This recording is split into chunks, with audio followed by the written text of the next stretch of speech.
Terry Street was a Muggle town in name only. Those who lived here were wealthy, at least judging by the scenery. Every building along the street was a private villa with wide lawns, ornate gates, and carefully maintained gardens. Quiet, orderly, expensive. Under the cover of night, a black shadow cut through the air. Moonlight traced its outline as it descended from the sky and slipped cleanly through the second-floor window of one of the villas. A crow landed silently on the windowsill. Then in the next instant, its body twisted and reshaped. Feathers dissolved into flesh, wings folded into arms. An 18-year-old boy stood where the crow had been, deep blue eyes, calm and distant, like the waters of the Aegean Sea. Golden hair fell lazily over his forehead, slightly curled, unstyled yet flawless. His features were sharp, refined, and undeniably handsome. Wearing a purple robe and standing at an elegant height of 1.75 meters, Kate Lyle had long since become the unspoken standard of beauty on Terry Street. He removed the robe, revealing a tailored black and white European suit beneath. With a snap of his fingers, every light in the villa turned on at once. Kate walked to the fireplace and lifted a finger. Magic surged. The firewood ignited instantly, flames blooming without smoke or sound. A soft tapping followed. Kate glanced at the window. With a slight movement of his finger, the glass slid open. An owl flew inside, landing neatly on the table as a letter floated into Kate's hand. "Dear Kate Lyle." Kate glanced at the handwriting and chuckled. Still not giving up, old man. Kate Lyle had not always been called Kate Lyle. Once in another world his name had been Sunning, a traveller. Upon arriving in this world, his golden finger awakened. He inherited the complete legacy of countless otherworldly magic masters, stepping directly into the realm of true magical supremacy. Magic, potions, magical equipment. There was nothing he could not do. From the moment he arrived, he had been invincible. 3 years ago, he encountered Albus Dumbledore by chance. Dumbledore saw his power, witnessed his creations, and was utterly shaken. Since then, the old wizard had spared no effort trying to invite him to Hogwarts as a professor. Kate unfolded the letter. "Dear Kate Lyle, as an old friend, I sincerely invite you to join Hogwarts as a professor. I am willing to grant you full authority and freedom. All I ask is that you share your talents and bring new magic to the wizarding world. Your old friend Dumbledore." Kate smiled faintly. He glanced at the owl, which had not yet left, waiting for my reply. The owl nodded, eyes bright with expectation. Kate waved his hand. A pen floated up from the table and moved swiftly across the paper. In moments, the letter was folded and sealed. A thin red flame flashed across the envelope, leaving it untouched yet bound. The envelope drifted toward the owl. The owl took it, then remained where it was. Kate raised an eyebrow and laughed softly. "You little thief, won't leave without extra payment." He opened a box. A small bottle, no larger than a thumb, floated out. Inside shimmered a blue liquid. The cork lifted itself. The potion rose into the air. The owl lunged forward and swallowed it eagerly, wings fluttering in delight. A top-grade magic potion. Once, out of idle curiosity, Kate had let the owl drink one. Since then, it had become hopelessly addicted. More interesting still, the owl had developed magic of its own. Not a transformed wizard, not a familiar, just an owl with genuine magical power. Even Dumbledore found it fascinating. Fast, sharp, dangerous, the owl departed at last. Kate returned to his study, calmly reading books on ancient spells, forbidden magic, and the deeper secrets of the wizarding world. Hogwarts. Dumbledore watched the returning owl with a broad smile. "Welcome back, Caesar. Did you bring me good news?" Caesar was the owl's name, once loyal to Dumbledore. That was before it discovered Kate Lyle's potions. Dumbledore opened the letter. His eyes widened, then he laughed out loud. "Finally, after 3 years, he's agreed. Now then, where should I place him? His magic is overwhelming, aggressive, destructive. Slytherin would suit him. But Harry will be attending as well. Gryffindor fits that boy. I know, I'll make Kate's class open to all, voluntary. A completely new kind of magic. I'm sure they'll love it." He paused, then sighed sympathetically. "Oh dear, Professor Quirrell, you've got competition." From atop a bookshelf, the owl stared at Dumbledore with open disdain. This old man was unbearable. At last, Dumbledore sent it away with another letter. The owl didn't hesitate. Back on Terry Street, the owl settled quietly in the corner of Kate's study, watching him read in silence. This place was better, calm, elegant. Kate Lyle belonged here. That noisy old man at Hogwarts was far too childish. "Harry, the world is magical," Hagrid said seriously. "At least that's what your parents believed. From today onward, you're a wizard. Of course, before that, there are things you'll need to prepare. All Hogwarts students must be equipped with the basics. A standard size 2 cauldron. Greek make, preferably. If you like, you can also bring an owl. Loyal little fellows, very reliable for delivering letters. or a cat, or a toad. If you ask me, a cat's the better choice, cutest of the lot. I don't like cats, Harry said awkwardly. I'm allergic. On the crowded streets of London, two figures moved with the flow of people. One was small, thin, and wore round glasses. His name was Harry Potter. The other was enormous, broad-shouldered, bearded, and wrapped in a thick overcoat that made him look more like a wandering vagrant than anything else. Rubeus Hagrid. Hagrid had taken Harry away from his uncle's house that morning. Since then he hadn't stopped talking. Magic, Hogwarts, wizards, creatures, supplies. His voice was like a crow that had discovered conversation for the first time. Harry didn't mind. For the first time in his life, the future felt bright. Anything was better than returning to that dark cupboard under the stairs. He listened carefully, occasionally asking questions, his eyes shining with excitement. Hagrid, Harry asked suddenly, unable to hide his anticipation, can we really find it all in London? Hagrid bent down slightly, his eyes crinkling with an exaggerated grin. Of course we can, just keep walking. Harry's excitement surged again. Not long after they stopped in front of a shabby-looking bar, the Leaky Cauldron. Hagrid, Harry said hesitantly, I'm still a minor, I can't drink. Hagrid burst out laughing, then nodded seriously. That's right, you can't. He paused, but I can. With that, he pushed open the black wooden door and stepped inside. The Leaky Cauldron was a narrow, dim bar tucked between a bookstore and a record shop on Charing Cross Road. Old, worn, and unremarkable to muggles. But to wizards, it was a gateway. Harry followed Hagrid inside, instantly overwhelmed. People laughed, talked, drank. Wizards, all of them. He didn't drink, he didn't know where to stand. He suddenly felt very small. Hagrid, on the other hand, looked right at home. Still the usual Hagrid. Called out a bald, middle-aged man behind the bar, smiling warmly. No today, Tom, Hagrid replied. I'm on Hogwarts business. He glanced at Harry and said proudly, This is Harry. I'm helping him get his school supplies. The bar went silent. Then, my God, it's Harry Potter. Tom was the first to recover. His eyes widened as he rushed forward. In an instant, whispers filled the room. Hands reached out, greetings poured in. Welcome back, so good to see you. Can't believe it's really him. Harry froze, welcome back. Do we know each other? He didn't even have time to ask. The door opened again. A tall figure stepped inside. The moment he entered, the atmosphere shifted. Oh, Merlin, what a handsome gentleman. Cordelie, who had just been gaping at Harry moments ago, turned her attention instantly. Her eyes lit up as she rushed forward. Hello, my name is Cordelie. The young man removed his purple top hat, pressed it to his chest, and bowed slightly with impeccable grace. Good evening, Mrs. Cordelie. His voice was calm, deep, and refined. Kate Lyle. Cordelie froze, then promptly collapsed against the wall, clutching her cheeks with a dazed smile.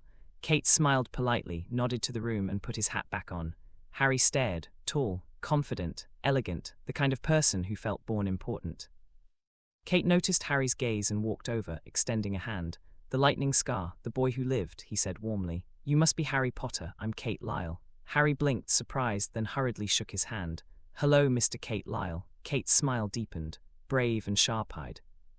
Just as they say, Harry grinned shyly. You're really handsome, you're like a hero. Kate laughed softly. Careful, flattery is a dangerous spell. Nearby, Hagrid watched thoughtfully. The name felt unfamiliar. Another man stepped forward, thin and nervous, wrapped in a shawl. His hands trembled as he smiled at Harry. I am very glad to meet you.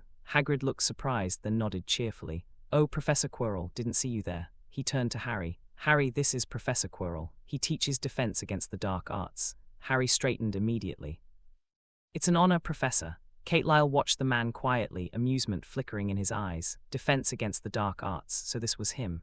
Interesting. If Kate remembered correctly, his appointment letter placed him directly opposite this position. The school year was going to be very entertaining. Hey everyone, welcome to FanFic Canon. Thanks for hitting play. I'm thrilled to bring this fan-made story to life for you. If you enjoy the ride and want more narrated fanfics, smash, subscribe, and tap the bell so you never miss an episode. And if you want audiobook of a novel of your choice, join my Patreon. Request any title that's freely available online, and I'll produce a full narration just for you. Now, let's dive into today's adventure. Professor Quirrell didn't expect Hagrid to speak so funny that he was still a little uneasy. But the good news is, Hagrid was really just kidding. Magic is a wonderful, terrifying subject, and I don't think you may need it, Potter. The trembling and stammering voice made Harry wonder whether Professor Quirrell was excited or nervous, which made him feel a little embarrassed. However, Harry still smiled. This made Professor Quirrell slightly relaxed. Kate Lyle looked at Professor Quirrell, smiled slightly and said, "Professor Quirrell, you don't need to be so nervous. Harry is a kind child. I think you should understand." When Professor Quirrell heard this, he looked at Kate Lyle. The tension on his face eased a bit, and he became calmer, but he still seemed to be stammering. "Yes, you are quite right, Mr. Kate. Harry is a kind boy." Harry heard the conversation between the two and smiled at Kate Lyle. He loved hearing Kate Lyle's voice, especially the compliments on him. Hagrid also recognized Harry Potter's kindness very much, smiled in satisfaction, then patted Harry on the shoulder, and said with a smile, "Good Harry, we should go, there are still many things to buy." Harry nodded, and then smiled at Kate Lyle and the others. "Goodbye." Kate Lyle smiled slightly and said, "We are all together, at least I will go to that place." Harry was a little puzzled when he heard this. What is that place? Hagrid glanced at Kate Lyle, thought for a while and said, "Are you a student in the new semester?" When Harry heard this, he looked at Kate Lyle with some anticipation. This gentle, handsome and sunny big brother, if he is a student of Hogwarts, then life should be very interesting, right? Hey, why do you find it interesting? Harry Potter didn't understand why he thought this way and felt a little strange. Kate Lyle nodded and said, "That's right." Kate Lyle didn't tell them that she was a newly recruited professor at Hogwarts School, so she responded casually. Hagrid chuckled and then said happily, "Well, then you are really an older student. With your height and age, you should be a graduate. However, it doesn't matter. Hogwarts welcomes all potential children. Now, I'm going to take Harry to buy his school supplies. Let's go in together." Kate Lyle smiled and nodded, then followed Hagrid and Harry into the leaky cauldron. Professor Quirrell looked at Harry's back with a somewhat dull expression, looking unfriendly. Immediately, I saw Kate Lyle's back, especially at the corner, and Kate Lyle's eyes met. Although it was only for a moment, Professor Quirrell clearly saw the smile on the corner of Kate Lyle's mouth, which had a deep meaning. "This kid looks a little unfriendly." Professor Quirrell looked at the empty space and murmured. The entrance of Diagon Alley is on the brick wall of the small patio behind the bar. If you hit one of the bricks correctly, count 3 bricks above the trash can, and count 2 bricks horizontally, and a door leading to Diagon Alley will be opened. Open for you. Of course, if you have flue powder, you only need to read the place you need to go, and stand in the furnace wall and sprinkle the flue powder under your feet, and you can fly to the place you want to go in an instant. Diagon Alley is a long cobbled street where you can find all kinds of quirky and exciting shops and restaurants. Generally, little wizards will come here to buy school supplies before entering Hogwarts. Diagon Alley is the busiest commercial street in the UK's magic world. The land space here is becoming increasingly scarce, and the land price is increasing day by day. But it cannot be denied that this place is very prosperous. As long as you open a shop here, you will definitely make a lot of money. Look, our kind Harry is so famous. Just hearing your name is full of admiration and welcome for you.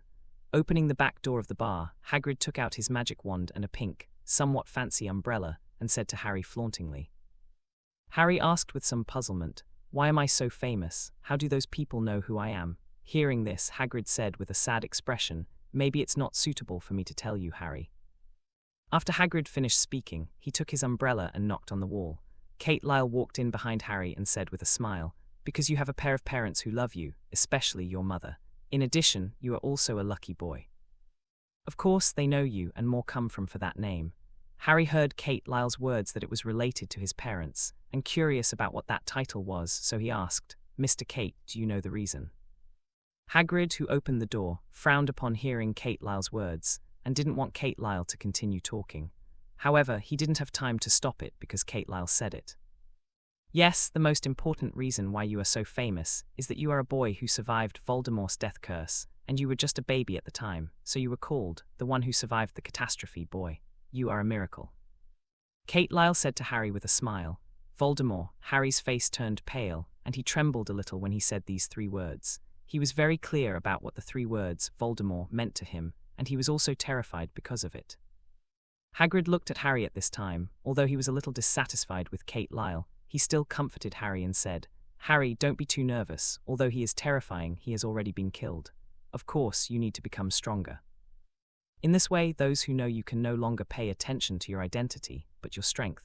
Kate Lyle smiled slightly and said, "Mr. Hagrid is very right, so Harry, I am looking forward to the day when you will become stronger. In a sense, you are still a savior. I hope your life at Hogwarts will not be very leisurely." Harry was comforted by Hagrid and Kate Lyle, and quickly calmed down. At the same time, he said to Kate Lyle seriously, Hagrid, Kate, I will work hard to become stronger and become a powerful wizard. Hagrid listened to Harry's words and smiled with satisfaction. Hagrid, who laughed out loud, was bold and very interesting. It made Harry laugh too. Kate Lyle smiled gently, without losing her demeanor and etiquette, and the aristocratic temperament was also fully displayed on him. So, welcome to Diagon Alley, Harry. Hagrid knocked on the brick with precision, and the gate of Diagon Alley appeared in front of Harry Potter. Kate Lyle smiled at Harry and said, I need to go to Gringotts, how about you? So do we, Kate. Harry smiled happily when he heard that. That's really fate, Kate Lyle said with a smile on the corner of her mouth. The bustling Diagon Alley is full of the old-time style, which is very different from the modern urban style, which makes Harry full of curiosity and interest. There are already many young wizards who are about to enter school here, accompanied by their families. They are starting to prepare their own school supplies. This gave Harry, who had always felt that he had no friends, hope. Is this Diagon Alley? It's a little bit more than I thought, but it looks like fun. Hey Hagrid, is this the crucible I need to buy? Walking into Diagon Alley, Harry immediately spotted the Partridge's Cauldron shop, which was the closest to the leaky cauldron. Looking at the cauldron at the door, Harry asked Hagrid with a smile. Hearing this, Hagrid laughed and said, That's right, this is the crucible you need to use when refining potions. But before that, we need to go to Gringotts, which is the second safest place in the world after Hogwarts. We need to go there to collect some galleons who bought supplies here. Coins in the modern world don't work here, Harry. What is Garin? Harry asked curiously. Galleons are gold coins in the wizarding world, and merchants like this kind of shiny gold very much, Kate Lyle said with a smile. Except for Garin, it's Psyche and finally Nat. Sickles are silver coins. 1 galleon can be exchanged for 17 sickles. Nats are copper coins, and 1 Seco can be exchanged for 29 nats. Believe me, your parents left you a very rich asset, which is enough for you to squander. After hearing Kate Lyle's words, Hagrid took another deep look at Kate Lyle and said somewhat unkindly, Mr. Kate, excuse me, how do you know that Harry has a lot of money? Kate Lyle looked at Hagrid and said with a smile, Mr. Hagrid, trust me, I have no ill intentions towards Harry. Although Hagrid is a big and rude man, he is still a giant of 3-5 meters, but his heart is very thin. Regarding Kate Lyle, he still maintains a bit of vigilance, and at the same time he is thinking of Kate Lyle's name in his mind, always feeling like he has heard of it somewhere. I trust Mr. Kate. Harry looked at Kate Lyle and laughed. Kate Lyle smiled and said, Thank you for your trust, Harry. The excitement of Diagon Alley, as well as some outlandish things, made Harry's eyes shine, and at the same time he was full of interest. Various owls, wizard hats, and the flying machine of Nimbus 2000 and so on. Gringotts. It is also the only magic bank in the wizarding world. As Hagrid said, this is the second safest place besides Hogwarts, so wizards are willing to deposit their gold and silver treasures in Gringotts. Gringotts is run by a group of goblins, and these goblins stipulate that only the goblins can lead them to sit on the minecart that rotates underground to reach the vault, and only the goblins can open the vault and take out the deposited property. They always have their own way of preventing intruders, and have a kind of their own rules to bind each other to prevent their peers from revealing bank secrets. Welcome. At the gate of Gringotts, 3 goblin guards in scarlet and gold uniforms stood on either side, bowing and saluting. They looked diminutive, but there is a price to be paid for underestimating these goblin guards. Through the second door, Harry had some special thoughts about the bank. He also saw the sentence on the door and couldn't help but read it. Come in, stranger, but you have to be careful what will happen. If you are greedy, you will be punished blindly, and you will be punished most severely. So if you want to take it from our underground vault, a copy that never belonged to you, wealth thief, you have been warned, beware not treasure, but evil. Kate Lyle stood beside Harry and listened quietly until Harry finished reading, then smiled and said, This is a warning from the elves of the magic bank to anyone who has unfriendly thoughts. It is said that there is a fire dragon living in the magic bank. He is very powerful, at least he only needs a flame, and he can easily burn you into dust blown by the wind. Harry heard Kate Lyle's words, his eyes sparkled, and he said in shock, Wow, that's cool. I don't think I'm going to be kissed by a dragon. Kate Lyle heard Harry's words and raised her eyebrows slightly. Hot kisses? Harry, is that what should come out of your mouth? Hearing Harry's words, Hagrid turned around and walked over, patted Harry's head and said, Harry, you are still a minor now, you don't need those thoughts. Even if you are an adult, you can't ask for the warmth of a fire dragon. Kiss, that's pretty damning. Unless you have more magic than Dumbledore. Harry was a little embarrassed. He understood what he said, and it was misinterpreted by Hagrid and Harry. In the spacious marble hall, there are hundreds of goblins, all dressed uniformly, sitting behind the long counter, registering carefully and earnestly. They are very busy. Some use a balance to weigh coins, some use eyepieces to detect gems, and some are checking certain materials and stamping them roughly. Harry looked at the elves and said in surprise, "Hagrid, there are a lot of elves here, but they are very busy. Yes, they're elves and they're smart, but they're not very friendly, especially when they're busy. So, you'd better follow me and don't disturb them." Harry nodded and followed Hagrid to an elf. It was an elf with glasses, a long nose and big long ears, reminded by Hagrid, which made Harry think that they really seemed a little unfriendly. "Good morning, we need some money from Mr. Harry Potter's vault, Mr. Elf." Hagrid smiled at the elf. Hearing this, the elf looked at Harry Potter and said, "Then Mr. Harry Potter, have you brought your key?" Although Harry had already seen the elf, but at this moment, facing the elf's face when looking down, as well as the tone of the speech, and the teeth showing a little blood red when speaking, Harry felt a little flustered. But Harry still overcame the little fear in his heart and said, "The key." Because Harry didn't know what the key was, he was a little confused. Hagrid was taken aback for a moment, then realized and said with a funny smile, "The key. Oh, it seems to be here, let me look for it." When the elf heard Hagrid's words, he looked at Hagrid. After a while, Hagrid found the key and smiled at the elf. "It's so light that I ignore its weight, and I can't feel its existence. Besides, it's too small, some big hands can't hold it." After a pause, Hagrid then took out an envelope from his overcoat, handed it to the elf, and said to the elf somewhat mysteriously, "This is something that Dumbledore needs my help to handle. It's about that thing in Vault 713. The elf glanced at Hagrid meaningfully, and then at Harry, before opening the envelope and reading it carefully. After a while, the elf returned the envelope to Hagrid and said, "Gentlemen, please follow me. What's that thing in Vault 713? Harry tugged at Hagrid's clothes and asked curiously. Hagrid bent down, listened carefully, and when he heard Harry's words he said mysteriously, "I can't tell you, this is an absolute secret. It's about Hogwarts. Dumbledore trusts me a lot. It's my job, do you understand?" When Harry heard this, he let out an "oh," but didn't continue to ask. The elf led Harry and Hagrid through a door and disappeared through it. Not far away, Kate Lyle, who was communicating with the elves, glanced at the direction where Harry and Hagrid were, smiled and said, "Rich boy, I hope you won't suffer complaints from the Dursleys again. Stand up bravely. Come out and hit them over the head with a lumbering gallon." "Mr. Kate, what are you talking about? You can repeat it, I didn't hear you clearly." The elf who was working for Kate Lyle couldn't hear what Kate Lyle was saying, so he asked. Kate Lyle smiled and said, "It's okay, Mr. Elf." "Okay." The elf handed a box to Kate Lyle and said, "Mr. Kate, this is your thing, please keep it safe." Kate Lyle took the box, opened it, and took out a wand from inside. This is a golden wand with flame patterns, partly wrapped by fiery red feathers, which release the magic fusion. "Oh my god, this is a very advanced wand. If I'm not mistaken, this is a wand made of dragon bone and phoenix feathers. It's amazing." After Kate Lyle took out the wand without any concealment, the elf beside her was stunned and couldn't help but exclaimed. Some sharp voices were especially obvious in the noisy hall, and at the same time, everyone in the hall looked at the wand in Kate Lyle's hand. In the manufacture of wands, some materials with certain properties will be selected for manufacture.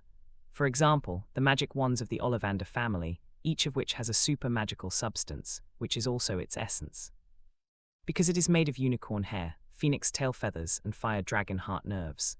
These three materials are not available to everyone, which also shows Ollivander's ability. However, the wand in Kate Lyle's hand was not produced by Ollivander. This is a magic wand that Kate Lyle made for herself. It is made of a powerful dragon bone, a powerful phoenix tail feather, and a powerful unicorn. It is also made of the most shining and purest feathers. This is a wand like no other in this world. Kate Lyle waved her wand lightly, and saw a burst of magic power bursting into the hall of the magic bank in an instant. The elves who were originally excited quieted down instantly, in a quiet state of mind. This is a purification magic, which can purify people's mind, drive away evil spirits in their hearts, and calm people down. "Mr. Elf, thank you for helping me keep the wand so well. In addition, I still need to go to the vault to get some galleons." Kate Lyle put away her wand and said to the elf with a smile, "Okay, Mr. Kate." The elf felt a little ashamed of what he had done before, so he showed guilt, and then said to Kate Lyle. On the other side, Harry and Hagrid, led by the elves, sat in a special car. The speed was very fast, and it was more exciting than riding a roller coaster. Turn left, turn right, turn up, turn down, suddenly fall straight, shake it made people's heads dizzy, especially Hagrid, the poor giant who got carsick. The icy air whizzed past, making Harry's eyes hurt, but he still managed to open them and looked around. Harry saw a fire in a corner in the distance, and couldn't help thinking, is there really a fire dragon living here? Unfortunately, the speed was too fast, and he couldn't see anything clearly. After a while, the three got out of the car and stopped in front of a small door. After Hagrid got out of the car, he leaned against the wall, his face pale and uncomfortable, and his legs were trembling even more. Harry looked at Hagrid's appearance, smiled, and then asked, "Hagrid, are you all right?" "It's okay, I'm fine." Hagrid resisted the urge to vomit and immediately said strong and calm. Harry smiled but said nothing. Aside, the elf unlocked the door, and a thick green smoke came out of the door. After the thick fog cleared, Harry gasped. Inside the vault were piles of gold coins, silver bars, and mountains of bronze coins. "Harry, now these are all yours." Hagrid wiped his mouth casually with his heavy overcoat, then smiled. After Harry came back to his senses, an excited smile appeared on his face. The wealth that never existed is now his. Harry couldn't help but think, maybe I can leave the Dursleys' house. Hagrid is a rough guy. He took out the bag, gallons, sickle, and Nat all filled a bag full in one go, then handed it to Harry and said, "These are enough for your 2 semesters. That's it, the rest will continue to be kept here." "Okay, we need to go to Underground Warehouse number 713 now. Mr. Elf, can you control your speed, otherwise you will faint here." "There is only one speed, Mr. Hagrid," the elf said in response to Hagrid. "My God, what the hell, no one should talk to me later." Hagrid turned pale again and sat in the car, closing his mouth directly, with a hint of anger. Harry sat in the car, smiled, and thought Hagrid was very cute. A cute giant, it's very funny. There is no key in the underground warehouse of number 713, and only the elf of Gringotts can open it, otherwise, he will be sucked in by the door and become a part of the door, unable to get out. In this super safe underground vault, there is no doubt that there is a very precious thing. At least Harry thought so. However, to Harry's surprise, there were no glittering jewels or gold coins, or even magical and weird things inside. It was just a little brown, dirty bag. After Hagrid went in and got his hands, he hid them in his baggy clothes, looking a bit cautious and solemn. Harry wanted to ask what it was. However, Harry also knew that Hagrid would not tell him. Vomit, this Gringotts elf cart is so damn it. How can you drive at will, and drive so fast? This is more crazy and exciting than a roller coaster. It's so bad, I need to go to the leaky cauldron for a pick-me-up. Hagrid was very pale and looked frail, which didn't match his huge frame at all. So desperate for a drink to refresh Hagrid, he just said it and left. Harry took the enrollment list, raised his purse, and walked into Madame Malkin's robe shop a little nervous. Mrs. Malkin is a short and fat witch, wearing a purple robe, with a cute smile, giving people a very friendly feeling. However, Madame Malkin's eyes were not on the new customer at this time. "Oh my God, Mr. Kate, I have to say, how handsome this robe is on you. It's just custom made for you. You are the most handsome, young, and aristocratic teacher I have ever seen since the opening of my clothing store." Mrs. Malkin looked at Kate Lyle, who was dressed in a silver-white aristocratic suit with gold trim, full of sunshine, and praised excitedly. Kate Lyle looked at herself in the mirror and said with a smile, "Thank you for your compliment, Mrs. Malkin. Of course, your craftsmanship is also very good. This suit is very suitable. There is also this black one. Please pack it for me, Mrs. Moggins smiled and said, "No problem, it is a great honor to serve you. Harry, are you here to buy clothes?" Harry, who was standing at the door with Kate Lyle, laughed. Harry heard this and smiled. "Yes, Mr. Kate. Well, just now I heard what Mrs. Malkin said. You are a teacher. Where is the teacher?" Harry was a little expectant and curious. The other party didn't seem very old, but the other party turned out to be a teacher, which was somewhat beyond Harry's expectations. "Hogwarts," Kate Lyle laughed. "Wow, that's great. So I have the opportunity to be your student." Harry was very pleasantly surprised and then said with some expectation. Kate Lyle smiled and said, "Maybe. Hogwarts has 4 houses, you should know that. However, I don't know which college you will be assigned to." Speaking of this, Kate Lyle showed a meaningful smile on his face, looked at Harry Potter and said with a smile, "However, based on what I know about Harry, you should go to Gryffindor." "Why?" Harry asked, a little puzzled. "Because you are brave, smart, chivalrous, and adventurous." Kate Lyle laughed. "Thank you." Harry showed a bit of shyness on his face, adjusted his glasses, and was a little happy. "Mrs. Malkin, this is my friend Harry Potter. He needs 3 sets of Hogwarts school uniforms. Please help him prepare them." Kate Lyle immediately smiled to Mrs. Malkin, who was packing. Upon hearing that, Madame Malkin looked at Harry Potter, a little surprised and shocked, and said, "So it's that, Harry. It's a great honor to see you in person. The matter of clothes is very simple, leave it to me. Madame Malkin's enthusiasm made Harry a little unnatural, but under Madame Malkin's sharp eyes, he chose 3 sets of clothes suitable for Harry. Afterwards, in Madame Modgen's warm greeting, he left the robe shop. "Harry, don't you have anything ready yet? Maybe I can take you to prepare," Kate Lyle asked with a smile. Harry smiled happily when he heard that. "Well, that's really great. I need to see now what I haven't prepared for." With Kate Lyle by his side, Harry felt very relaxed, and at the same time had an incredible sense of trust in Kate Lyle. Harry looked at the long list of school supplies and said, "There are so many, it seems that I need to trouble Mr. Kate." The textbooks are Elementary Standard Spells, History of Magic, Magic Theory, Beginner's Guide to Transfiguration, A Thousand Miraculous Herbs, Magic Potions and Potions, Black Magic, A Guide to Self-Defense. Equipment: a wand, a cauldron, a set of glass and crystal phials, a telescope, a brass scale, and either an owl or a cat or a toad. Kate Lyle took Harry's house for a walk, and after a while Harry was carrying many things on his body. Seeing this, Kate Lyle bought a suitcase in a store and said to Harry, "Put all your things in the suitcase, Harry." Harry looked at the small suitcase, which could barely fit 3 sets of clothes, and said, "Mr. Kate Lyle, this suitcase is too small, let's change it to a bigger one." Kate Lyle smiled and said, "It doesn't matter, trust me, this suitcase can hold all your things in it." After finishing speaking, Kate Lyle cast a spell on the suitcase, and then Kate Lyle used her wand to shake the books, equipment, and clothes on Harry's body. Seeing these things, she packed them into the leather suitcase. In the box. "Wow, what kind of magic is this? How did you do it?" Harry, who didn't know magic yet, was full of curiosity and excitement about the magic cast by Kate Lyle. After his things were put into the suitcase, they were shrunk 10 times, and then they were very miniature, neatly placed in a corner of the suitcase. "This is a telescopic spell, a relatively advanced spell. If you want to learn it, you can come to me."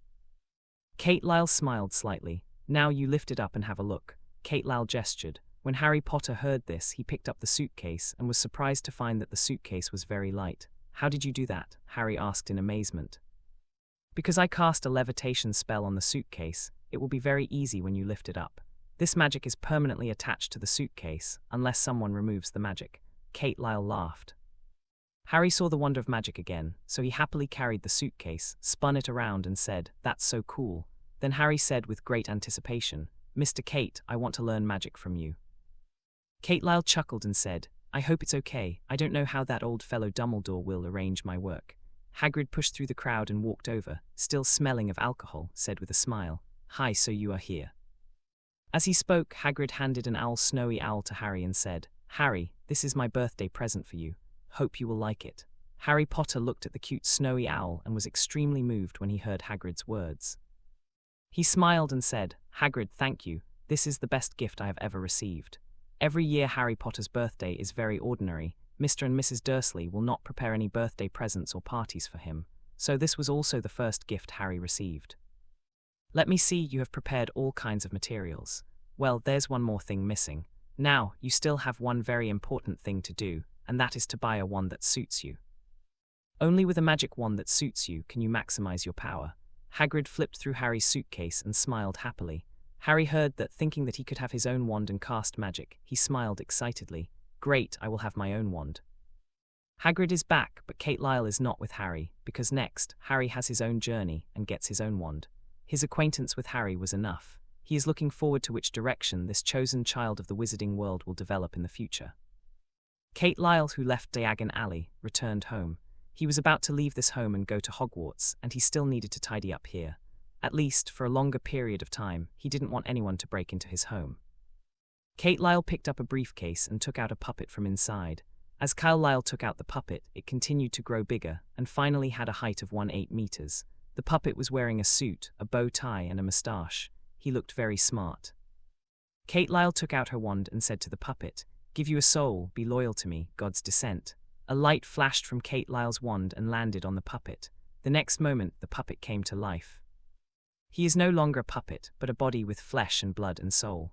The puppet moved its body, then saw Kate Lyle, and said to Kate Lyle very gentlemanly, "Master."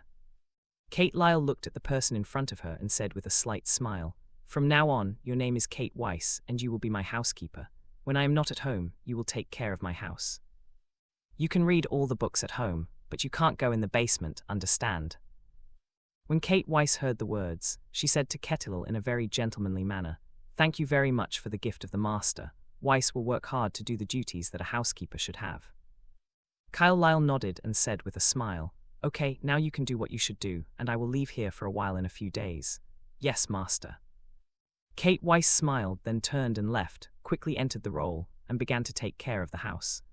Lyle returned to his room satisfied.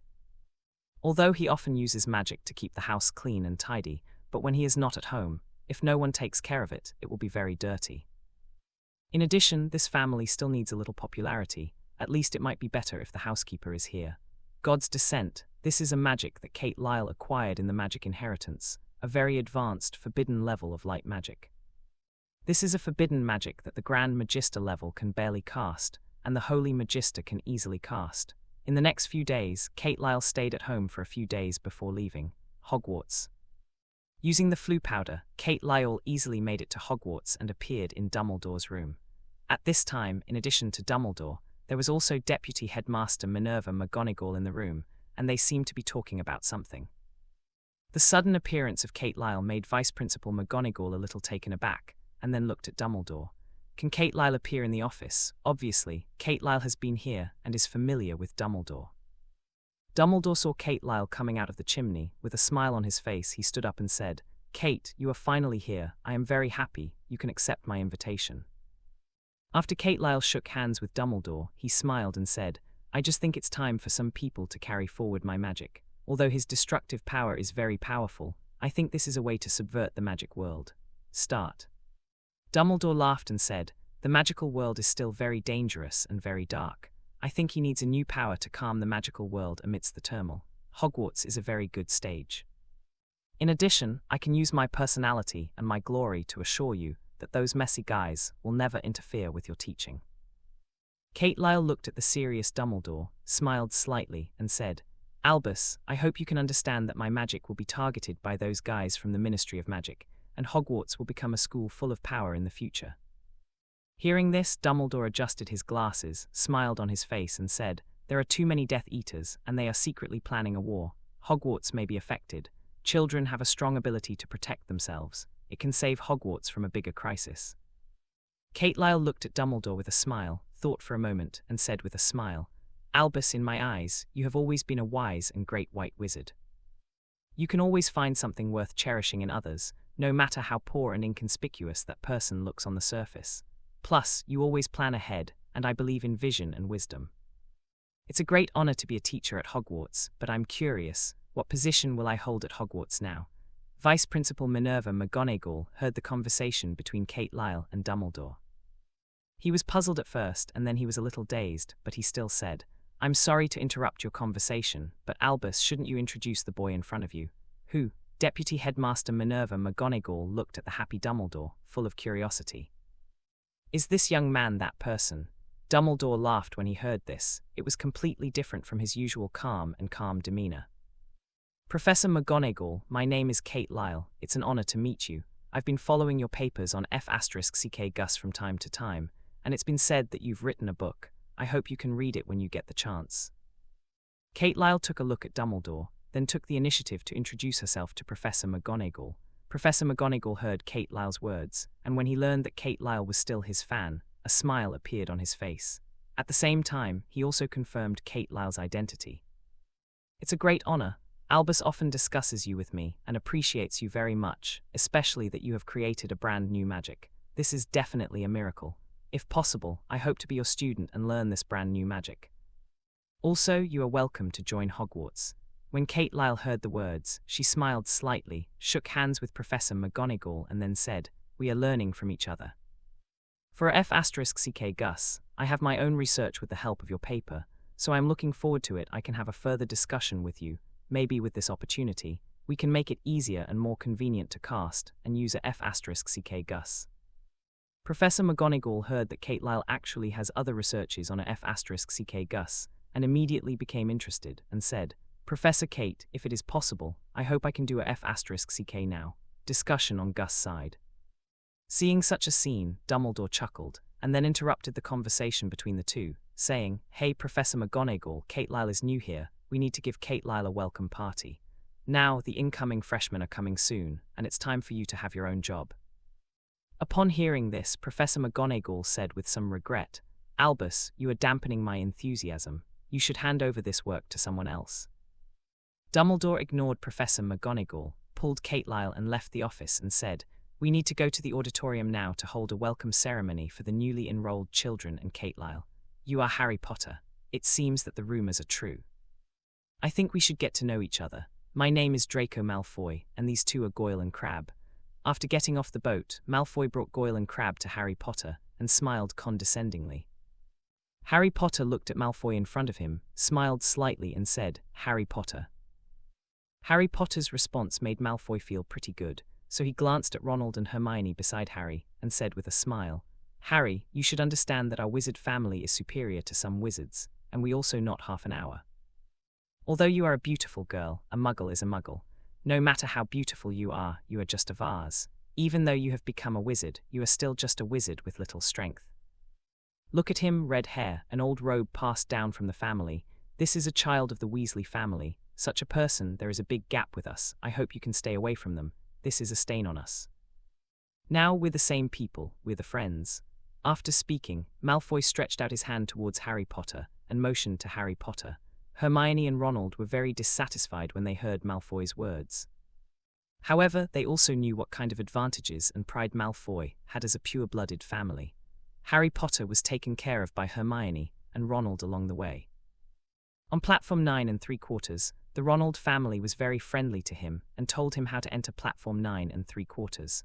Hermione, she fixed his glasses, and she was very cute, very knowledgeable. She knew a lot, although it was a bit verbose. "They are my friends. On the contrary, your words make me very disgusted. You should apologize to them." Malfoy seemed to have heard the big joke. He opened his hands with an exaggerated and disdainful smile on his face.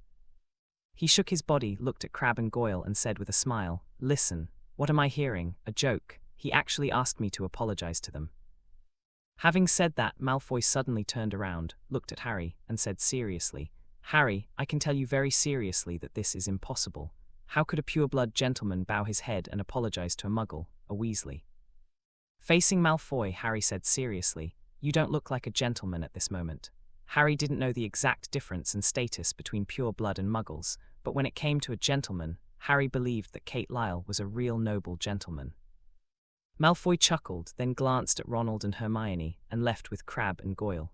Because Hagrid is coming this way, he didn't want to mess with Hagrid, even though Hagrid was just a warehouse keeper. But Hagrid is too big, they can't beat Hagrid, it's a children's game, adults should not be involved in it. In front of the auditorium, Professor McGonagall was wearing an emerald green robe, black hair, and exquisite attire. He walked slowly in front of the stairs with a serious look on his face. This made the freshman coming from the corner of the stairs subconsciously stop and fell silent after seeing Professor McGonagall. Because Professor McGonagall's expression was somewhat serious, which made them feel difficult to get along with, Harry, Hermione, and Ronald stood together, looking at Professor McGonagall. They all shut their mouths at this moment, not daring to speak. However, Ronald looked at Harry with teasing eyes. "This woman is so fierce, we will be miserable." Harry looked into Ronald's eyes, reached out to touch his eyes, so as to resist Professor McGonagall's gaze and winked at Ronald. "Yes, he is very fierce. If it falls into his hands, we may be miserable." Hermione looked at Ronald and Harry. The exquisite little faces were full of disbelief. "You are such a person." Hagrid saw Professor McGonagall, still with a cheerful smile on his face, and said, "First-year freshman, this one is Professor McGonagall, a great transfiguration master, and Professor McGonagall will teach you transfiguration." Harry waited for the freshman to listen and applaud quickly. Facing such a serious teacher, I hope that the sound of applause can melt his smile and make us relax. It seems that this effect is good. Professor McGonagall showed a smile on his face, a little gentle but still a little serious, because the laughter only lasted for a second and then put it away. "Thank you, Hagrid, leave it to me." Professor McGonagall still had a good impression of Hagrid, and he made a good start. "No problem, Professor McGonagall," Hagrid said with a gesture of invitation and a smile on his face. Professor McGonagall nodded, turned around, and opened the door behind him.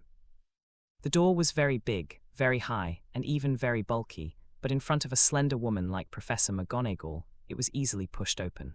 Such a group of Harry and others who had not really touched magic were exclaimed.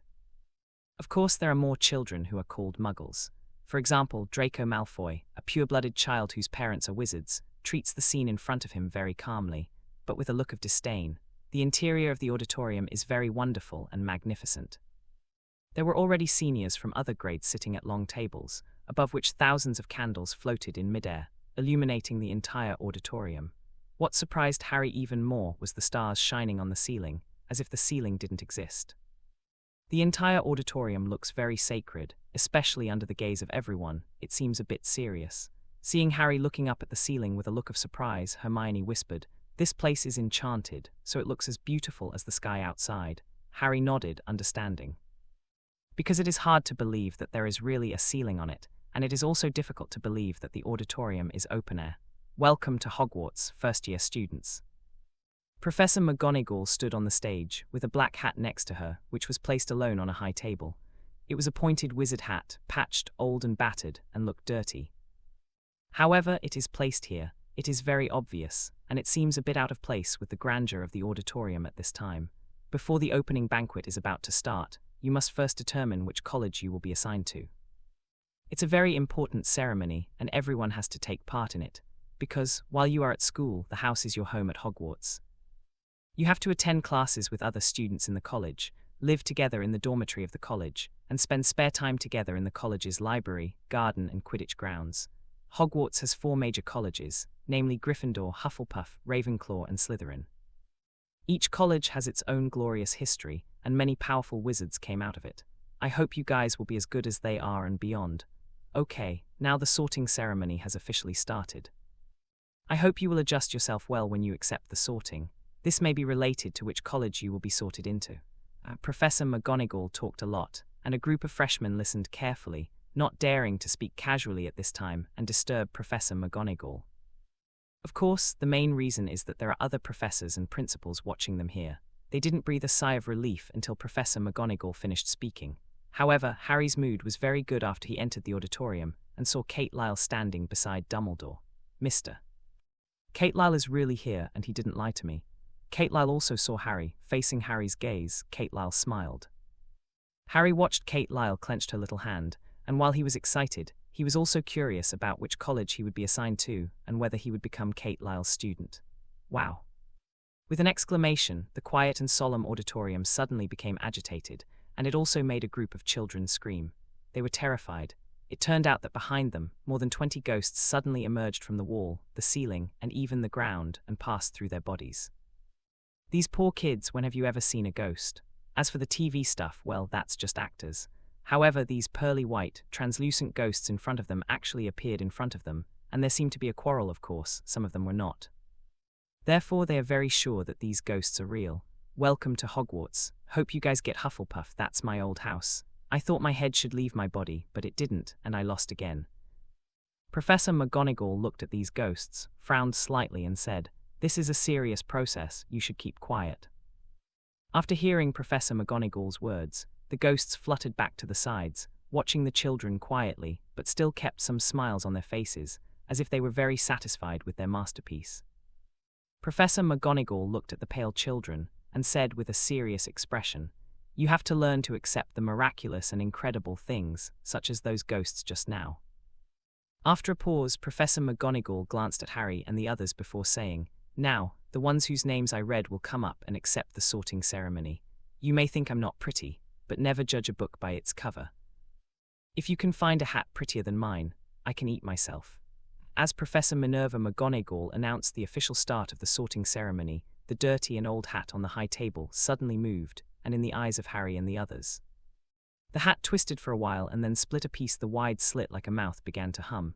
Harry and the others stared wide-eyed. After being shocked, they were full of curiosity. Is this really an old, rotten hat? Why does he sing so beautifully? After the hat sang the song, there was thunderous applause in the auditorium.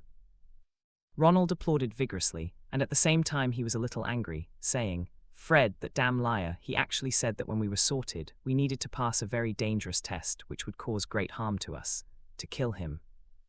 Harry smiled and said, "Ronald, I think you should act." The applause was too hard. Ronald felt a little heartbroken about his hand, quickly put it away and said solemnly, "I will definitely act." The hat was happy like a gentleman, and hurriedly bowed to the surroundings one by one. Thank you, your applause is my motivation. I thought I could go on to dedicate a poem to you. I will never admit the union of two true hearts. There will be any obstacle, and love is not true love. If you turn the rudder as soon as you see people change, or leave as soon as you see someone turning a corner, oh never, love is an everlasting beacon. Harry and the others were a little surprised when they heard the Sorting Hat singing happily. However, little girls like Hermione are obsessed girls in love. What beautiful poetry, Hermione said enchantedly. This hat is so interesting. I really want it to sing more such beautiful poems for me every day. A little girl said adoringly. I want it too. I believe that Mr. Hat must be a very gentlemanly poet and gentleman. Professor McGonagall's serious face was a little flustered at this moment, especially after seeing the performance of these children. He immediately felt very ashamed. No, it was the hat that had suddenly become so indecisive that it was a disgrace. Dumbledore looked at the Sorting Hat in astonishment. Are you still that much Sorting Hat? Where is your nobility? Have you been eaten by a dog? The corners of Kate Lyle's mouth curled up slightly, and the smile in her eyes was not concealed in the slightest. This Sorting Hat is a little different from the impression. He even knows poetry. Shut up! Professor McGonagall stretched out his hand, pressed down the Sorting Hat that continued to sing, and said with a serious face. The Sorting Hat writhed, tried to struggle, but finally had to succumb to McGonagall's majesty. Professor McGonagall immediately looked at the first-year freshman, took out a roll of parchment and said, Whoever's name I call now, put on a hat, sit on a stool, and wait for the sorting. Hannah Abbott, among the freshmen, a little girl with a ruddy complexion and 2 golden braids, walked out of the queue nervously, sat on a chair, and put on the sorting hat. The hat was a little too big, almost covering her big, cute, and somewhat nervous eyes. After a while, the Sorting Hat opened its mouth and said, Hufflepuff. The people at the table on the right, after hearing the Sorting Hat read the name of the college, immediately waved happily to Hannah Abbott and welcomed her very warmly to sit down. Susan Burns, Hufflepuff. Terry Boot, Ravenclaw, Malfoy. With self-confidence and the dignity of a pure blood, Malfoy walked onto the stage, put on his hat, and cast his gaze at Harry, Ronald, and Hermione. In his gaze, the corners of his mouth curled up slightly, a bit sinister. However, I have to say that Malfoy at this time is really handsome. At least some little girls think so at this time. Ronald curled his lips at this, and then he didn't look at Malfoy. Slytherin, the Sorting Hat said after pondering slightly. Malfoy got his wish. Because his father came from Slytherin. Therefore Malfoy was very satisfied, and returned to Crabbe and Goyle, then looked at Harry again and said, Harry, you should come to Slytherin, we are the same kind of people. Apparently Malfoy was still a little attached to Harry. It's not Malfoy's fault, because Harry's parents are still very famous. Children born in pure-blood families like Malfoy have an established sense that they need to be together, stand in a line, and look down on others. Thank you for your kindness, Malfoy. I just hope we don't become enemies. Harry turned Malfoy back. Malfoy was a little unhappy when he heard the words. Calibu and Goyle were also very dissatisfied with Harry's answer, and wanted to bully Harry, but were stopped by Malfoy. We need a gentleman. I believe he will understand the noble status of our pure-blood magicians. Harry ignored Malfoy's words, because more and more people were divided into houses. Ronald entered Gryffindor as he wished. As Professor McGonagall continued to pronounce the names, and the Sorting Hat continued to pronounce the names of the houses, Hermione Granger was successfully assigned to Gryffindor. Finally, after everyone had been assigned houses, it was Harry Potter's turn. Harry Potter. Professor McGonagall's voice sounded, and everyone in the auditorium almost turned their eyes to Harry Potter. Regarding the news about Harry Potter, many people understood what it meant. Harry Potter had gotten used to the gazes of these people. So even though there was a little nervousness in his expression, he still came to the stage, put the Sorting Hat on his head and kept thinking, Don't go to Slytherin, don't go to Slytherin, don't go to Slytherin, do you? A small voice sounded in Harry Potter's head. Have you made up your mind? You will become a great weapon, you have a great mission. In Slytherin, you will get greater help and become a great being. Well, you don't like it. Oh, it turns out that you have your own ideas. If so, then go to Gryffindor. Harry was so nervous that he thought he was hallucinating. Did the Sorting Hat communicate by itself? Did I already answer that? Mr. Kate Lyle said, I am fit to go to Gryffindor. In other words, it is possible that Mr. Kate Lyle is teaching at Gryffindor. Gryffindor, the Sorting Hat suddenly shouted, and Harry breathed a sigh of relief, finally entering Gryffindor. Harry turned to look at Kate Lyle and smiled somewhat happily. Ronald, Hermione, and the seniors of Gryffindor happily rushed forward and hugged Harry Potter, looking extremely happy. Dumbledore looked at the cheering children, stood up tremblingly with a smile on his face, looked at the crowd and said with a smile, "Welcome everyone to Hogwarts and start a new school year. Before the banquet starts, I still have a very solemn matter to announce to everyone." According to the procedure, after the new students were sorted, the headmaster Dumbledore gave a simple welcome speech, and then the banquet began. However, Dumbledore's words made all the teachers and students feel puzzled. Some people who have noticed Kate Wright already have ideas. This may have something to do with him.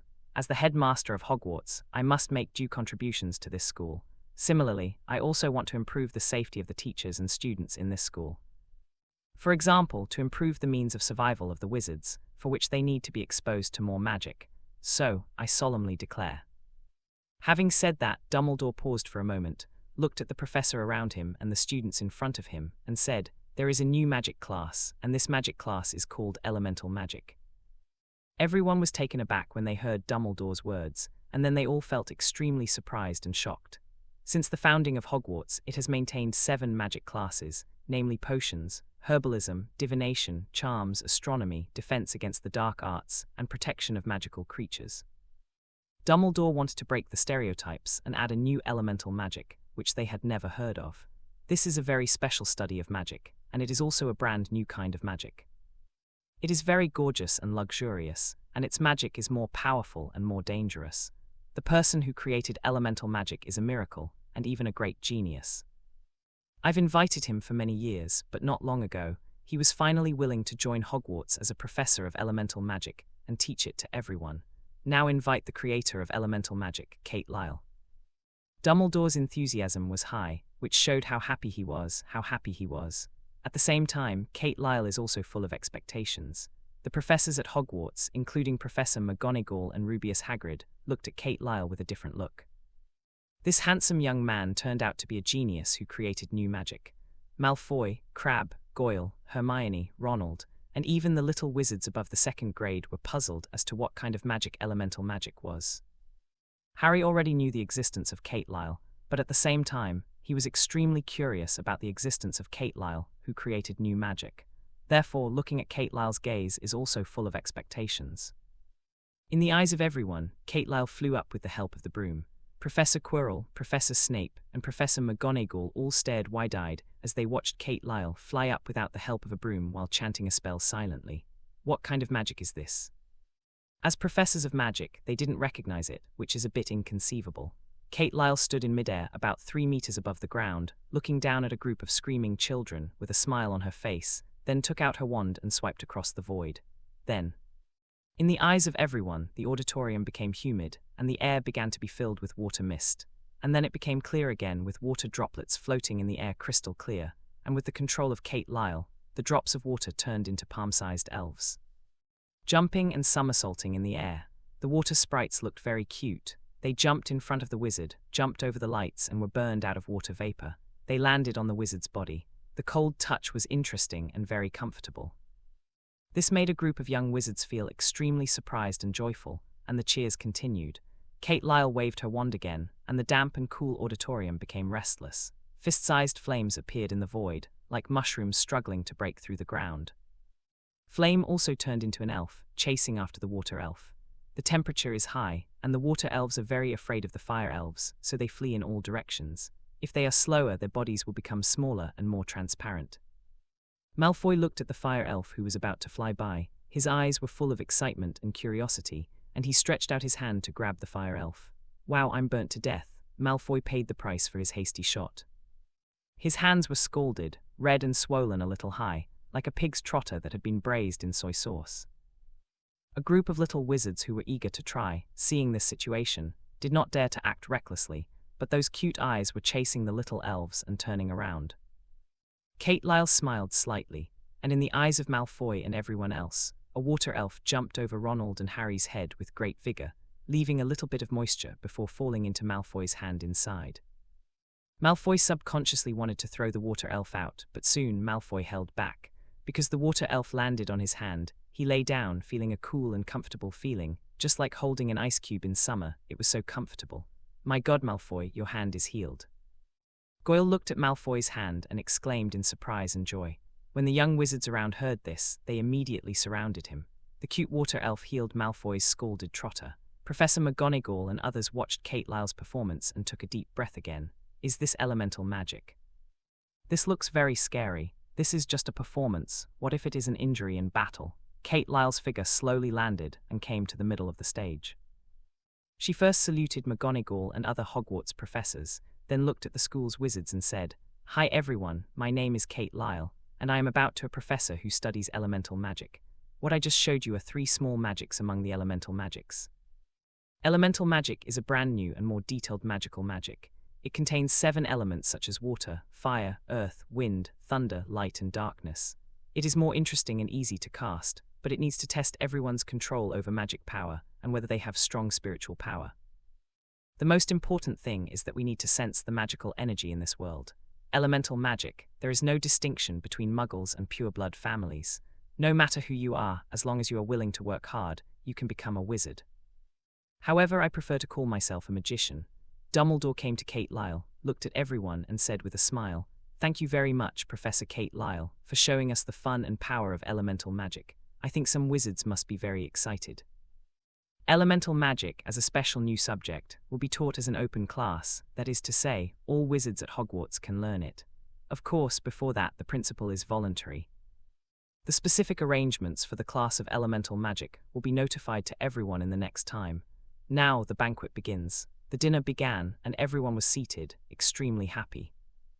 Harry Potter looked at the delicious food on the table. He was extremely shocked, but also very fond of it. He had never had such a sumptuous dinner at the Dursleys, and it was food he liked and wanted to eat. They were so picky he'd never eaten with his stomach open, especially since Dudley always snatched what he wanted. Dudley is also very brutal and domineering, and at the same time very rude without a gentleman's style. Roast beef, pork chops, lamb chops, sausages, boiled potatoes, fried potato chips, etc. There are too many to choose from. Harry couldn't wait to put all kinds of delicacies on his plate and then began to munch. "It's delicious," Harry Potter couldn't help admiring. "Harry, your eating is very ugly." Hermione heard Harry Potter's emotion, looked over and said with disgust, "I believe Harry must have never eaten such delicious food." Ronald joked. Harry Potter heard this and smiled. "Ronald, you are so smart, congratulations on your guess." Ronald felt incredible and said seriously, "God, Harry, have you really never eaten?" "Yes." Harry Potter smiled slightly and didn't feel sorry for it or that there was anything wrong with it. Hermione and Ronald exchanged glances, then moved. They were extremely fast, packed some delicacies and placed them in front of Harry Potter. Harry Potter looked at the delicious food as high as a mountain and was a little astonished, then looked at Hermione and Ronald and said with a smile, "Thank you, but I can't eat that much by myself. Harry, you deserve it. Eat slowly. If you miss this opportunity, you may have to wait until next semester or next year." Percy Weasley came behind Harry Potter at some point, patted him on the shoulder and laughed. After speaking, Percy said to Ronald, "Ronald, you too, eat more. You may not be able to eat such a big meal at home." Ronald heard Percy's words, gave him a blank look and said, "Yes, brother." Hermione and Harry Potter were taken aback when they heard Ronald's words, looked at Ronald and Percy, and said in unison, "Are you brothers?" Percy smiled slightly and said, "Yes, he is my younger brother. Didn't Ronald tell you that he has several older brothers?" Both Harry Potter and Hermione looked at Ronald. Ronald smiled awkwardly and said, "Maybe I should introduce myself again." "You should have done that," Hermione said, staring at Ronald, wrinkling her nose. Ronald was a little embarrassed by Hermione's look, a bit shy. Neville Longbottom was sitting on Ronald's left. Seeing this situation, he said foolishly, "Maybe you can start with me. I was brought up by my grandmother, she was a wizard. Interestingly, I have always been regarded as a muggle by my family, because I have never performed magic. Maybe my talent is limited. My uncle always wanted to take advantage of people's unpreparedness and let me cast magic. He even threw me into the Black Lake Pier and almost drowned me. In the end, I couldn't release a single spell. However, when I was 8 years old, my uncle came over for tea and he hung me on the edge of the window, and later, because I was eating cake, I fell from the 2nd floor, and you know what happened at this time, what?" Listening to Neville Longbottom's words, Harry Potter, Hermione, Ronald and Percy couldn't help being curious. "I guess Neville fell into the pool." Ronald laughed excitedly. "Ronald, is there a swimming pool downstairs in your house?" Hermione asked curiously. "No, but there is a huge lake in front of my house. We can play in it all year round." Ronald laughed. "So, I guess Neville was saved by his uncle's magic." Hermione gave Ronald a blank look and said, Percy chuckled and said, I think Neville must have fallen to the ground, and it was in great pain, so he must have cried a lot. Ronald, Hermione and Harry Potter all burst out laughing upon hearing this. Hearing what they said, Neville couldn't help laughing and then said, You are all wrong, I floated up by myself at that time, and I flew over the garden, and that felt great. My uncle didn't help me, but his face was wonderful. My family was delighted, they thought I wasn't magical enough to get into Hogwarts, but right now I'm here chatting with you. My uncle also gave me a toad. When Harry and the others heard this, they laughed and congratulated Neville. This gave Neville some confidence, so he wouldn't be so humble. Afterwards, Harry and others introduced themselves and got to know each other. Here at the professor's seat, Kate Lyle became the object of the professor's scrambling to chat. Professor McGonagall wanted to discuss Argus with Kate Lyle, but she was always disturbed by a group of ghosts and simply passed up the opportunity. So Nicholas surrounded Kate Lyle and said with a smile, Professor Kate Lyle, can your elemental magic allow me to have a body? Bloody Baron, Mr. Kate Lyle, I think I can go to hell, do you believe it? But I didn't go, can elemental magic realize my wish? Crybaby Maduo, can ghosts learn elemental magic? Peeves, Mr. Kate Lyle, can elemental magic trick students? That would be very interesting. Professor Snape and Quirrell are also full of curiosity about Kate Lyle, especially the ability shown by Kate Lyle has a great impact on their teaching. Professor Quirrell came to Kate Lyle first and stretched out his hand, said with a smile, Let me introduce myself formally, my name is Quirinus Quirrell. Professor Kate Lyle, it's an honor to meet you again. It's very shocking that you have created a brand new magic. You are a genius, I think we need to communicate well. Kate Lyle took a meaningful look at Professor Quirrell and then said, It's a great honor, Professor Quirrell. Professor Quirrell just said a few words, then turned and left, acting as if enough was enough. Seeing that Professor Quirrell had left, Snape also came over with a wine glass, held out his hand to Kate Lyle, and said with a smile, Severus Snape. Kate Lyle shook hands with Snape and laughed, I've heard something about you. Specializes in defense against the dark arts, potions, charms, occlumency, master potions. You also wrote Advanced Potion Production, which improved a lot of potion production methods. I have the honor to read it, and I have gained a lot of inspiration and harvest. I have some ideas on the development and production of some potions. Opportunity to discuss with you. Of course, in the contest of magic, I think we should still have a lot to learn from each other. Snape's eyes lit up when he heard Kate Lyle's words, and then he smiled and said, It's an honor. Dumbledore looked at Kate Lyle and Snape, laughed and said, Perhaps you can become good friends. Snape took another look at Dumbledore when he heard that. Dumbledore smiled. Kate Lyle saw it and smiled slightly. Student of Gryffindor, please follow me, thank you. The stairs here are moving, you need to pay attention at all times. If you get lost or get tricked by Peeves, I'm sorry, but I can't help you. Unless you can invite the Bloody Barrow, who is Peeves' nemesis. After the dinner, Percy, as the senior, led Harry and the others through the corridor and up the stairs, saying, Seeing this, Harry, Ronald, Hermione and others were a little shocked and excited. If Percy hadn't been urging them on, they would have stayed, looking carefully at the moving stairs that would take them where they were going. These portraits can actually move. Oh, they can talk. Ronald, he's watching you very affectionately. No, Harry, she is looking at you. I think she must miss you. Will she come out of the portrait and go to your room? Oh, Harry, your idea is really exciting. After a while, they came to the end of the corridor where a portrait hung. The portrait is of a very rich woman in pink. Password, the woman in the painting said with a smile. Dragon scum, said Percy. Then seeing the painting, a door swayed open, and inside was the Gryffindor common room. It was a very comfortable circular room filled with squishy armchairs. Assemble here. Welcome to the Gryffindor common room. The boys' dormitory is upstairs to the left, and the girls' dormitory is upstairs to the right. Your luggage and items have been sent up. Everyone take a good rest. Your studies will officially start tomorrow. Percy looked at Harry Potter and the others and smiled. Everyone responded and dispersed. There are 5 people in the dormitory. Harry Potter, Neville and Ronald belong to the same dormitory.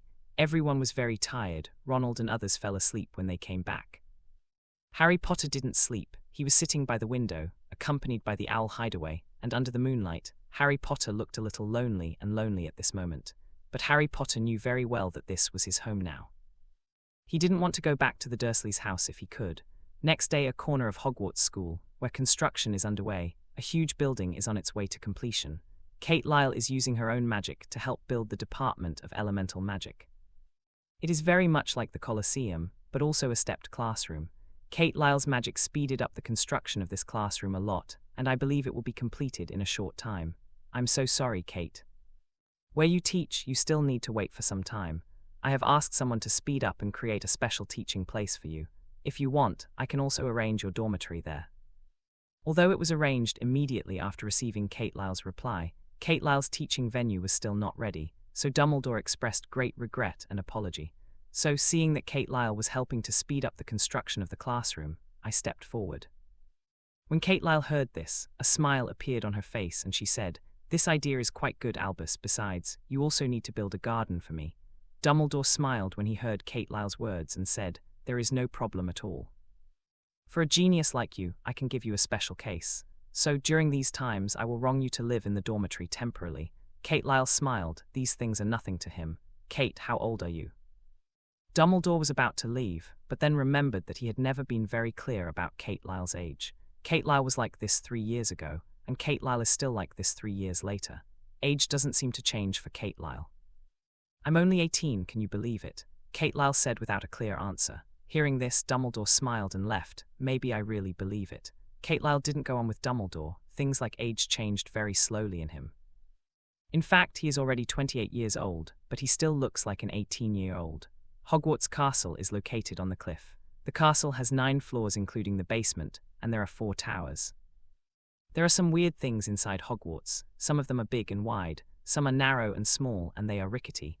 Every Friday leads to a different place, and some go up halfway. A step will suddenly disappear. You have to remember where you should jump over. Also, there are many doors that won't open if you ask them politely, or poke them in exactly the right place. The doors weren't really doors at all, just solid walls that looked like doors. It's hard to remember what's where because everything seems to be constantly moving. Can you imagine it? The people in these portraits also visit each other constantly. That is to say, 1 clock ago, the portrait was still a fat woman, and 1 clock later, he might be an old man reading a book, or a fat woman and an old man reading a book. Therefore, if you are not careful, you may get lost. It is not surprising that first-year students will get lost. At least, Harry Potter and Ronald, who had their first class today, got lost, so they had to run until they finally found their own classroom. Already in the classroom, Hermione, Malfoy, Crabbe, Goyle and others all looked back at Ronald and Harry Potter. Hermione felt helpless for Harry Potter, and Ronald, who were late for the first day of school. There was no cure for these 2 guys. Malfoy was a little proud, and then a little joking. "These 2 poor kids, do you know what course this is? Oh no, you would never have guessed that that serious witch is already staring at you." Facing everyone's eyes, Harry Potter and Ronald were a little embarrassed, and quickly found a place to sit down. Finally arrived. If she came later, her face would be terrifying. "I don't want to be reprimanded. Wow, this cat is so cute. I still like cats more than bats. Maybe we can." Ronald gasped a little, and then he spotted the cat on the lecturer's platform, so he said, just talking and talking, Ronald couldn't continue. Because the cat on the table jumped off the table and transformed into Professor McGonagall. Ronald and Harry Potter looked a little embarrassed, very embarrassed, especially Ronald. Facing Professor McGonagall, who walked in front of him, Ronald couldn't help complaining, "This move is really clever." Ronald was very helpless. He found himself really unlucky. "Thank you for your appreciation, Mr. Weasley," Professor McGonagall said, looking at Ronald and Harry seriously. "Maybe I should turn one of you into a pocket watch. At least it will make one of you more punctual. We are lost." Harry Potter explained, "Maybe I can turn you into a map so you won't get lost," Professor McGonagall said forcefully. Harry Potter and Ronald were speechless. They don't want to be turned into pocket watches, and they don't want to be turned into maps. Transfiguration is the most complex and dangerous form of magic you will study at Hogwarts. Anyone who is mischievous in my class, I will ask him out and never enter my class. This is my warning to you. Professor McGonagall looked at Harry and Malfoy in front of him and said with a serious expression. Ronald raised his hand and looked at Professor McGonagall. Professor McGonagall noticed Ronald and said, "Mr. Weasley, do you have any doubts?" Given that Ronald raised his hand to ask questions instead of asking suddenly, interrupting her was giving Ronald a chance. Harry, Hermione, Malfoy and others all looked at Ronald, also curious. Facing the gazes of the crowd, Ronald felt a little shy and embarrassed for a moment, especially the question he wanted to ask, and he didn't know whether he should say it or not. Professor McGonagall looked at Ronald and said, "Mr. Weasley." Ronald's face was a little hot, but he still gritted his teeth. "Professor McGonagall, I think Professor Kate's elemental magic is more dangerous." Harry, Hermione, Malfoy and the others heard what Ronald said, and immediately started talking about it. Elemental magic really seems to be more powerful and dangerous. When does Professor Kate's class start? Professor Kate is so handsome. I can't wait to see him. Elemental magic is very destructive. I'm suddenly looking forward to the elemental magic course. I don't know if it will be interesting. I hope it won't be as boring as the history of magic. Hearing the students' discussions, Professor McGonagall frowned, then adjusted his glasses and said, "Mr. Weasley, your perception is very good. It is a powerful and dangerous magic." Okay, what we are going to learn today is transfiguration. Professor McGonagall has not formally contacted elemental magic, so she dare not speak nonsense. As a result, Professor McGonagall changed the subject, and the students began to study transfiguration in earnest. It was a great class, with Professor McGonagall turning the table into a pig, the lamp into an eagle, and back again. Harry and the others were all attracted, eager to learn from him right away. However, they soon discovered how difficult it was. It takes a long time of training. It's not as simple as waving a wand and chanting a spell. But among these people, Hermione became a special existence. What others couldn't do, Hermione did. She turned a match into a needle and was praised by Professor McGonagall. Every Wednesday night, they will learn to observe the sky with a telescope, learn the names of different stars or the orbits of planets. Also take herbal medicine lessons with a fat witch named Sprout, learn how to grow exotic plants and fungi, and learn what they are used for. What Harry hated the most was the history of magic. There was a lot to write down, and it always messed up what was written down.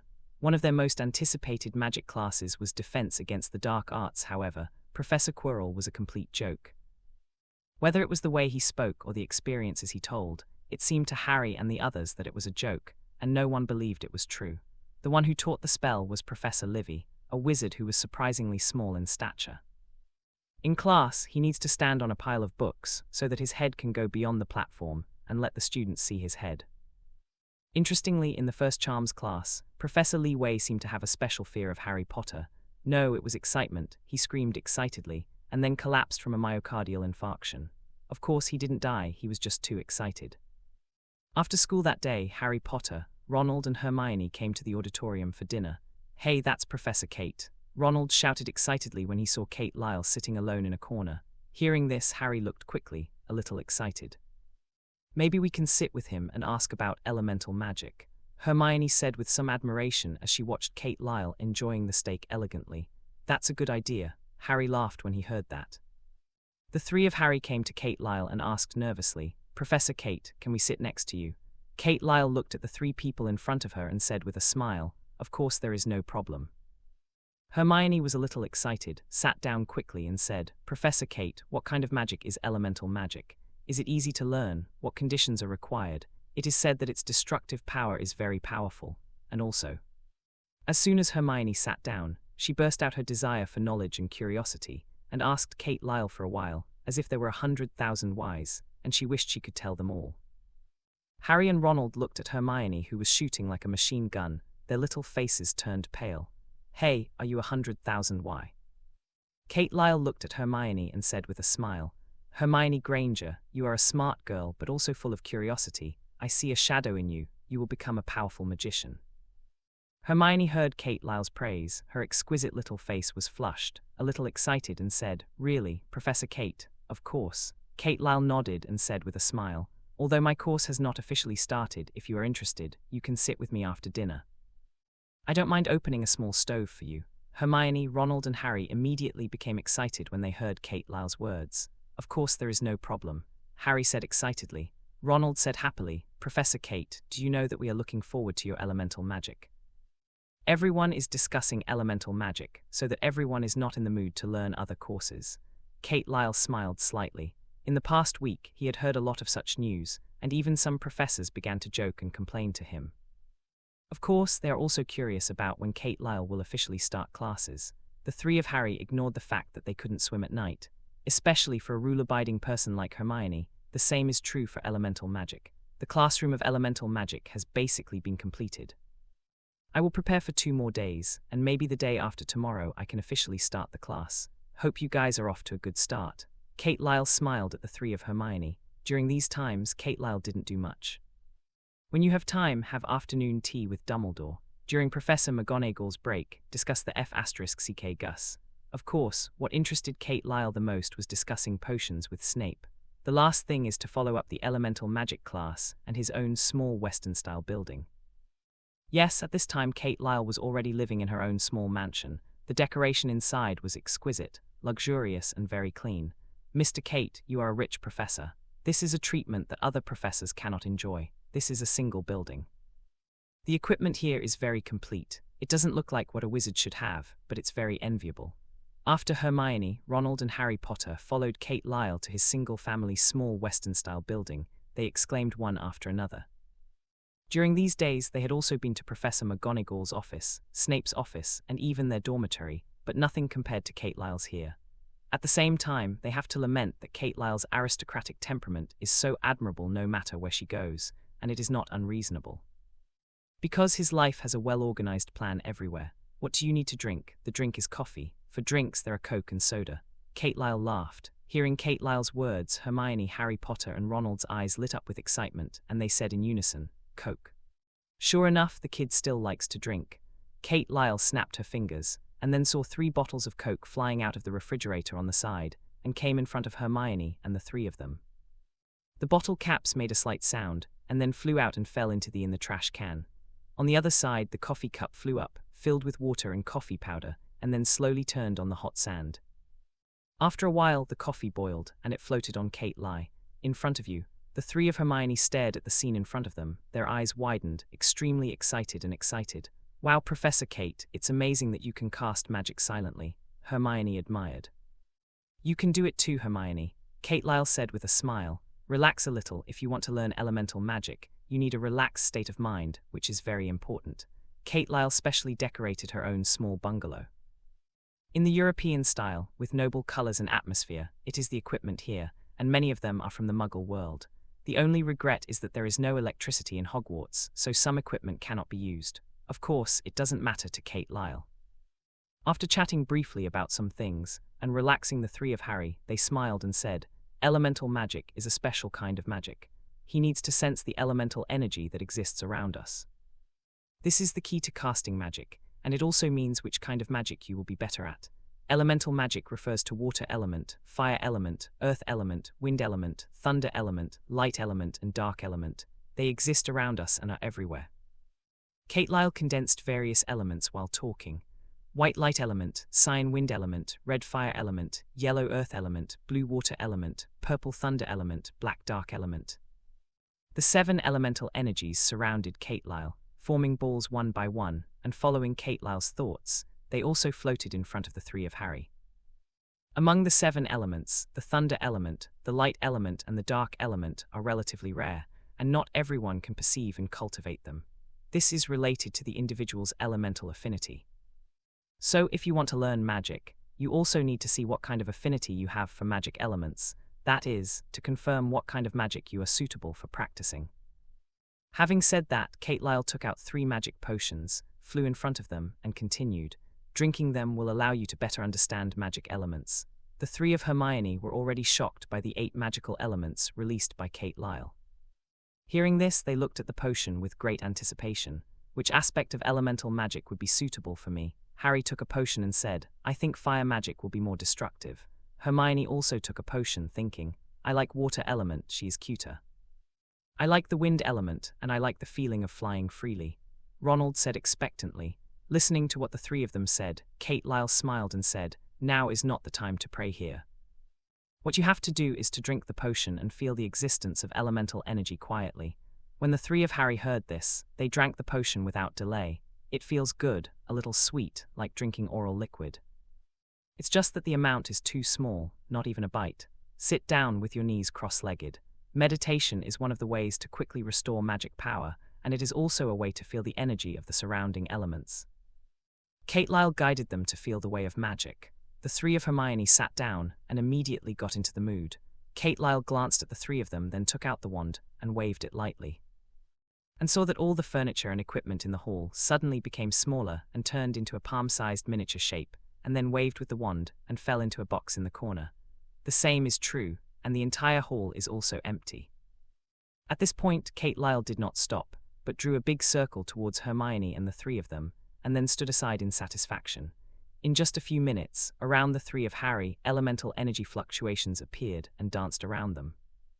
Around Harry there were red fire elements and blue wind elements dancing, and they were very strong. Beside Hermione there was a blue water element dancing, just as Hermione imagined. Ronald did not get the wind element as he imagined, but a rich yellow earth element around him. Although they already knew what kind of magic they were suitable for, Kate Lyle did not stop them. Because it's a time to grow up. The more elemental energy gathered on the body, the more affinity they have for the corresponding elemental energy. In addition, the more energy they gather, the more elemental energy they have. This process is also known as elemental baptism. After sensing elemental energy and incorporating it into the body, it is a process of transforming and strengthening the body. This process can be artificial or self-condensed. It also represents their own foundation, and of course, it can also be changed through the day after tomorrow. However, if one is born with such a foundation, one will undoubtedly have an advantage over others. The necessary conditions for casting magic are magic power and spiritual power, the two keys to casting magic. Mana determines how many spells a magician can unleash, and how powerful they are. Spiritual power is the magician's command to guide the release of magic. So magic power and spiritual power complement each other. Second is the spell that casts the magic. Therefore, at this time, the elements condensed by the three of Harry are also a process of element baptism. This has a lot to do with the potion that Kate Lyle gave them. Because this potion is called the baptism of elements, the talents of the three of Harry were really remarkable, really worthy of being one of the protagonists, especially Harry, possessing two elemental energies at the same time. Most people can only have one attribute, and only a few people can have two or more attributes. It is relatively easy to learn magic with the same attributes, but it is very difficult to learn magic with different attributes. Although some people can learn more types of magic, and some people can learn less, but the main thing is to be specialized and refined, because magic is more about quality than quantity, and having attributes does not mean that you can control them. Magic training mainly practices mental power, control and sensitivity to magic elements in the air. The cultivation of spiritual power can be carried out through meditation. The higher the spiritual power, the greater the magic power released. Of course, the premise is that you have enough magic power. At this time, the magic power fluctuations possessed by the three of Harry, in Kate Lyle's opinion, have reached the standard of apprentice magicians, and are moving towards junior magicians. One could imagine how powerful their talents were, and at the same time, Kate Lyle could also imagine how Harry stood out among the students of the same grade. Magician levels are divided into apprentice magician, junior magician, intermediate magician, advanced magician, great magician, magister, great magister, holy magister. Not everyone can achieve the existence of a magister or above. With Dumbledore's status, he was already at the top of the wizarding world, but he was only equivalent to a magister. Perhaps Dumbledore could go one step further and become even more powerful. But in terms of combat power, it is difficult to distinguish, but Kate Lyle believes that if Dumbledore fights him, Dumbledore will die in the end. This is Kate Lyle's confidence. About half an hour later, Hermione and Ronald woke up one after another, while Harry was still gathering elemental energy. Both Hermione and Ronald woke up, looked at Harry and looked around, full of surprise, and then fell silent. Another half hour passed before Harry woke up. At this time, the three of Harry already possessed the strength of junior magicians. Kate Lyle looked at the three of them with a smile on her face and said, "How does it feel?" "It's great, I feel magical all over my body, stronger than ever." Harry looked at Kate Lyle and smiled. Kate Lyle smiled slightly and said, "Try to condense the magic power you feel in the palm of your hand." The three of Hermione heard this and immediately tried it. "Just thinking about it, I saw a ball of energy appearing on the palm of my hand. The wind element I want." Ronald looked at the yellow energy in his palm and shouted in disgust. Hee, mine is blue, it's the water element I want, it's really great." Hermione jumped up excitedly, and the energy in her hand also collapsed. Seeing this, Hermione was a little flustered, even a little overwhelmed. "Don't be so nervous, this is a normal phenomenon. You have just come into contact with elemental magic now, and you have such magic fluctuations, which shows that your talent is very strong, but you still can't control such power because your controllability is not good enough. When you can precisely control the water polo and change its shape according to your thoughts in your hand, it means that your control has reached a very high level." While Kate Lyle was talking, she condensed a water element ball in her hand, and it kept changing its shape. Sometimes it turns into a villain, sometimes into an apple or a banana, etc. And even simulates a small bungalow, with all kinds of changes in its hands, changing at will. The three of Harry opened their mouths wide, in shock, and then full of anticipation. Harry, you have mastered the two elements of wind and fire, which is very rare. Most people can only have one magic element, but you have two, which shows that your talent and physique are extraordinary. In addition, the wind helps the fire, which means it can make your fire elemental magic more powerful. I can give you special training if you want. Kate Lyle immediately looked at Harry and said with a smile. Harry Potter was taken aback for a moment when he heard Kate Lyle's words, and then said happily, "Very happy, Professor Kate." Kate Lyle nodded, then looked at Ronald and said, "Ronald, although you understand the elemental earth, don't underestimate him. The magical attack power of the earth elemental is average, but its defense is super high. It is the best defensive magic. Among the three of you, Hermione's water magic defense is average, and his attack power can't be underestimated, but he also has the ability to heal and recover. In battle, with such a mage by your side, your injuries will be healed quickly. No need to suffer through pain. Harry's fire element is a very powerful attack method, but the defense is insufficient. But the good thing is that with the wind element, the attack method is also more strange and changeable, and it is often difficult to defend against, and the attack power is also powerful. Therefore, Harry, it is an important force for output. Healing, the output is already available, then your earth elemental magic is the best power to protect your partner. It can help your partner block many attacks. In addition, don't underestimate the earth elemental magic. Its destructive power is also very powerful. Kate Lyle's consolation made Ronald very excited. Therefore, his strength is also very important. Elemental magic is magical magic. It can not only be used in battle, but also has miraculous effects when refining magic potions. With the proficient control of magic power, it can help you better control the dosage of medicine. Of course, if you are interested in potions, I can also teach you. Kate Lyle smiled at the three of Harry. When Harry heard Kate Lyle's words, his eyes lit up and he said, "Really? Of course, I will never let you down." Kate Lyle laughed. Kate Lyle immediately said again, "But before that, you still need to learn some theoretical knowledge. Now, it's not too late, you should go back, otherwise, if found out, Gryffindor will lose points. Professor Kate, can we come to study with you tomorrow night?" Harry Potter said with some expectation. Hermione and Ronald looked at Kate Lyle expectantly. "Of course, if you are interested, you can come and find me." Kate Lyle smiled. "For example, teach you how to control elemental energy." After hearing this, the three of Harry Potter left with excitement. Kate Lyle looked at the three of Harry Potter who were going away with a smile on his face, then looked aside and said, "Why don't you come in and have a seat?" In the darkness, a figure came out. Under the light, his figure was also revealed. He was wearing a mask, shrouded in a black robe, unable to see her specific face clearly. "You seem to have stayed here for a long time. Is there something wrong?" When Kate Lyle helped Harry Potter and the others perceive elemental magic, Kate Lyle sensed magic fluctuations outside the house. Immediately, Kate Lyle secretly discovered the existence of the other party. And after Harry Potter and the others left, the other party didn't leave either, which made Kate Lyle interested. "Is this directed at yourself? Found something interesting? Is the magic shown just now what you call elemental magic? If you look at it this way, you should be very strong. If you are interested, let's take a trip." With a hoarse voice and a somewhat dissatisfied tone, Kate Lyle frowned slightly. However, he also understood what the other party meant. Then Kate Lyle smiled and said, "You seem to be very confident in yourself." The man in black said slowly, "I just wanted to see if the magic you created is that powerful."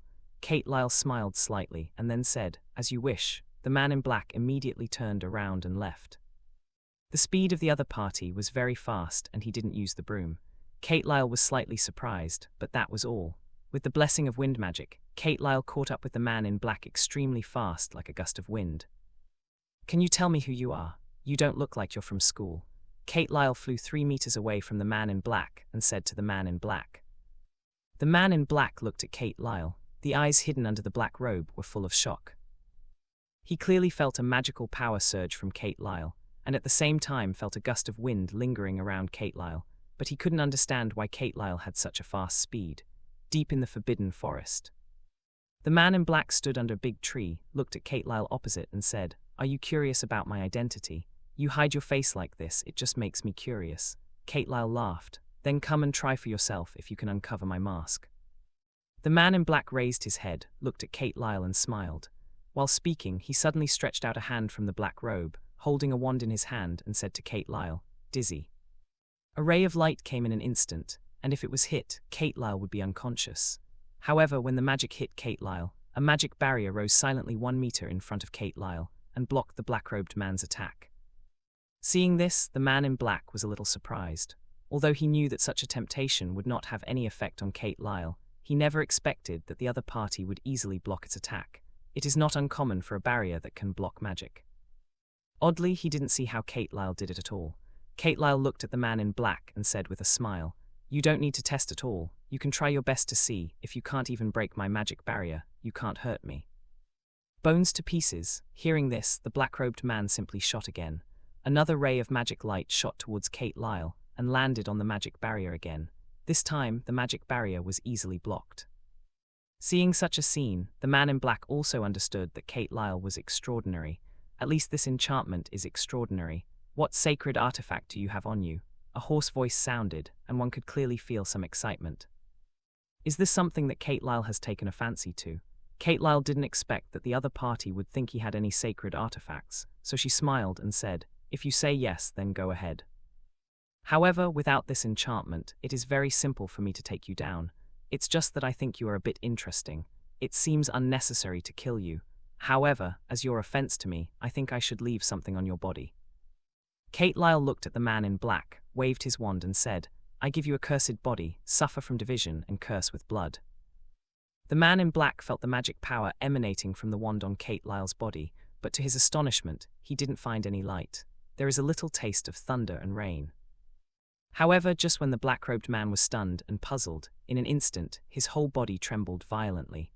At the same time, it can be seen that the body covered by the black robe has rays of light flickering, like cracked flames. Then came the muffled snort of the man in black. Kate Lyle looked at the scene in front of her, smiled slightly, and said, "Good luck." Kate Lyle turned and left. Before leaving, she said again, "I hope you can have a good sleep every night." As Kate Lyle left, the man in black trembled violently, then knelt on the ground unable to support himself, grabbed the ground in pain, and let out a shrill scream. For a moment, the bats in the Forbidden Forest, the centaur and the hidden Aragog were all attracted. Outside the Forbidden Forest, as the inspector of the Forbidden Forest, Rubeus Hagrid rushed out of the small room holding a crossbow and looked in the direction of the Forbidden Forest. Immediately, Hagrid set out for the Forbidden Forest with the lamp in hand. In the other direction, Kate Lyle quietly returned to her single-family villa. Kate Lyle already knew who the other party was. Also, Kate Lyle didn't kill each other. Of course, with the opponent's strength, he didn't even bother to kill him. Perhaps a force like Dumbledore is more suitable for him. Of course, Voldemort at his peak, he didn't mind playing with each other either. Now, what he looks forward to even more is the growth of Harry Potter and the others. After all, compared to this world, the three of Harry are the protagonists. Thinking of this, a smile appeared on Kate Lyle's face. And just when Kate Lyle was about to take a break, she immediately found an envelope in the window with a faint light shining. Kate Lyle was a little curious, who left him a letter. After taking the envelope, the light immediately dissipated. After opening the envelope and reading it, Kate Lyle knew who had been there. Head of Slytherin House, Snape. Invite me to his potions class tomorrow. Kate Lyle thought for a moment, then smiled, and directly erased the original handwriting on the other party's paper, and responded with a few words. The screams of the Forbidden Forest made the creatures in the Forbidden Forest feel malicious. It was a miserable and desperate voice full of evil, which made people tremble. However, when powerful beings such as Hagrid, Centaur and Aragog followed the sound to find the past, the sound disappeared and the people disappeared. Apart from the fluctuations of the fighting, there was no damage to the venue due to the fighting, so they couldn't judge what happened here and who made the screams. Hagrid reported this matter to Dumbledore. Dumbledore's reaction was a little calm, and Hagrid was sent away because of this. Of course, Hagrid still believed in Dumbledore, just as Dumbledore trusted Hagrid immensely. The relationship between the two of them is somewhat special. Perhaps this has something to do with Hagrid's kindness. "Good morning, Professor Kate. Are you going to the auditorium for breakfast too?" When Hagrid went to the auditorium to have breakfast, he saw Kate Lyle coming from the side and he greeted and smiled. Hagrid is worthy of being a giant with a very strong body. Kate Lyle's height stands beside Hagrid and she looks short. "Yes, Hagrid." Kate Lyle responded with a smile. "Some things happened in the Forbidden Forest last night. Did you hear the terrible screams?" Hagrid lowered his head mysteriously, looking around, looking a little cute, said. Kate Lyle's small house is the closest to the Forbidden Forest, except for Hagrid's small house. So, in Hagrid's view, Kate Lyle should also have heard that voice. Kate Lyle laughed and said, "I heard it, but I really want to go in the Forbidden Forest, so I don't know what happened inside." Hagrid smiled and then said, I don't know, I went in and looked, but I didn't find anything. Kate Lyle smiled slightly, then took a look at Hagrid and said, Hagrid, do you want to become stronger? Only with strong power can you better protect what you want to protect and gain the respect of others. Perhaps with this opportunity, you can have a woman who loves you. Kate Lyle is still very friendly to Hagrid.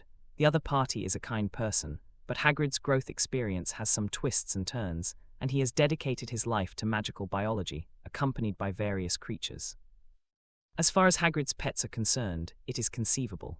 For example, the three-headed dog Mau from Hell, the hunting dog Yaya, who is now kept by his side, the giant spider Aragog in the Forbidden Forest, and the Norwegian ridgeback dragon Nobeta, who will be adopted soon. Hagrid is an absolute genius when it comes to keeping pets. However, although he has the ability to raise them, he doesn't have enough ability to keep them. Also, Hagrid's father was a wizard, and his mother was a giant. Don't ask me how they zo, it's a worldwide puzzle, at least Kate Lyle swears he hasn't studied it. If he had to study, he thought, he should take Hagrid. Kate Lyle vaguely remembers that in the setting of Harry Potter, although giants cannot be classified as humans, they can be regarded as close relatives of humans, so humans and giants can still intermarry. It's just that this kind of cross-border combination is usually a combination of a male and a female giant, because the body of a human mother can hardly bear a child with giant blood, let alone pregnancy. Just imagine, how big is a giant baby? He is definitely taller than his mother. Thinking about this result, this is no longer a problem of dystocia, but a matter of bursting the belly. As for the topic of the combination of male giants and female humans, Kate Lyle trembles when she thinks about it. Once upon a time, Kate Lyle saw such a website, which was a group of Harry Potter fans created various topics, including the topic of the combination of humans and giants. They quarreled fiercely and built various long-winded stories with more than 10,000 pages, but they were still full of interest. This is definitely an interesting and imaginative topic. Back to normal topics. Hogwarts shit shoveler Rubeus Hagrid is a tall half-giant. But half-blood giants were once disgusted by the wizarding world. Like werewolves, they were even regarded as evil monsters. But such a group of monsters were the Magic Brothers that both sides tried their best to win over in the two wizard wars provoked by Voldemort. Because giants benefit from their huge bodies, they have extremely strong attack power and resistance to attack. Except for a little slow reaction, they have almost no weaknesses on the battlefield, and they are natural fighters. In Kate Lyle's view, these also mean that Hagrid can store more magic power in his body. Just imagine how terrifying a giant warrior possesses magical power and can release powerful magic. Hagrid listened, grinned, and said a little shyly, Professor Kate, you have given me a difficult problem. I don't know how to answer you. You may not know that I am forbidden to use magic, otherwise I will be expelled from school. As for finding me a woman, it's very difficult. Giants like me are very rare. Hagrid's character is quite open-minded. He has a clear understanding of his own origin. Perhaps because of this reason, he has never married a wife and had children. Hagrid, you need to change your mind. Dumbledore really forbids you to use magic. Did you really not use magic when you were doing errands for Dumbledore? Dumbledore's kindness, you should have a deep understanding. And besides, the truth will eventually be revealed. Now you can learn magic and become more powerful. After the truth is revealed, then stand in front of everyone as a powerful person and tell them that you are very powerful. You should use the trust that Dumbledore gave you, work hard, and don't live up to his trust. When he is in danger, you need to be brave to protect him. Hagrid fell silent for a while after hearing Kate Lyle's words. What happened many years ago, then Hagrid became the subject of suspicion, and if it weren't for Dumbledore's support and intercession, he would have been stripped of his magic and thrown into Azkaban for the rest of his life. Therefore, Hagrid knows very well who gave him a new life. The same is true. After the silence, Hagrid looked at Kate Lyle and said, Thank you, Professor Kate. You are very good. I should become stronger. So, are you willing to teach me elemental magic? My feeling is that you tell me this because you have the power to make me strong. Kate Lyle smiled slightly and said, Hagrid, you are a person who looks thick but has a delicate heart. However, I have an appointment with Snape in the morning to teach the children, so if I can, I will come to you in the afternoon. Hearing that, Hagrid smiled and said, That's really great, I'm looking forward to your arrival. In Hagrid's good mood, Kate Lyle joined Hagrid in the auditorium for a nice breakfast. Then, Hagrid left and Kate Lyle came to the basement. This was where Snape had his classes, and Snape's office was also here. Speaking of Snape, I have to talk about his miserable childhood, unfortunate family, bad views, no friends, and difficulty in basic necessities. After finally coming to Hogwarts, he was assigned to Slytherin, and he was rejected because he was not a pure blood. Although he had a talent, he was not reused. At the same time, he also likes Lily very much, but because of black magic and low self-esteem, he dared not confess and finally broke with Lily. Lily Evans is Harry Potter's mother, the love of Snape's life, but there is no fate. She can only watch the beloved woman be with James Potter and then give birth to Harry Potter. In the end, because Voldemort knew a prophecy, he wanted to kill Harry Potter, and finally Lily Evans died in Voldemort's hands. This made Snape very sad, and thus had some prejudice against Harry personally, but Snape was also very interesting. He was willing to be misunderstood by others, and he was also secretly protecting Harry Potter. Therefore, from a woman's point of view, this kind of Snape may be a true love, and it is worth having. Kate, if you don't come, I'm going to find you. In Snape's office, seeing Kate Lyle coming in, Snape laughed. Seeing the smile on Snape's face, Kate Lyle smiled slightly and said, "Snape, you are looking forward to it." Snape, who was always stern, with an indifferent and unfathomable expression, actually smiled, which was rare. After all, in Harry Potter's setting, this is a dedicated, gloomy, indifferent, mean, unfathomable, and an infatuated man who is very persistent in love. Of course, I just want to maximize the benefits of my limited time. For example, discuss potions with you in class, and make children more interested in potions. Kate Lyle laughed when she heard this and then said, "Let's go, I think they can't wait to take action." Snape nodded, and the two walked towards the classroom. In the huge classroom, Harry Potter and Ronald sat together, with Hermione behind them. "Harry, it's potions class again, and I seriously doubt you've offended Snape at some point. He seems very much against you. Also, I was targeted." Ronald put the textbook on the desk and complained to Harry in a low voice. Harry was slightly silent when he heard this and said, "I don't know either, maybe." Harry remembered the pain from the lightning scar on his forehead when he met Snape's eyes in the Great Hall on the first day of school. And when Snape took potions class for the first time, he was targeted by Snape, so Harry was also a little puzzled about Snape. However, you have to admit that Snape's potions is very powerful. Now, we need to take the class seriously instead of complaining here, Hermione reminded after hearing the conversation between the two of them. On the other side, Malfoy frowned slightly as he looked at the three of Harry, who lowered their heads and whispered, and then smiled. He wanted to befriend Harry Potter, but Harry Potter didn't know how to compliment him. He recognized Harry Potter's parents, powerful wizards. However, Harry Potter was humiliating himself. He wanted to draw Harry Potter to his side. Harry Potter should have the ambition bestowed by Slytherin, that is the chance for Harry Potter to become stronger. The cooperation between the strong can dominate the magic world. The classroom door was opened. Snape walked in, followed by Kate Lyle, who came in. The appearance of Kate Lyle immediately attracted everyone's attention. Because of the elemental magic shown by Kate Lyle, they were very fascinated. It's just that because the class of elemental magic has not been built yet, so it's been a week since the start of school, and they haven't attended the class of elemental magic yet. Fortunately, their anticipation day and night allowed those dwarves to speed up the construction, and in a few days they would be able to take courses on magic elements. However, to their surprise, Kate Lyle showed up in their class. Harry Potter, Ronald and Hermione looked at Kate Lyle with excitement and anticipation. Kate Lyle reminded them last night, but they didn't expect Kate Lyle to appear in their class the next day. "This is Professor Kate. I think everyone is familiar with it." In front of the podium, Snape looked at the freshmen in front of him, looked at their expectant and delighted eyes, and said calmly, "I invited Professor Kate here today because Professor Kate is also a master of potions, and she is very powerful and has miraculous research. Today, we will teach you a different potion science in the form of discussion. Now, I would like to invite Professor Kate to tell you about a different kind of potion science." In the eyes of everyone, Kate Lyle stood in front of the podium and smiled slightly. "Students, good morning." Subconsciously, Kate Lyle said the words that the teacher often said before class when she was in school in her previous life.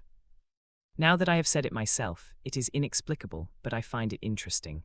Harry Potter, Ronald, Malfoy and other children were all stunned. After all, this is a magic academy, not the outside world, which makes them somewhat uncomfortable. But fortunately, Hermione is a smart and kind girl. She immediately reacted and pretended to be serious.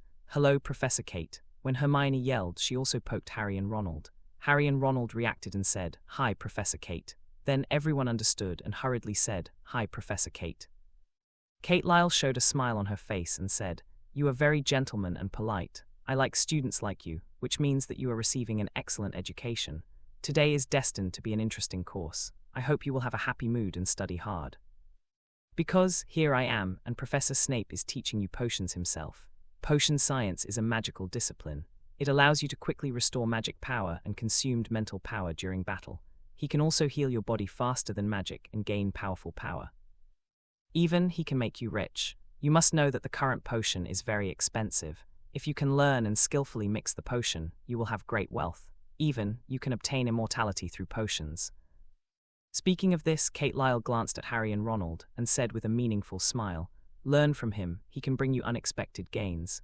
Wow, I found Professor Kate's lectures very interesting, not as indifferent as Professor Snape. Handsome Professor Kate is very interesting. I can see such a handsome face and listen to such interesting lectures. I also memorized everything Professor Kate taught. Hey, it's so easy, this feeling, I can go to heaven. I didn't expect Professor Kate's potions to be so good. It seems that Professor Snape missed it just now, but Professor Kate finished it instead. I didn't expect the transformation potion to be so interesting. As long as you drink the transformation potion, you can maintain the transformation for a long time. This is much better than practicing a F***ck Gus, mainly because it is more convenient. Following Snape's announcement that get out of class was dismissed, Harry Potter and the others rushed out of the classroom and headed for the auditorium. They were hungry, but also very excited, and even communicated impatiently. For a moment, Hermione, Ronald, and Harry Potter's eyes lit up, especially Ronald. Ronald deeply remembered Kate Lyle's words, "If you master potions, you can make a fortune. This is simply the code of wealth." "Harry, I think we should give it a try. Let's find Professor Kate to teach us potions, for example, tonight," Ronald whispered, putting his arm around Harry Potter's shoulder. Hermione watched the two whispering, then patted the shoulders of the two and said, "What are you talking about?" "There is something that I can't let me know." Ronald smiled when he heard Hermione's words and said, "I found a way to make a fortune. You want to refine potions to make money."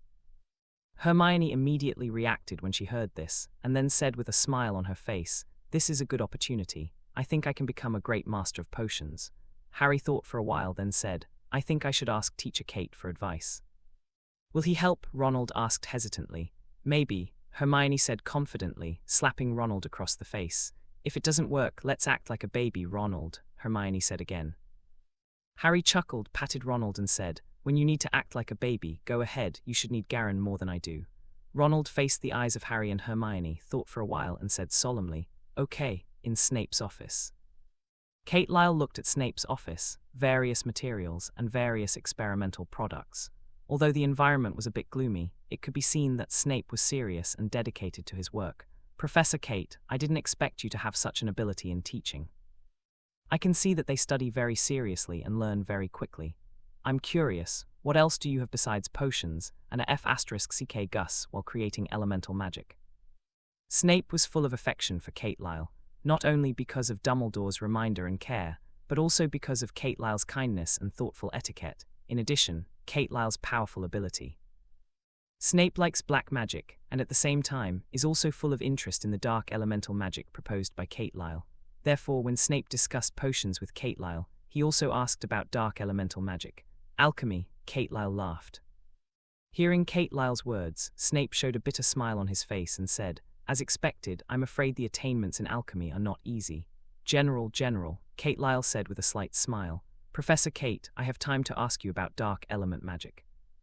Snape said solemnly, "Have we discussed it not long ago?" Kate Lyle laughed. Snape shook his head and said solemnly, "I want to learn dark elemental magic, and I feel that this is very suitable for me." Kate Lyle thought for a while, then took out her wand, waved it in the air, and landed on the globe beside her. Then she saw the globe glowing and turned into a crystal ball. If you want to learn dark element magic, it depends on whether you have dark elements in your body. Now you have this opportunity to pour magic power into the crystal ball. Don't be too fast, release it slowly. After hearing Kate Lyle's words, Snape came to the crystal ball, looked at it for a while, then looked at Kate Lyle and asked, "Can this test my magical attributes?" The word magical attribute was heard from Kate Lyle, so Snape understood it very quickly. "Yes, but now he is a disposable product and can only be tested once," Kate Lyle explained with a smile. Hearing that, Snape nodded, put his right hand on the crystal ball, and input magic power as Kate Lyle said. The magic power circulated in the crystal ball, and then the crystal ball radiated light. After a while, the entire crystal ball also turned black. Just a moment later, the crystal ball turned back into a globe, which shattered. Snape was taken aback by the sight in front of him. What's going on? Kate Lyle glanced at Snape and said with a smile, "Don't worry, it's just because your magic power is too huge, so this globe couldn't bear your power and was damaged." Professor Snape, your feeling is really accurate. Your magic power contains a huge dark element. You are very suitable for practicing dark elemental magic. This is a miracle. Light elemental magic and dark elemental magic are very rare magics. I firmly believe that it is very good to find such a person among millions. Hearing that, Snape breathed a sigh of relief and then solemnly said to Kate Lyle, "Professor Kate, please teach me the magic of dark elements." Thinking of the fight between Kate Lyle and the man in black last night, Snape felt a little excited inside. As a bystander, by chance, he followed Kate Lyle and the man in black and witnessed the strength of Kate Lyle and the desperate scream of the man in black. That kind of curse magic must be dark element magic. At the same time, Snape also firmly believed that Kate Lyle had more dark element magic means, and in Snape's view, those means would definitely be more powerful. Therefore, Snape was also full of expectations. Kate Lyle looked at Snape, who lowered his head slightly. The corners of his mouth were slightly raised, which was somewhat meaningful. "Professor Snape, I feel honored to be able to help you. This is a process of learning from each other. I am also looking forward to someone who can have a great leader on the road of dark element magic. I created elemental magic, and I also hope that elemental magic can become a dazzling light in the magical world." Snape heard Kate Lyle's words, his eyes sparkled. He controlled his trembling body, looked at Kate Lyle, stretched out his hand and said with a smile, "This is a very interesting and meaningful proposition. I like it very much." Kate Lyle didn't stay in Snape's office for long. However, she still taught Snape the book on how to practice dark element magic. Kate Lyle believed that with Snape's talent, getting started would be a very easy task. As for the use of magic, Kate Lyle does not need to worry at all. Snape's earnestness and strength, as well as his means on the channel, are not lacking at all. Therefore, after Kate Lyle left, Snape couldn't wait to meditate in the office, a hut on the edge of the forbidden forest. Carrying a bottle of wine, Kate Lyle came outside the house and knocked lightly on the door. The door opened, and the big Hagrid opened the door. When he saw Kate Lyle at the door, he immediately smiled and said, "Professor Kate, you are finally here. I have been waiting for you for too long. Come in quickly." Kate Lyle smiled and entered the house under Hagrid's enthusiasm. Hagrid said shyly, "Professor Kate, have you eaten yet? If not, I made some sandwiches here." Hearing this, Kate Lyle looked at the table subconsciously, with a smile on her face, and couldn't help twitching. "That sandwich is simply unsightly. I can't imagine how delicious it will be." Kate Lyle has already heard about Hagrid's cooking skills. It's really hard to say. In this regard, Kate Lyle firmly believes that Harry Potter and the three of them definitely have a deep understanding. The smile returned to Kate Lyle's face and said, "Thank you, Hagrid, I'm full. Also, I brought you something nice." Saying so, Kate Lyle handed the bottle of wine to Hagrid. Hagrid looked at the wine that Kate Lyle handed over and immediately showed an excited smile on his face. He said, "Hey, Professor Kate, I really love you so much. My God, this is Madame Rosmerta's mead, my favorite." After Hagrid took the mead, he unscrewed the cap while talking and drank impatiently. "Good, this taste is really great." Immediately seeing Kate Lyle on the opposite side, Hagrid said apologetically, "Oh, I'm sorry, Professor Kate, I should share your cup, but I love it so much." Kate Lyle smiled and said, "You're welcome, I prepared this for you, so he belongs to you." Hagrid smiled, feeling more at ease and comfortable. Kate Lyle took out a crystal ball, put it on the table, and said to Hagrid, "Hagrid, before I teach you magic, first of all, I need to know what kind of magic attributes you have." When it came to business, Hagrid immediately put away the mead and put it in his coat pocket, before he listened to Kate Lyle teach him about magic with peace of mind. "What do I need to do?" Hagrid asked, examining the crystal ball. "You just put your hands on it and put the magic in," explains Kate Lyle. Hagrid did as he was told. Holding the crystal ball with his huge palm, magic power poured in, and then he saw a yellow light emerge from the crystal ball. "Professor Kate, what does this mean?" Hagrid looked at the yellow light and asked curiously. Kate Lyle smiled slightly and then said, "The yellow energy represents the energy of the earth element. Earth elemental magic, I have to say, this is still very suitable for you, Hagrid. As a giant, you are obviously slower than others in terms of movement, so you are easily hit by magic. However, after you learn the magic of the earth element, you can summon earth armor on your body to arm your body and give you a stronger defense. In addition to earth armor and earth walls, they are also good defensive methods. In terms of offensive methods, there are also ground thorns, ground cracks, earth dragon bullets, etc., and they are also very good in offense and defense. Hagrid listened to Kate Lyle's words. His breathing became quicker and he was full of anticipation. As a giant family, his stature is undoubtedly very short. However, the giants are powerful fighters, wielding huge weapons, and it is instinct to charge forward.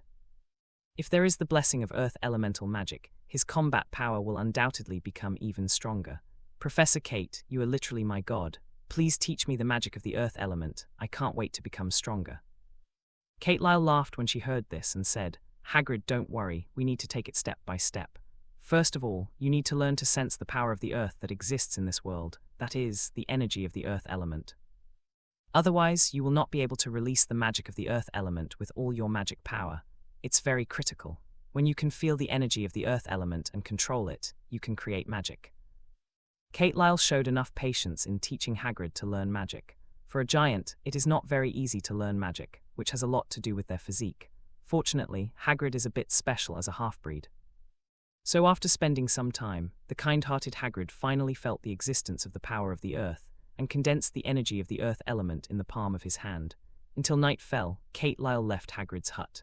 At this time, Hagrid, like Snape, was studying very seriously. For example, Hagrid at this time is working very hard on how to control the magic power and turn a pile of sand into various shapes without falling apart. Kate, you are finally back. If you don't come back, I thought you left. Kate Lyle returned to her small Western-style building and immediately found a pumpkin lantern hanging on the railing at the door, and a small flame was burning inside the lantern. With the arrival of Kate Lyle, the small flame immediately exploded and turned into a fist-sized fireball, which turned into a human face, and said to Kate Lyle a little excitedly. When Kate Lyle heard the voice, she lifted the lantern, walked inside, and said with a smile, Dumbledore, what do you want from me? Dumbledore responded, I heard from the first-year students that you discussed potions with Snape in class today. Those little guys admired you very much and said that your teaching quality is even stronger than Snape's. They are very eager to hear your potions lessons.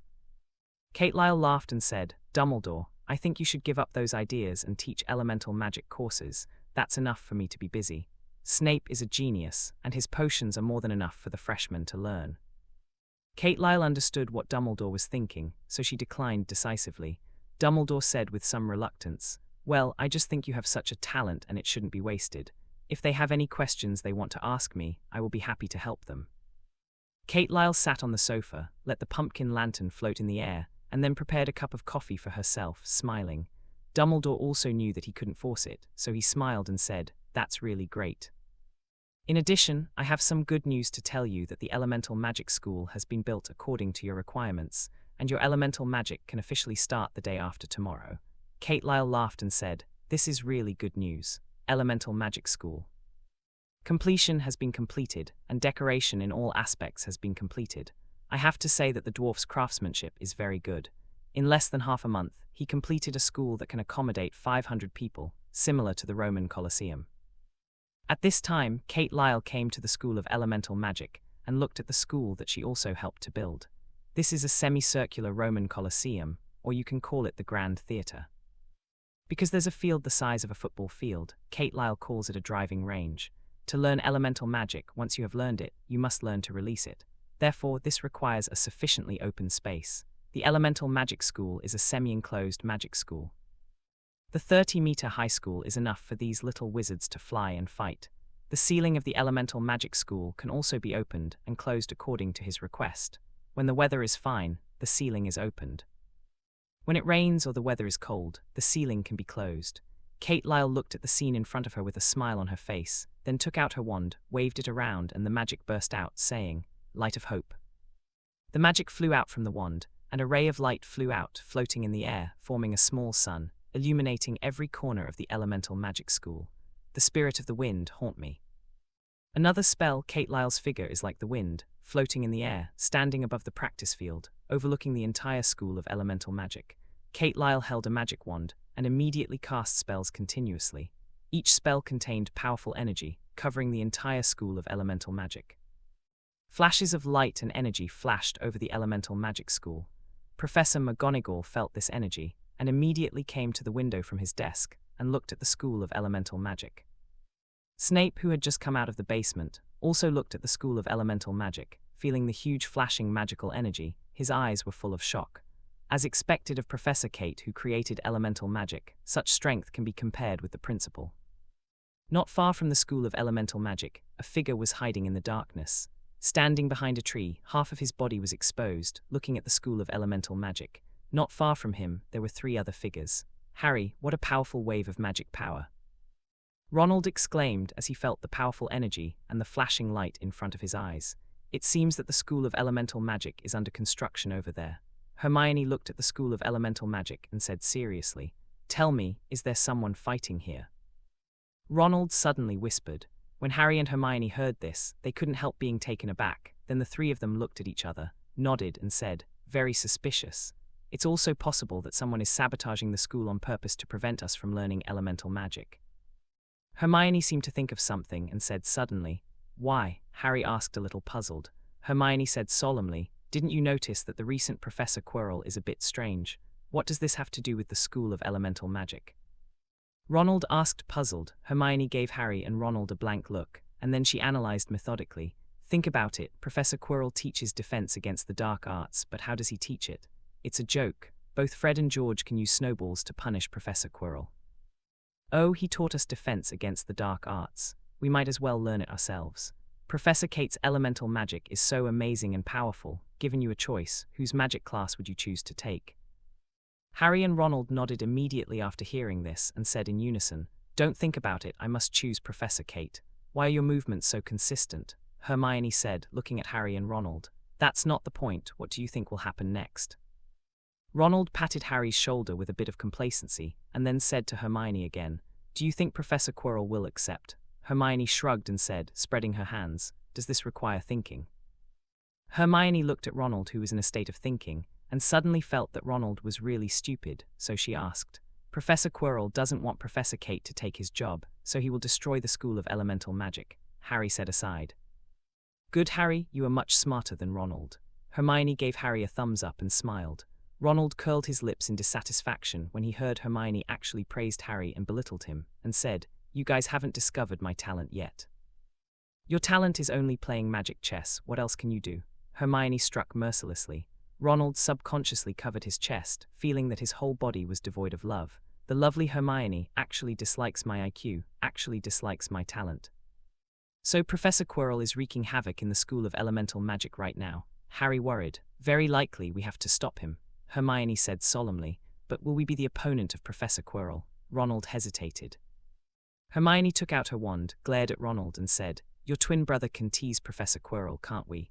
After finishing speaking, Hermione walked forward with her head held high. Harry smiled and immediately followed. Ronald rubbed the back of his head, wondering can this be the same? "Fred and George are senior wizards now, and we are just fledglings who have just become wizards." Ronald didn't understand, but hurried to keep up with Hermione and Harry. "Hey, you should wait for me. I am an earth elemental magician. I can protect you."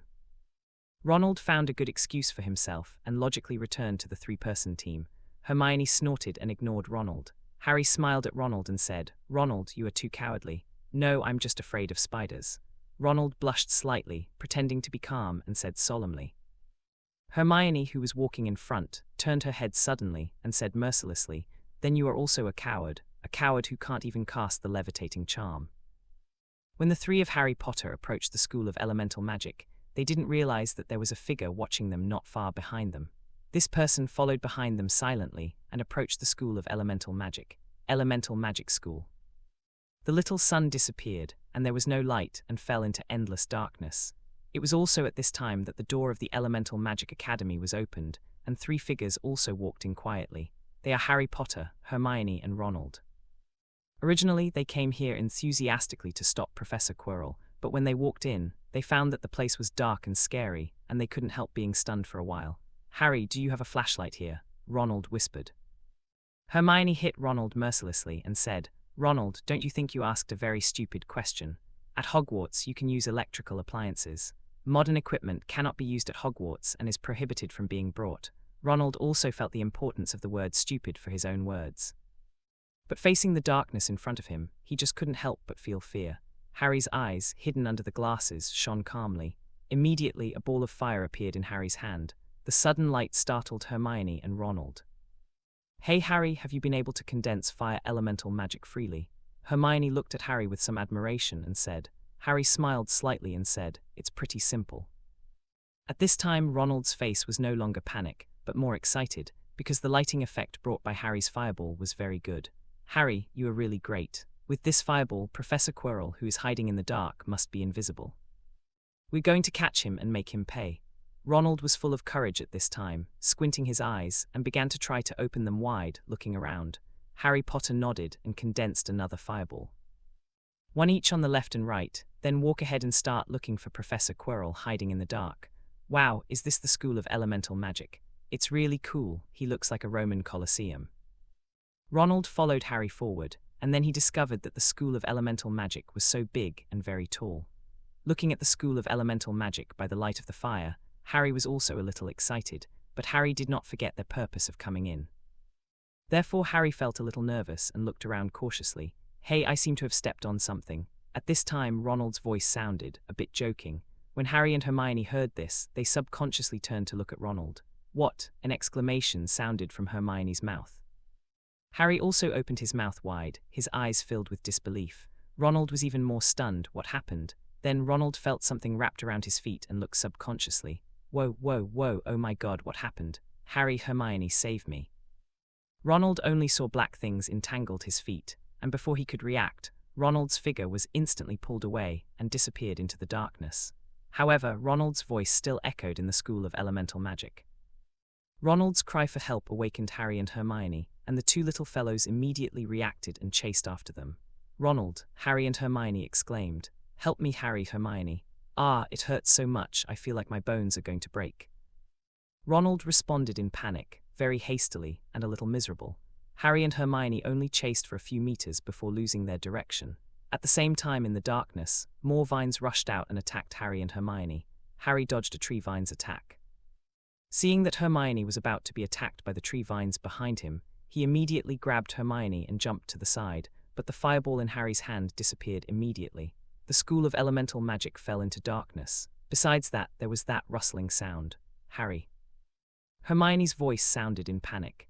In the darkness, Harry was short of breath, stood up, tightly grasped his wand and released a fireball, saying, "Hermione."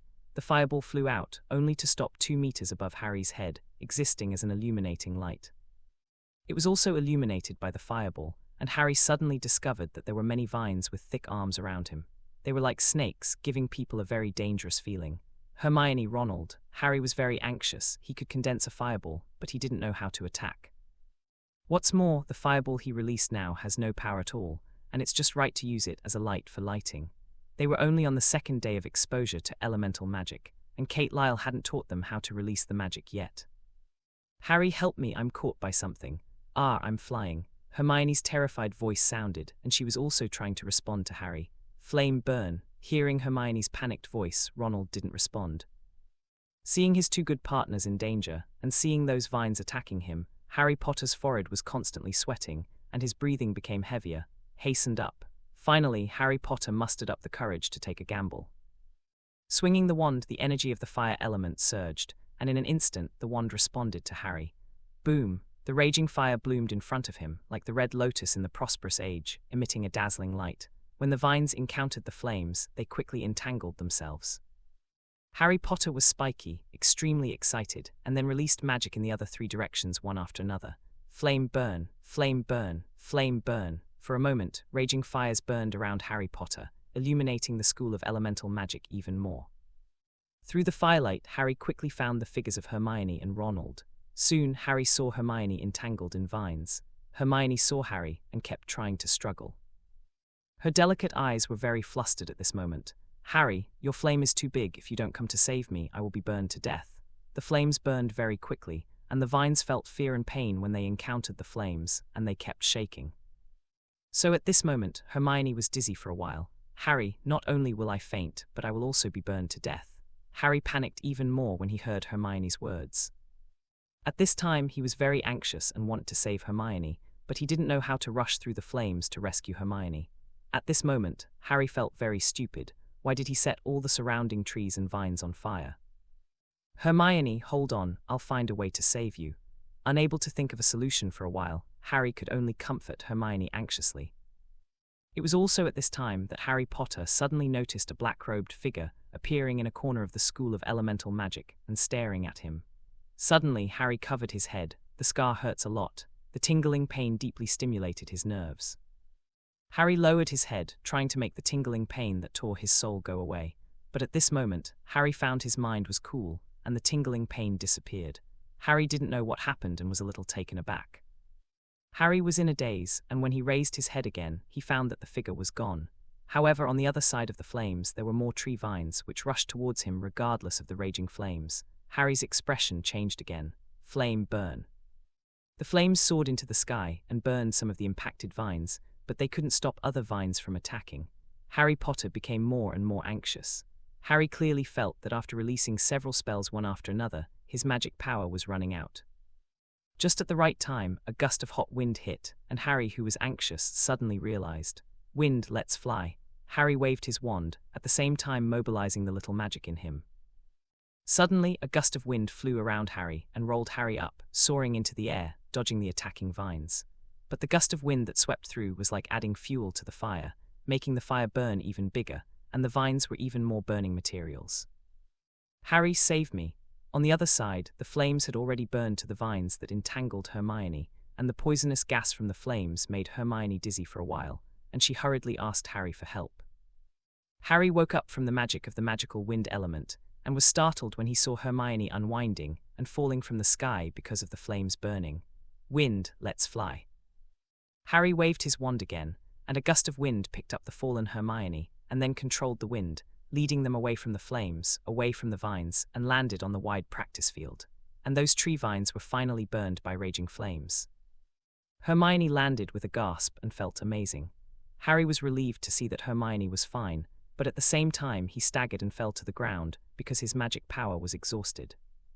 Hermione stepped forward worriedly, helped Harry up, looked at the extremely pale Harry and hurriedly said, "Harry, what's the matter with you?" Harry wanted to respond, but he couldn't speak for a while.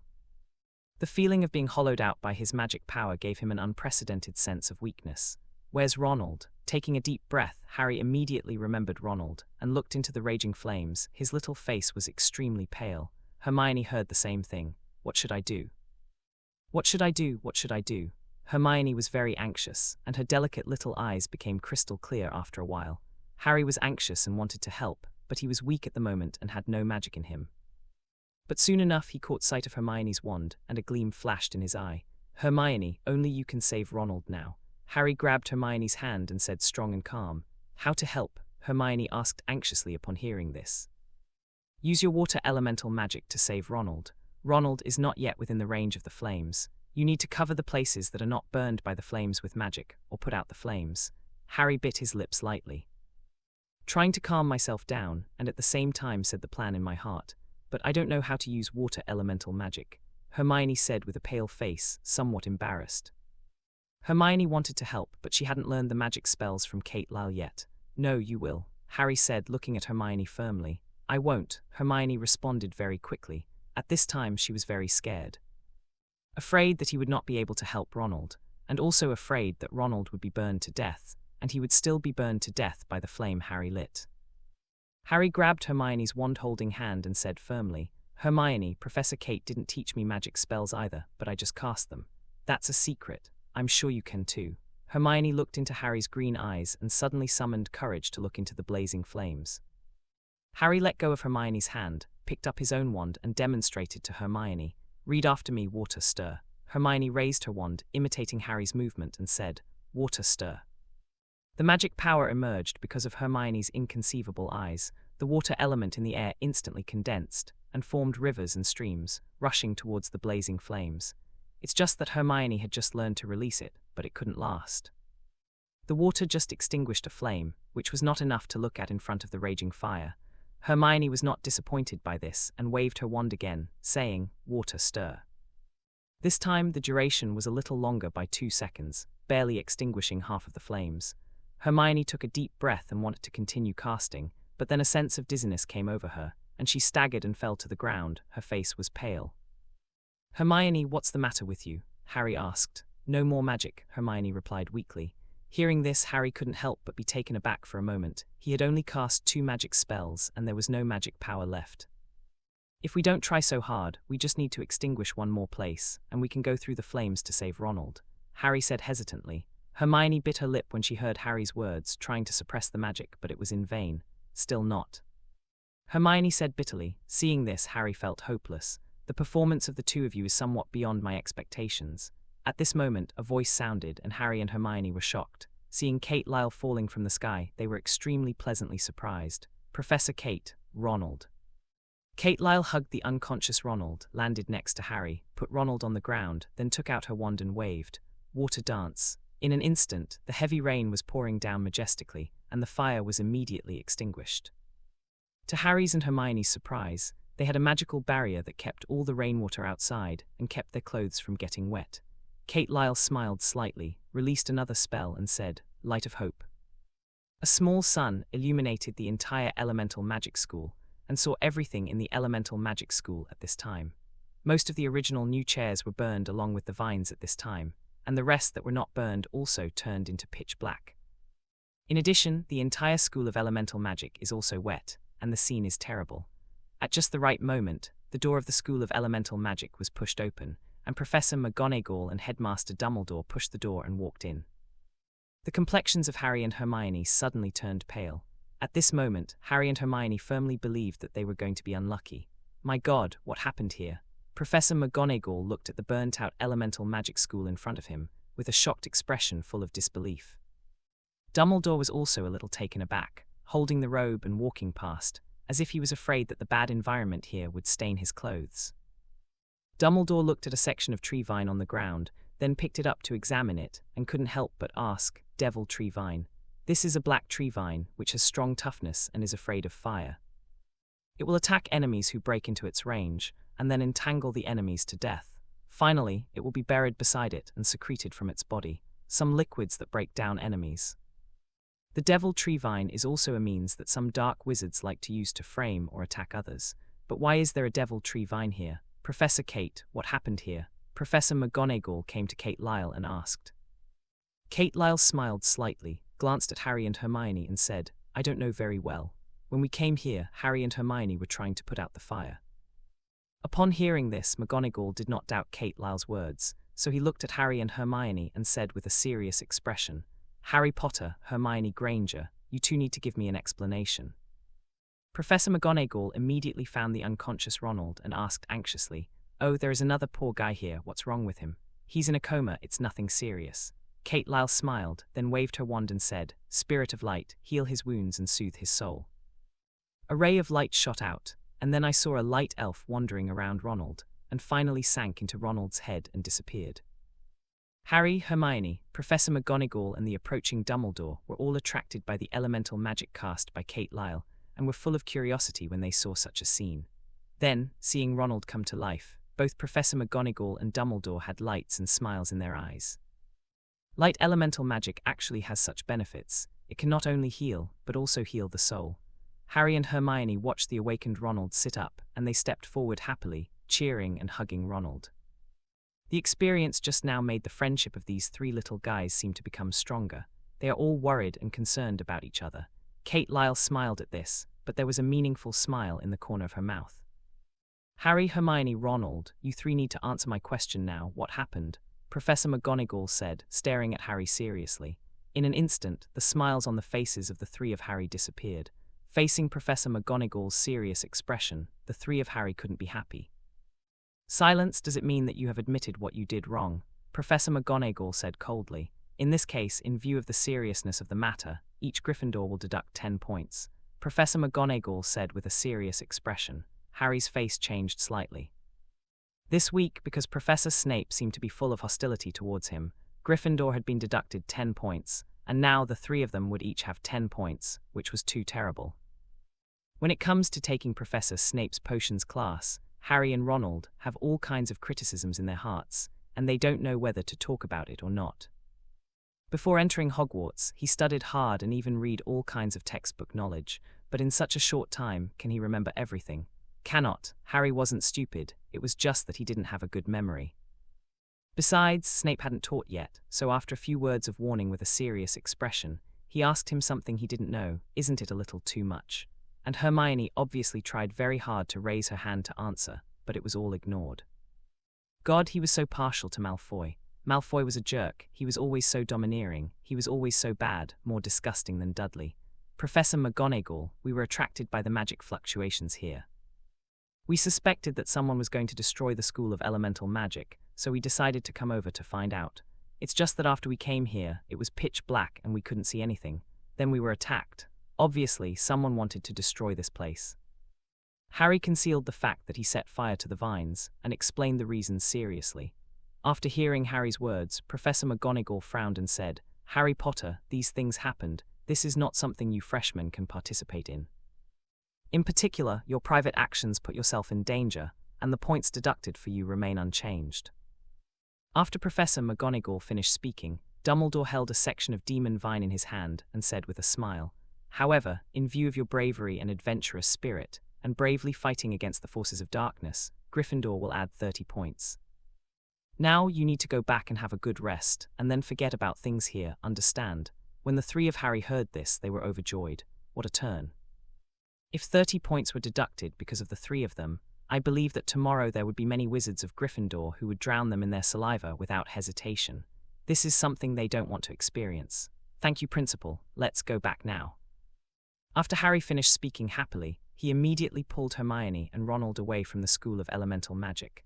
Kate, Lyle and Dumbledore looked at each other and said with a smile, "You are wide. You can manipulate these little guys." Dumbledore chuckled and said, "They are still young and active by nature. We need to give them enough tolerance." After finishing speaking, Dumbledore glanced at the School of Elemental Magic, waved his wand and said, "It's back to normal." The next moment, I saw that all the burned tables and chairs had been restored, and they were very clean. And those devil tree vines and the water on the ground also disappeared. Seeing this, Kate Lyle gave Dumbledore a thumbs up, then looked at the demon tree vine in Dumbledore's hand, and said with a smile, "Did you find anything?" Professor McGonagall discovered the devil tree vine in Dumbledore's hand at this time, and then said seriously, "The devil tree vine, someone deliberately left the seed of the devil tree vine here, and ripened it with black magic." Dumbledore nodded and said, "Someone got trapped in the school and started wreaking havoc. I hope it won't be some great person, otherwise the children will be in trouble." Having said that, Dumbledore immediately looked at Kate Lyle and smiled. "Professor Kate, are you ready?" When Kate Lyle heard this, she smiled meaningfully. "Albus, you said that you would help me solve various problems and let me teach with peace of mind." Dumbledore chuckled, turned and left. "Yes, Professor Kate." On the other side, when the three of Harry returned to the Gryffindor common room, Hermione kept thinking about releasing water elemental magic at the School of Elemental Magic. "Harry, how did you do it?" Hermione stared at Harry and finally couldn't help asking. When Ronald heard Hermione's words, he looked at Hermione and Harry with some doubts and asked, "Did something happen that I don't know about?" Harry understood what Hermione meant, so he said, "This is a secret I discovered by accident." Immediately, Harry told Hermione and Ronald about the situation at that time. "So, as long as you mobilize the magic power, feel the elemental energy around you, and then recite the spell, you can release the elemental magic." Ronald squinted his eyes wide and said incredulously, "If there are no accidents, it should be like this." Hermione nodded in response to the feeling when she released the elemental magic. "This is just a spell we released. I believe there are more powerful elemental magic spells," Harry Potter said seriously. "I also believe that, but now we have to go back, otherwise, if we are found out, we will still be deducted points," Ronald said worriedly. "Then let's go back first. We'll find another chance tomorrow to ask Professor Kate about potions." Harry nodded. A cabin on the edge of the Forbidden Forest. Harry received a letter from Hagrid in the morning and invited him to be a guest. Harry agreed without hesitation, and besides, he needed to have a good vent with Hagrid about what happened during these hours. So Harry brought Ronald and Hermione to the cabin.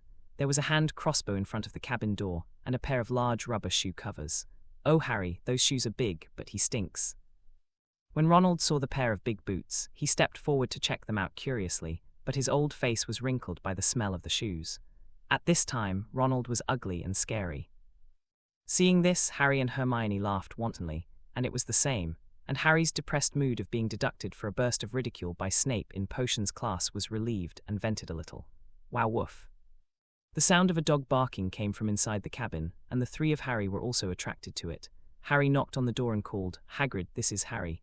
Hagrid's voice came from the cabin, "Stand back, Fang." "Yes, that's it, just stay still."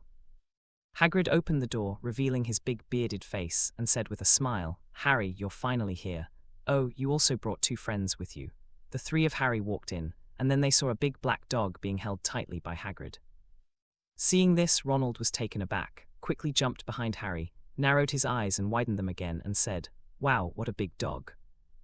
Hermione didn't feel scared when she saw Fangya. On the contrary, she took a very calm look and said, "This is a dog that looks huge, but it's definitely a timid dog." "Why?" Ronald asked, a little puzzled.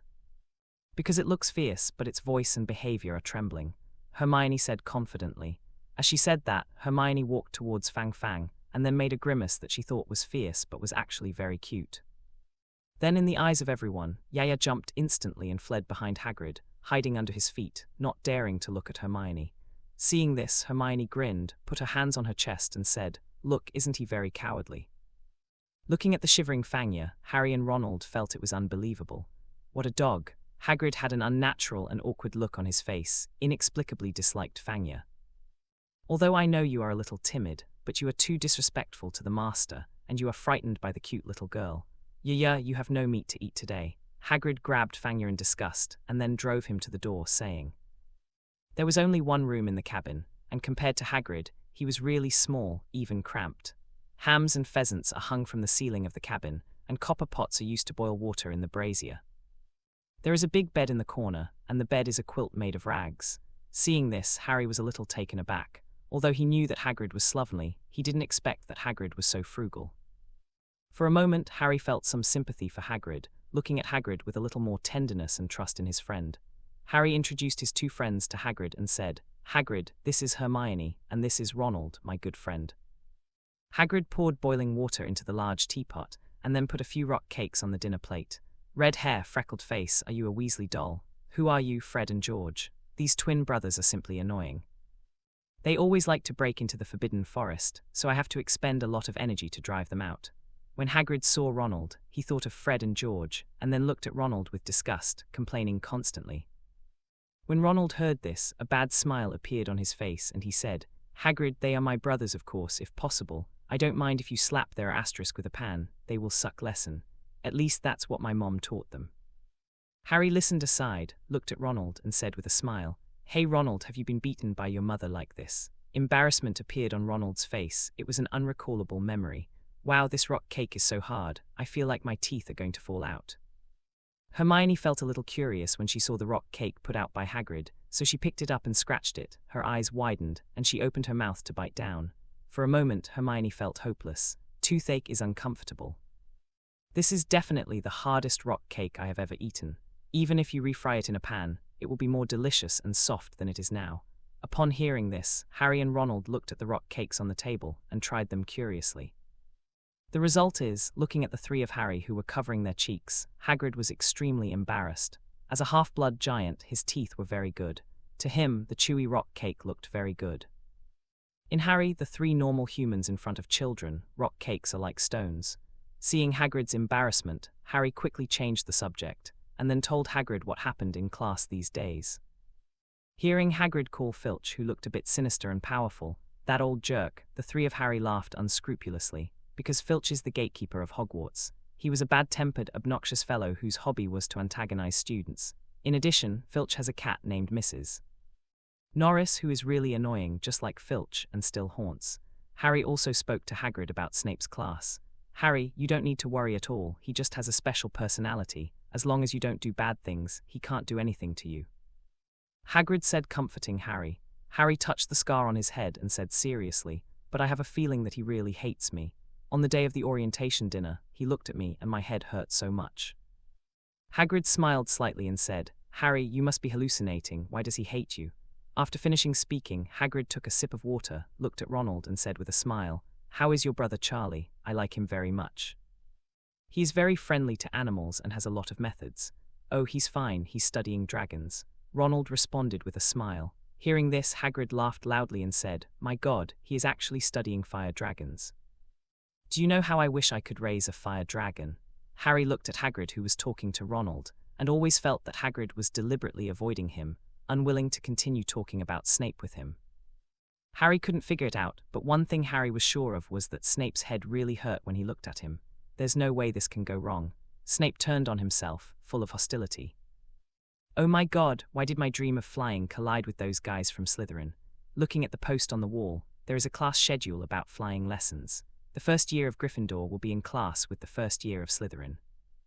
Whether it is Ronald or Harry, they are full of expectations for flying lessons, which is the strongest desire. Especially Ronald. If it weren't for this, one night when he was determining what kind of magician he was, he wouldn't have said, "I like the feeling of flying freely." What Ronald, Harry and Hermione lamented was that Malfoy of Slytherin was always taunting them, which was really unbearable. It's love and hate, Harry.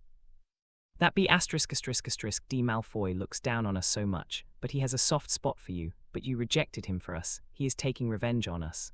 Ronald grabbed Harry's clothes suddenly and said with a look of despair. Harry was stunned by Ronald's words. I'm going, what are you talking about? What the hell is love to hate? Ronald, what the hell is going on in your head?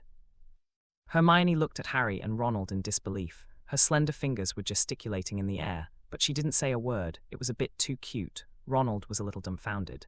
Hey, red-haired Weasley, you seem scared of me. Haha, don't be so nervous. We will take good care of you during the flight lesson.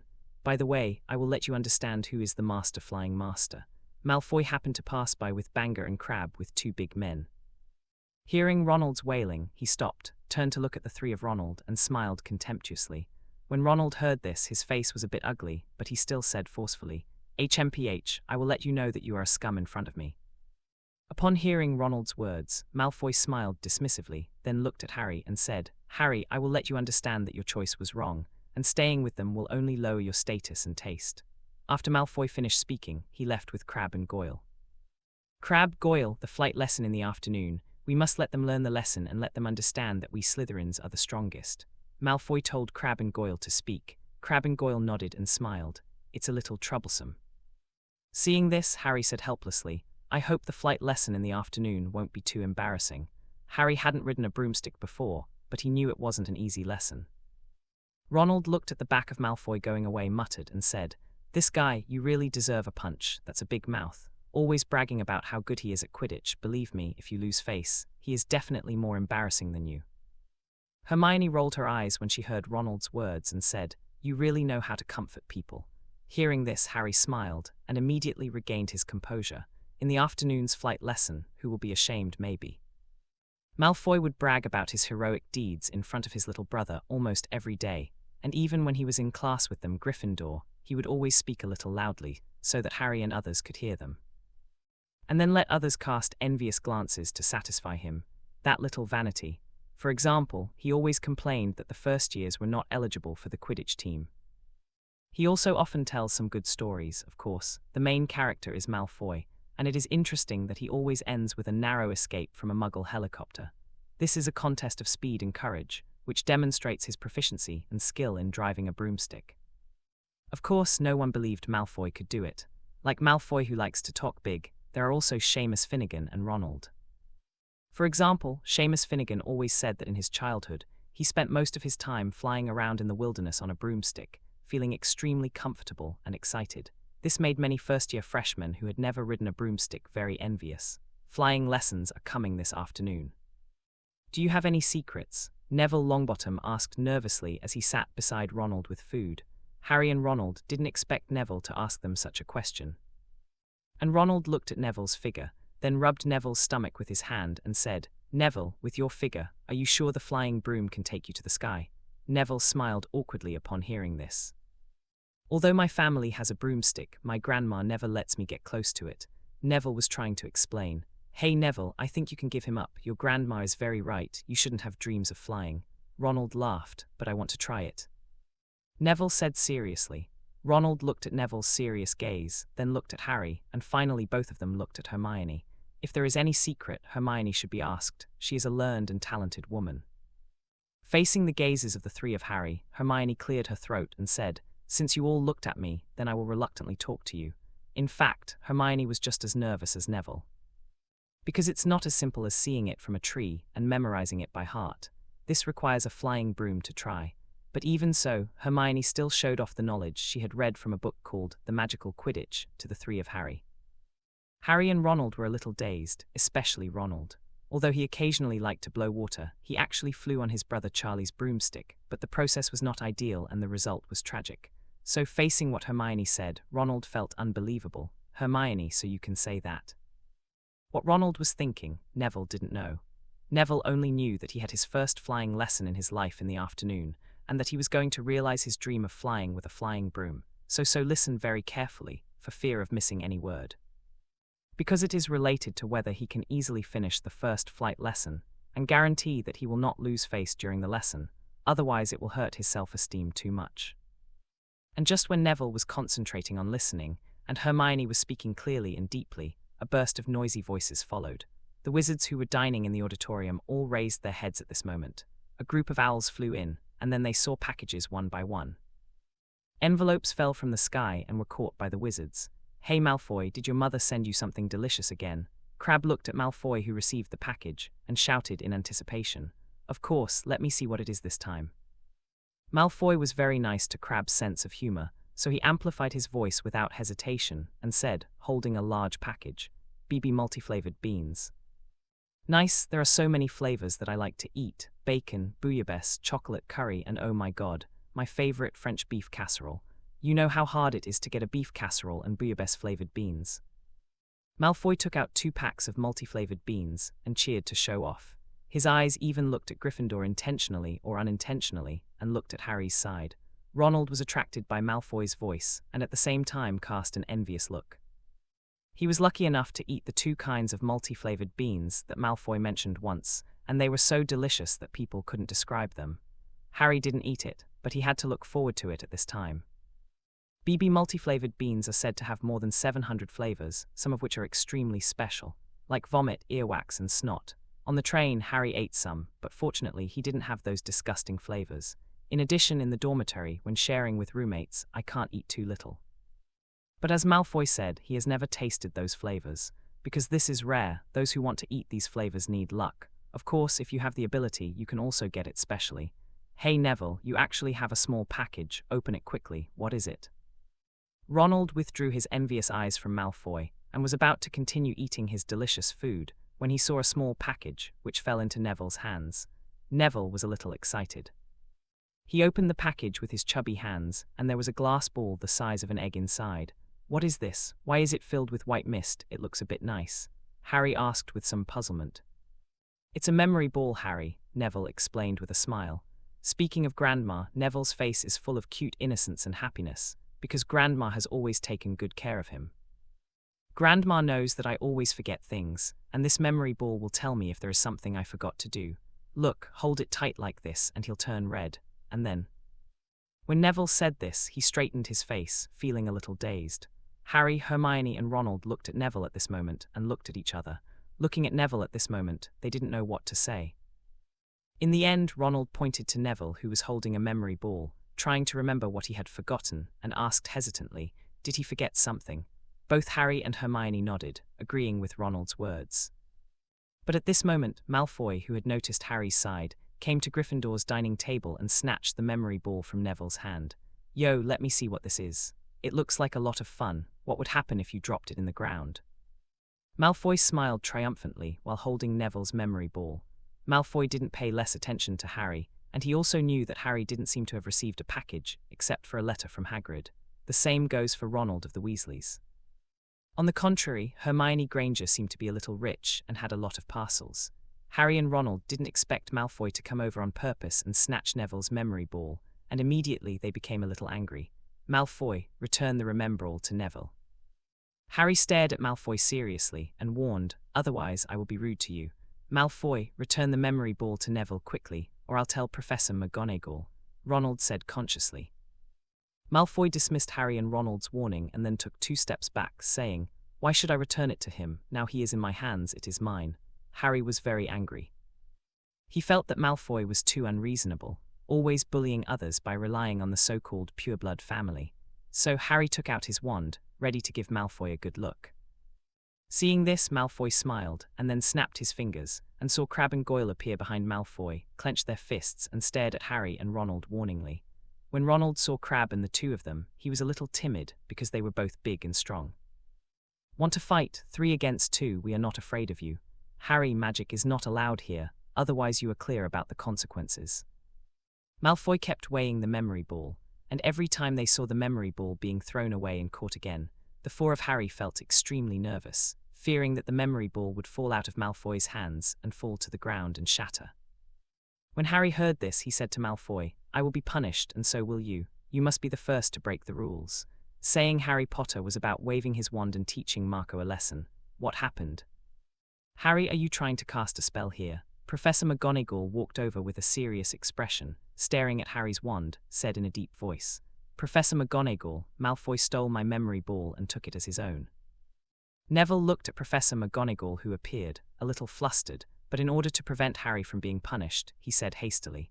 Professor McGonagall immediately looked at Malfoy and the memory ball in his hand, and said in a deep voice, "Malfoy, you need to give me an explanation."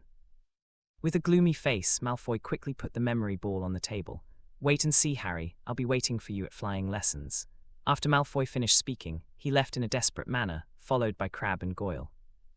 Neville took back his memory ball, looked at it carefully, and was extremely thankful that it was not broken. He still needs to remember something with the help of a memory ball. Professor McGonagall took a deep look at Harry, and then warned, "Pay attention to the school's rules, don't make an exception." After speaking, Professor McGonagall turned and left. Harry, Ronald, and Hermione all breathed a sigh of relief. I'm afraid that Professor McGonagall will deduct 10 points from each of them at this time, which is really terrible. If they're not careful, they'll be drooled over by the seniors of Gryffindor. In the teacher's area, Kate Lyle also noticed what happened on this side, with a smile on her face. The current Harry, compared to the Harry in the story, is much stronger and more determined. Otherwise, how dare you pull out your magic wand in the restaurant? If I remember correctly, they had a flight lesson in the afternoon and they took it together. I don't know what kind of collision they will have. Kate Lyle looked at the four of Harry who were laughing together again, then murmured, and then smiled expectantly. On the other side of the teacher's area, Professor Quirrell also noticed Harry's side, and when he looked away and landed on Kate Lyle, his expression was a bit ugly. When the meal was over, Dumbledore waved his wand, and all the delicious food on the table was cleaned up to where it should go. Dumbledore also stood up and announced the good news to everyone with a smile. "Children, here, I need to tell everyone a good news grandly. The School of Elemental Magic has been built, and classes can officially start tomorrow. And tomorrow morning, all the teachers and students of the school will go to the Elemental Magic School together to listen to Professor Kate teach us about elemental magic. I hope that everyone will be there on time tomorrow morning. This is a very serious and solemn matter." Students including Harry, Hermione, Malfoy, etc., who were already looking forward to elemental magic, all cheered when Dumbledore announced such good news. Seeing this, Dumbledore chuckled, then looked at Kate Lyle and blinked mischievously. Seeing this, Kate Lyle almost didn't laugh. "Albus, so you are Dumbledore. Harry, this is definitely exciting news. Tomorrow we can go to Professor Kate Lyle's elemental magic. Does it mean that we can learn more powerful magic?" Leaving the auditorium, everyone was discussing the matter of elemental magic, and so were the four of Harry. For example, Neville at this moment is extremely happy and looking forward to it. Harry, Hermione, and Ronald, who had confirmed their elemental magic attributes, looked at each other and then smiled. They are students who have been exposed to magic one step earlier than others and have realized the attributes of magic. This also means that they will go farther and faster than others. "What's the matter with you? You don't seem very excited." Neville looked at the three of Harry and asked in confusion. "No, Neville, we're excited, more excited and looking forward than anyone else. However, at this time, we still have something to do." Ronald stepped forward and hooked Neville's neck and said very familiarly. Neville was not an idiot, he heard what Ronald meant. However, Neville knew that Harry and Ronald came back late these 2 nights. They were travelling at night, not knowing what they were secretly planning. So Neville looked at Harry and Ronald seriously and said, "Are we classmates?" Ronald was a little uncomfortable with Neville's solemn look because he usually looked a little cowardly and timid, and also he always forgot something. "Of course it's a classmate," Ronald replied hesitantly. "Are we roommates?" Neville asked again. Ronald glanced at Neville with some doubts, not knowing what he was thinking, but still said, "Of course, so do you consider me a friend?" Neville asked again. After a pause, Neville then whispered, "I know you all come back to bed very late at night." Harry and Ronald exchanged glances, and this time they understood. Ahem, Ronald coughed a few times, not knowing how to answer. Harry looked at Neville, stretched out his little hand, and said with a smile, "Harry Potter." Ronald and Hermione looked at Harry, and then at Neville. Neville looked at Harry's outstretched hand, with a silly smile on his round face, stretched out his hand to hold Harry's hand, and said with a smile, "Neville Longbottom." Ronald and Hermione looked at the two with smiles on their faces. "Neville, we're going to see Professor Kate about potions. Do you want to come with us?" Harry asked. Upon hearing this, Neville smiled innocently and said, "Okay." So the four of them quickly came to the small Western-style building where Kate Lyle was. It was the first time for Neville to come here, and he was surprised that there was such a beautiful small Western-style building in front of him. "Professor Kate." Outside the courtyard, Harry rang the bell hanging on the door and then shouted. Kate Lyle opened the door and walked out, smiling, "Come in." Kate Lyle looked at Neville, who was following in the team, and said with a smile, "Isn't this Neville Longbottom?" For Neville Longbottom, Kate Lyle still has an impression.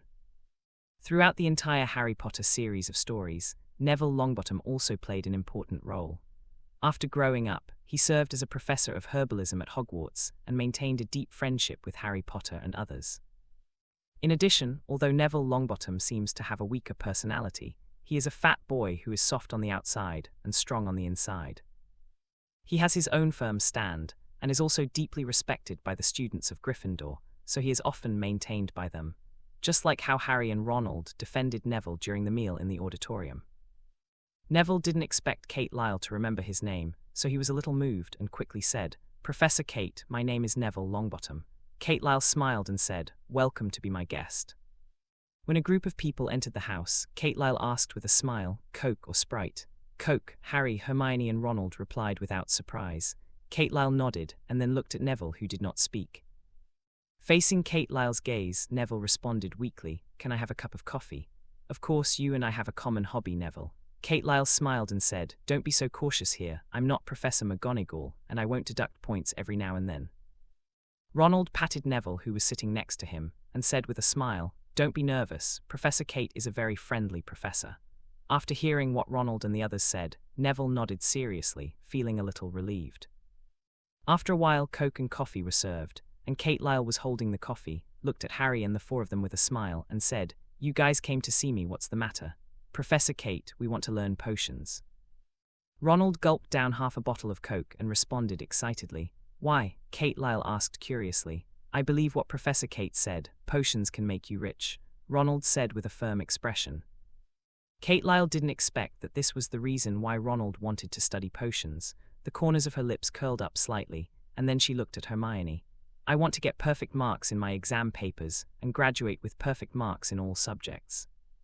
Hermione smiled confidently. "Good idea," Kate Lyle laughed. For Hermione, Kate Lyle really believed. Hermione has a bright mind, is calm when things happen, and likes to read. Most importantly, she has a kind and helpful heart. She was a girl who dared to call Voldemort by her first name. Kate Lyle looked at Harry and asked, "Harry, what about you?" "Although I have the wealth left to me by my parents, I want to create wealth with my own efforts and help some people." Harry glanced at Ronald, thought of Hagrid again, and responded. Kate Lyle smiled. In that story, Harry's potions was not very good. Like Ronald, it could only be considered barely. "Neville, what about you?" Kate Lyle immediately looked at Neville and asked. Neville didn't know how to answer Kate Lyle, because his potion study was very bad. During these times, he was humiliated by Snape, and he was also implicated by him, including his partner, because of his misoperation. Facing the eyes of everyone looking over, Neville was a little anxious. Opened his mouth, sometimes closed, it finally mustered up the courage, looked at Kate Lyle, and said, "I want to learn potions well, and I don't want to be looked down upon by Professor Snape and my classmates." Kate Lyle was taken aback when she heard this, and then smiled. Snape is really that character. It seems that only when facing himself he is a little kind, but in front of other people he always looks cold and mean. Poor Neville to be so scared by Snape. "Okay, since you like it, I'll teach you potions. This is a very patient test. At the same time, it also requires you to have sufficient knowledge of herbal medicine. Of course, I hope you can persevere. For those who give up halfway, I will give severe punishment." The four of them, Harry and Ronald, were all taken aback when they saw Kate Lyle's suddenly serious eyes. Suddenly, there is a bad feeling. There was only 1 hour of rest at noon, but for the four of Harry, it was something that made them both tired and excited. And in this hour, they only did one thing, and that was to control the magic power. According to Kate Lyle, if you want to prepare a potion well, you need precise control. And the precise control of magic power also means that they can speed up the speed of casting magic, and even the accuracy of casting magic. Compared with the three of Harry, Neville's magic attributes were also tested, the energy of the earth element. This is in line with Neville's character. Although he is soft on the outside and strong on the inside, he often forgets something, but he can always persist in completing the decisions he has made. He is very resilient and steady. After seeing off the four of Harry, Kate Lyle looked aside, and Dumbledore came down from the second floor. "Professor Kate, what do you think of Harry?" Dumbledore came to the sofa, looked at Kate Lyle and asked. Kate Lyle smiled and said, "He is a genius, but also has an adventurous spirit and a willingness to help others. However, his heart is not very quiet." Dumbledore nodded, touched his glasses subconsciously, and then said, "Who do you think did what happened last night?" Kate Lyle stretched out a finger, and a flame appeared on the finger, and it was burning, saying, "I don't know, maybe it's my magic that has threatened some people. I hope tomorrow's elemental magic can have a good start. Are you reminding me, Professor Kate?" Hearing this, Dumbledore chuckled and said, "Don't worry, those troublesome people will not disturb your magic transmission. Also, if possible, please help take care of Harry, he is very important." Kate Lyle thought for a while and said, "Well, for the sake of genius, I don't mind at all if he uses my elemental magic to shine in the magical world." Dumbledore chuckled and then left. When he came to the door, he said again, "If you want to become an eagle, you still need to be tempered in the wind and rain. I only hope that the young eagle can grow up quickly." Kate Lyle looked at Dumbledore's leaving back, touched her chin, and thought about it. According to the plot, what is old Dumbledore planning? Kate Lyle didn't think about it, but Kate Lyle had a feeling that Dumbledore's calculations seemed to increase in difficulty as Harry's trio became stronger. 3:30 in the afternoon. This is a sunny, comfortable day with a breeze. The green grass, with the breeze blowing the breath of nature, makes people feel like they are in nature. Harry, Ronald, Hermione, and the other Gryffindor students hurried to a clearing outside the castle. They will have their first flying lessons here. When Harry and the others arrived, the Slytherin students were already waiting there, and dozens of broomsticks were neatly placed on the ground. However, Harry still remembers Ronald's older brothers, Fred and George, who used to complain to him about the broomsticks at school, like a drunkard who wobbles when flying too high, and you don't know when he will deviate from the direction. "Red-haired Weasley, your nightmare is about to begin. Are you ready to welcome it?" Malfoy looked at the three of Harry who were approaching, then looked at Ronald and said jokingly. Hearing this, Ronald curled his lips and said, "What an annoying face." "However, Malfoy, I will show you how powerful the flying knight is. Who can't blow water? Whose nightmare is it? I don't know yet." Malfoy laughed out loud when he heard Ronald's words, and then pointed to Ronald and said, Wow, listen up, everyone. He said he was a flying knight. I heard it right, just like him. Say he's a flying pig, which I think is exaggerated." The students of Slytherin laughed out loud when they heard Malfoy's words, seeing Ronald's slightly chubby appearance, which seemed to be somewhat vivid. Ronald was pale from being humiliated by Malfoy, and was even more angry looking at Malfoy. Harry stepped forward, stood in front of Ronald, stared at Malfoy and said in a deep voice, "Malfoy, you are humiliating my friend, you must apologize, otherwise I won't let you go." Malfoy heard Harry's words, and immediately came in front of Harry, staring at Harry with a condescending manner, and said, "You should clearly recognize your identity and status. I've always wanted you to be Slytherin, Harry." Having said that, Malfoy paused for a moment, then glanced at Hermione, and then continued to say to Harry, "If you still can't recognize your situation, I don't mind letting you experience it in flying lessons, being photographed by a broom, what a spanking tastes like." After speaking, Malfoy turned and left. Seeing that Malfoy not only didn't apologize, but even threatened him, Harry was a little annoyed, so he took out his wand, aimed at Malfoy and said in a deep voice, "Malfoy, you must apologize." Malfoy stopped in his tracks, feeling something was wrong from the reactions of the others. Then he turned around and saw that Harry was pointing his wand at him, and immediately took several steps back in fright, his face turned even paler. "Harry." Ronald grabbed Harry's hand and shouted in a panic. Ronald was very touched by Harry's willingness to vent his anger on him, and at this point he took out his wand, forcing Malfoy to apologize. However, if Harry used magic to hurt Malfoy at this time, then Harry would face the crisis of being expelled from Hogwarts. "Harry, you can't do this, you will be fired." Hermione was also worried about Harry and shouted nervously. The freshman of Gryffindor felt a little bad at this moment, but at this moment, Neville hesitated and stood beside Ronald, staring at Malfoy strong and angry, as a way of showing his support for Harry. Dean Thomas and Simon Finnegan, Harry's roommates, looked at each other and then stood up on the same line as Harry. They were roommates in a dorm and got along really well with Ronald and Harry. During class, Snape, as the principal of Slytherin, has always been very unfriendly to Gryffindor, so the Gryffindor students were not less laughed at by Slytherin snakes. So under Harry's strength, these Gryffindor students, as if they had found a leader, stepped forward a few steps and surrounded Harry and Malfoy in half. The snakes of Slytherin, on the contrary, hesitated at this moment, which made the students of Gryffindor suddenly arouse great courage. Malfoy's face was very ugly. He didn't expect Harry to point his wand at him so boldly. Besides, Gryffindor's freshmen were so united that it made him look bad. On the other hand, Calibu and Goyle backed away in fright, and the first-year students in Slytherin didn't even dare to stand up. Harry, you should understand the consequences of your actions. Malfoy tried to appease the angry Harry, because he didn't want to be attacked by magic, even if Harry's magic might not be too much of a threat, but in front of so many people, it was very embarrassing. If Malfoy knew that Harry had already mastered the elemental magic of fire and wind at this time, I don't know if he would think it was as simple as embarrassment. Malfoy, I have tolerated your disgusting face very much. Today, you must apologize to Ronald. Harry's attitude was very resolute, and the gaze he stared at Malfoy was full of unkindness.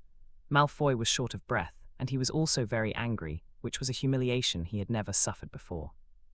At the same time, he had a feeling that if he really didn't apologize, Harry would really use magic. Malfoy swallowed and finally chose to compromise, saying, Okay, I'm going to Ronald. At this moment, a girl's voice sounded in Gryffindor, saying, Harry misses. Hooch is here. When Hermione and Ronald heard this, they immediately stepped forward. One controlled the hand, and the other took Harry's wand. At this time, it is absolutely impossible to use magic, otherwise, the result will be very bad.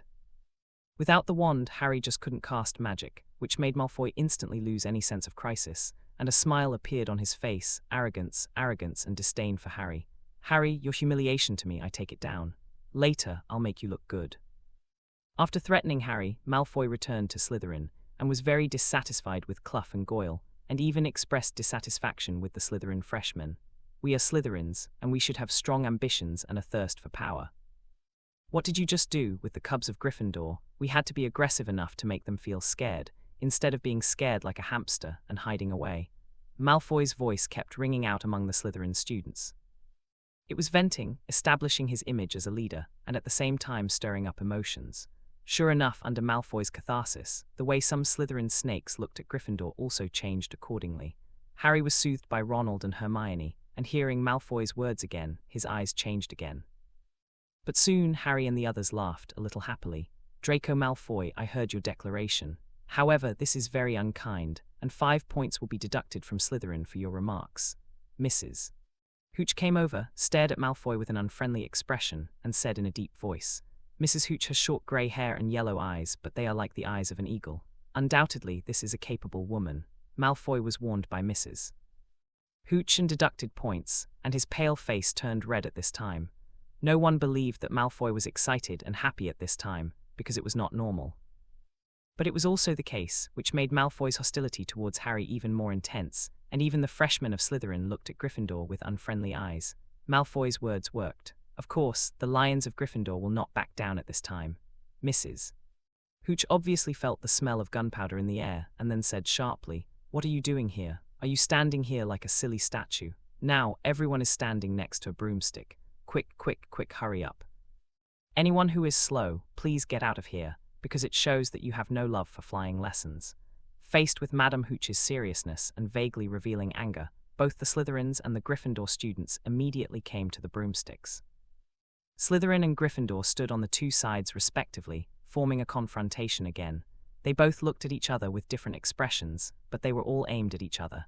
Harry looked at the broomstick beside him. It was old and worn out, with some branches strewn all over, making it look very messy. Thinking of Fred and George's words, Harry always felt that there was something wrong with the broomstick beside him. For example, like a drunk man, staggering out of control, it would be really embarrassing, especially at this time. Malfoy would definitely not miss this opportunity to sneer at him. Put your right hand over the broom, Ms. Hooch called, standing between the two house students, and say, Get up. Get up, Harry and the others were shocked and said hastily, Call out. Harry's broom immediately jumped into his hand, very fast.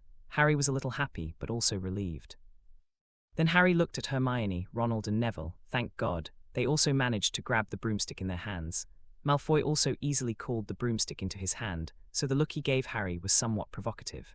Harry smiled faintly at this and ignored Malfoy's disdain. The Gryffindor students were perfect, but the Slytherin side was a little bit worse. The scene that Fred and George were talking about was played out on Slytherin's side.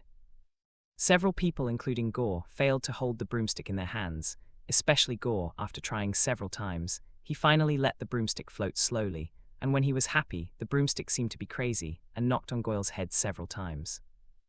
Harry and the Gryffindor students were overjoyed. Ronald seized the opportunity and joked to Malfoy, "Malfoy, your little follower doesn't seem to be doing well. Oh my god, he's going to be knocked unconscious by his own broomstick."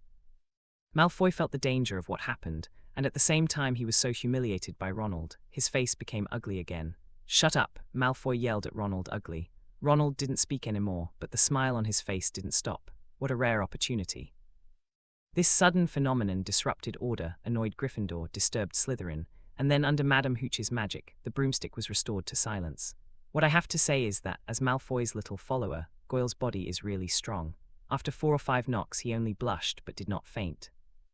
The wonderful experience forced Gore to rest on the sidelines under Mrs. Hooch's dominance, even taking the broomstick assigned to him into a resting state.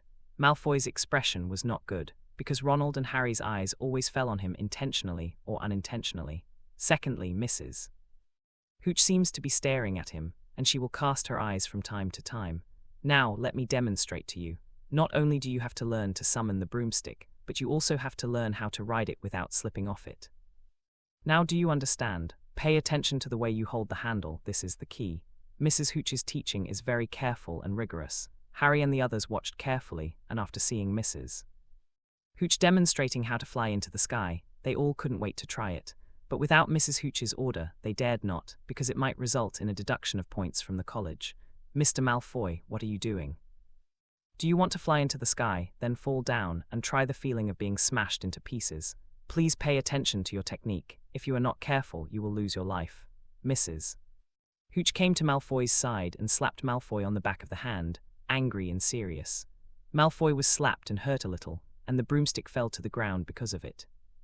Seeing this, Harry, Ronald and the others all laughed, but they didn't dare to laugh out loud, as they felt a little uncomfortable. Malfoy looked ugly, but had to do what Mrs. Hooch said, and hastily picked up his broomstick to correct his gimmick. Mrs. Hooch took a look at Malfoy, then continued to inspect and came to Gryffindor's side. She performed very well to Harry, Hermione, Ronald and others, but when she came to Neville's side, Mrs. Hooch frowned slightly. At this time, Neville was very nervous, not only from Mrs. Hooch's gaze but also from inner anxiety. He always thought that something was not done well, and his palms were sweaty and nervous. Mrs. Hooch turned and left without saying anything, and Neville also heaved a sigh of relief. "It's all good. Later, as soon as I whistle, you kick your legs off the ground. Remember to push hard."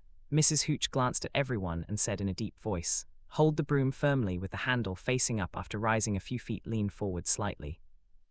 With the handle facing down and return to the ground vertically, but remember when you are about to land you have to lift the handle slightly, otherwise you will have intimate contact with the ground, and I don't think you will experience the consequences. Now listen to my whistle 3-2. However, just when everyone was about to realize their dream of flying when the word 1 sounded, Neville was too nervous to fly, so he didn't wait for Mrs. Hooch to blow it. Whistling, he immediately kicked up vigorously and flew out in an instant. "Come down quickly, Mr. Longbottom," cried Mrs. Hooch, looking at Neville. As for Harry and the others, they were a little curious by Neville's performance. What is this? Neville is so talented in flying that he can take off on a broomstick so quickly. It was quick, and their curiosity and admiration turned to worry, as Neville couldn't control his broomstick. "I have a bad feeling," Harry said with a worried face. "Me too." Ronald also thought of something and said worriedly. "What?" Hermione asked in bewilderment. At this moment, Neville couldn't hear what others said at all, because he was flustered and the broomstick had taken him up. In 2 breaths, he flew to a height of 100 meters, and under Neville's horrified gaze, he crashed into the high tower. At this moment, everyone could not help but close their eyes. Neville is going to die. Neville also felt that he was going to die, and held on to the broomstick tightly, but miraculously, the broomstick was like a rocket-like bouncy ball, leading him to bounce on the tower several times, and finally rebounded, heading towards the ground, fell straight down. Too straight, too fast. Neville felt that his little liver was too irritated. The thick fat could no longer support the irritated heart, and his screams were piercing. "Oh my God, I've got to stop him." Mrs. Hooch drew out her wand, ready to stop Neville. However, Neville's speed was too fast, and when he was about to land, as Neville tried his best to lift the broom, he flew towards Harry and the others uncontrollably. Mrs. Hooch had no time to cast her magic, so she had to dodge. "Get out of the way." Harry screamed and everyone scattered. It was very dangerous. Neville passed through the crowd, passed through the hole in the alley, and flew towards a farther and higher place. Seeing this, Malfoy, Crabbe, Goyle, and other people in Slytherin burst out laughing. "Oh, is this the brave lion? Oh my God, he looks like a frightened little mouse now," screaming incessantly. Scared mouse. Naturally, Malfoy would not miss the opportunity to humiliate Gryffindor, and they had just begun to be humiliated by Gryffindor severely. Therefore, some ugly words also sounded. Harry kicked Malfoy and the others hard, and then led Gryffindor's men through the holes in the alley and chased them out. Neville screamed and flew into the sky, and then the long hair in the statue's hand caught his clothes. The broomstick flew towards the forbidden forest and disappeared. Neville was hung on the long hair, and his whole body into a brief dizziness tear. The sound of clothes being ripped made Neville panic. He raised his head and looked at the clothes, which were being torn little by little, and he was stunned. The next moment, the clothes couldn't support his weight, and the whole person fell quickly. Seeing the pointed iron cage below, which was used to put the carbon fire for lighting, Neville screamed again in panic. "Harry, if you are not careful, it will kill itself." Harry, who just ran out of the alley hole, saw such a scene. His expression changed. He quickly took out his wand and shouted, "Wind, let's fly." A wave of magic flew out, thinking it could save Neville, but unexpectedly, because he was too anxious, he lost his aim, and the wind failed to hold Neville back. But fortunately, the wind eased Neville, so Neville missed the sharp object and his clothes hung on it again, cushioning the impact of the fall. Boom! The torn clothes shattered again, and before Harry could continue to cast magic, Neville had already fallen to the ground. Neville. Harry hurried forward, trying to help Neville, who fell to the ground. "Stop," Mrs. Hooch ordered, trotting after her. Harry didn't dare to move for a moment. He could only watch as Madame Hooch rolled over Neville carefully. "My God, the wrist is broken, poor child. But fortunately you are lucky, at least you are still alive." Mrs. Hooch checked Neville's situation and then exclaimed. Neville's heart suddenly didn't know what to think. His first flying lessons were abysmal. This wonderful experience terrified him even more. 2 lines of tears hung on his pale face and he murmured, "Why is it always me who gets hurt?" Madame Hooch comforted Neville and said with a smile, "Poor child, don't be afraid, your hand will get better soon." Immediately Mrs. Hooch glanced at Harry, Malfoy and the others and said, "Now, I need to take Mr. Longbottom to the hospital. You wait here obediently, and put the broomstick on the ground and don't move. Otherwise, I will make him regret it. I don't think any of you would want to miss Quidditch and be kicked out of Hogwarts." After speaking, Madame Hooch left with the limping Neville. But at this time, Malfoy picked up Neville's memory ball from the side, with a playful smile on his face. "Harry, our game should begin. Look, the valiant lion is wounded. Did you see his face? He's so silly and so cute." Malfoy burst out laughing as Madame Hooch led Neville away. The Slytherin students then laughed and echoed. Malfoy was also satisfied with the performance of the Slytherin students once again, so he looked at Harry and the others with provocative and confident eyes. "Shut up, Malfoy. You can't humiliate him like that," Parvati Patil shouted angrily. It was an ugly Slytherin girl, and her angry look made her even uglier. Seeing this, Malfoy showed disdain and disgust on his face and said, "Do you like Neville? Hey, what a funny scene that you fell in love with that crying, goofy fat kid." Speaking of this, Malfoy immediately came to Patil and said viciously, "Patil, you have to understand that you are a student of Slytherin, and your sympathy and pity will not be rewarded by lions."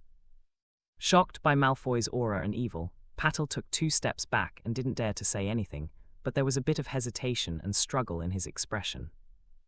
Malfoy ignored Patil but looked at Harry and raised Neville's memory ball and said with an evil smile, "Harry, look, what is this?" "It's Neville's remembrall," Ronald shouted immediately after realizing it.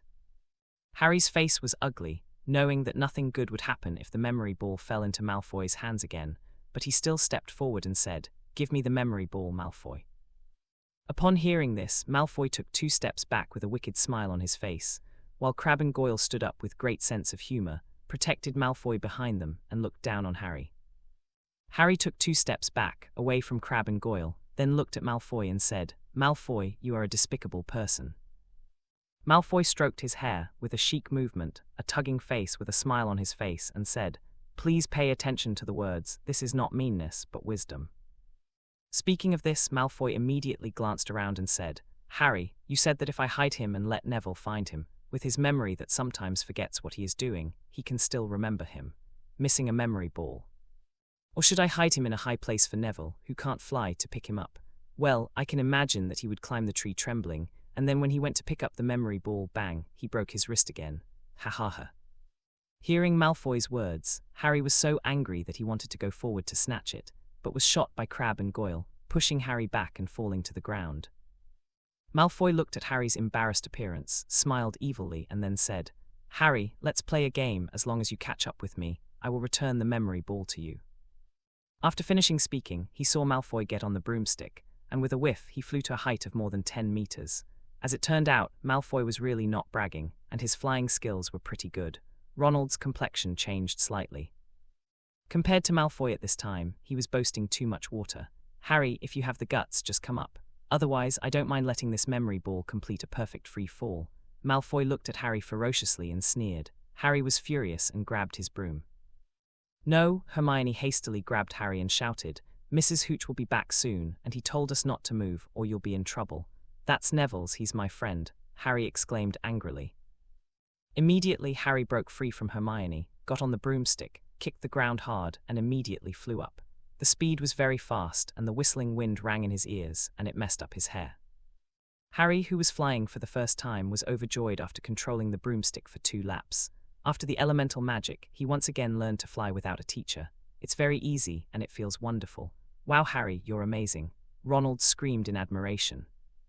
He knew very well that Harry had never ridden a broom before this, but he was able to fly for the first time, and he was very stable. Harry heard Ronald's cheers, and also heard the cheers and screams of the other Gryffindor students, and a smile appeared on his face. Immediately, Harry thought of Malfoy, so his gaze at Malfoy became sharper. Give me the remembrall, Malfoy, or I'll take you off your broomstick. Malfoy hadn't expected Harry to actually take to the sky on a broomstick, and so securely. This made Malfoy, who wanted to see Harry deflated, very upset. HMPH, even if you learn to fly, you will never catch up with me. I'll let you see how powerful a real flying knight is. Malfoy smiled disdainfully. Harry was very angry and immediately leaned forward, grasping the broom tightly with both hands, and the next moment, his whole body turned into a thrown javelin, shooting towards Malfoy at an extremely fast speed. Malfoy's face changed slightly, and then he accelerated, quickly opening the distance from Harry.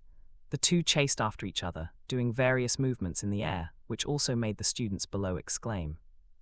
Wow, that's so cool. Harry has completed a difficult move, a 180-degree up and down rotation, and is about to catch up with Malfoy.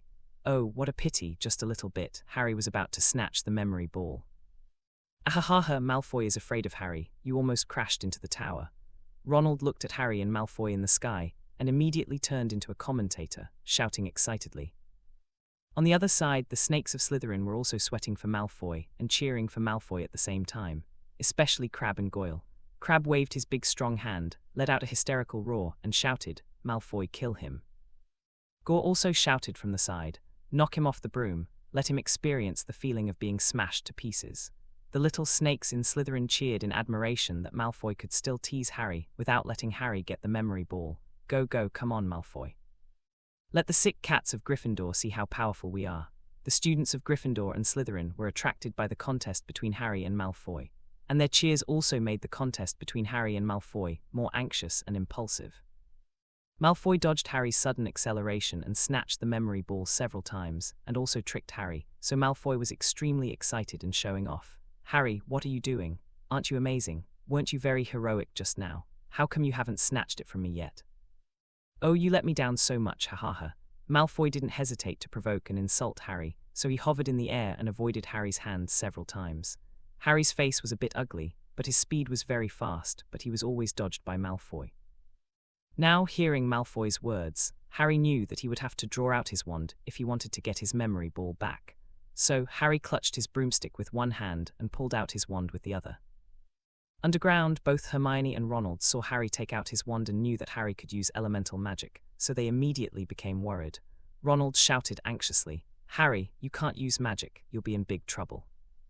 Although they talked about knocking each other off their broomsticks, neither Harry nor Malfoy did it. because reason told them that the consequences would be very dire. However, now, Harry was really shown by Malfoy and had to be annoyed. Hermione also had to shout, trying to make Harry take back his wand. Harry, the students of Gryffindor and Slytherin also understood the danger.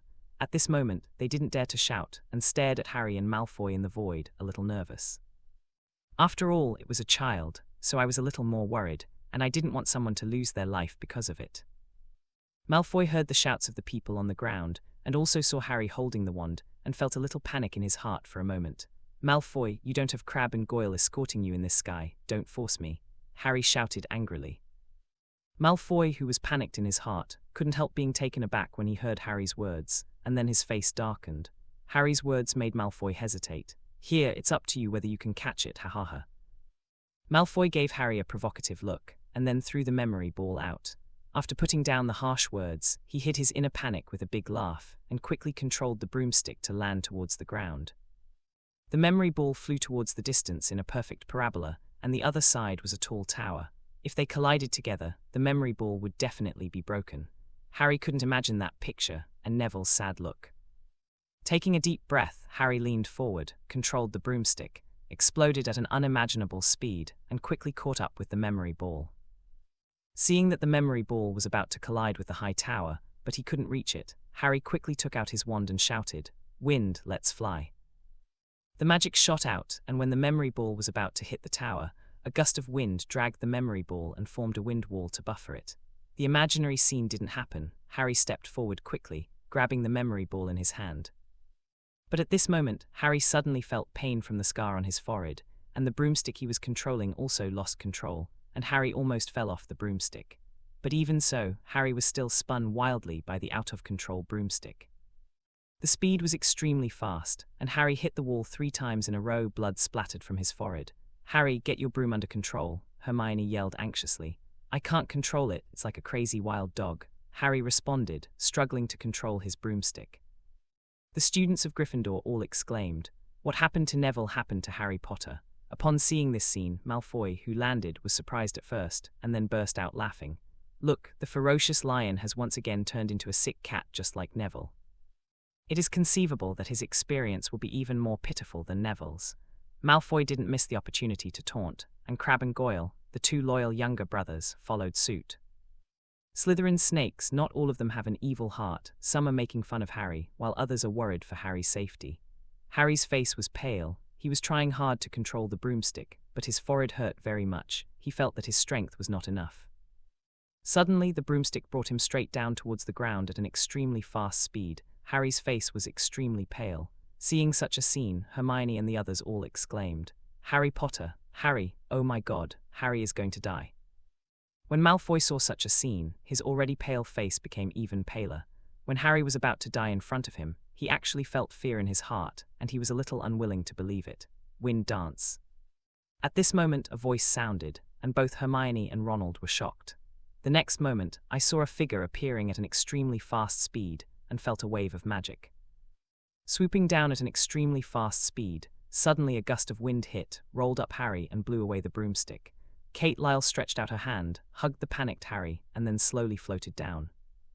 With perfect posture, extremely fast speed, and a comfortable voice, Kate Lyle is like an angel at this time, saving Harry's life. Hermione and Ronald rushed forward in surprise and shouted, "Harry." Kate Lyle put Harry down with a faint smile on her face, stretched out her hand and said with a smile, "Water spirit, heal your wounds, healing." A water spirit condensed out of thin air and landed on Harry's forehead. The slightly cool feeling was very comfortable, and even under the eyes of everyone, the wound on Harry's forehead was also healed. Harry touched his wound, the pain was gone, and he felt much better. Harry was surrounded by Hermione and Ronald, concerned for Harry's safety. "Harry, you're amazing." Ronald praised despite his worries. "Shut up, Ronald." Hermione reprimanded Ronald and then angrily said to Harry, "Harry, you just did a very dangerous thing and almost lost your life." Harry took out the memory ball. A childlike smile appeared on his face. Hermione and Ronald looked at the memory ball, were silent for a moment, and then smiled. "Harry Potter." At this moment, a serious voice sounded. Everyone was familiar with this voice, and at the same time, it made Harry and the others tremble. Especially Harry, his face became even paler. Ronald and Hermione were even more worried. The person who appeared suddenly and called Harry Potter sternly was none other than Professor Minerva McGonagall.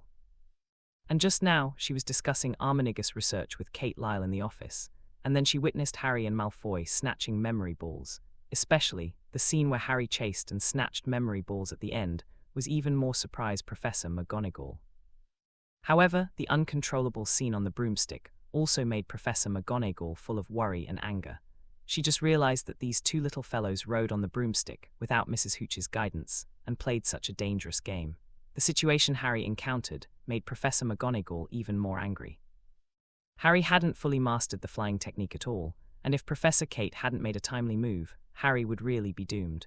This will also be the first student in the history of Hogwarts to control the flying broomstick in the flight class, Harry Potter. In all my years at Hogwarts, I have never seen someone as reckless as you. Gryffindor's adventurous spirit, although heroic and adventurous, but now you are only a freshman, and this is only your first flying lesson. Do you know what you just went through? You're going to break your neck here. You'd also be the first student to die in flying class, and that would be a disgrace. Do you want to be someone else's joke after death?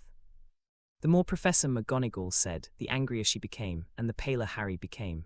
Hermione and Ronald became more and more worried. It's not Harry's fault, Professor. Shut up, Miss Granger. Hermione tried hard to explain to Harry, but she was reprimanded by an angry Professor McGonagall.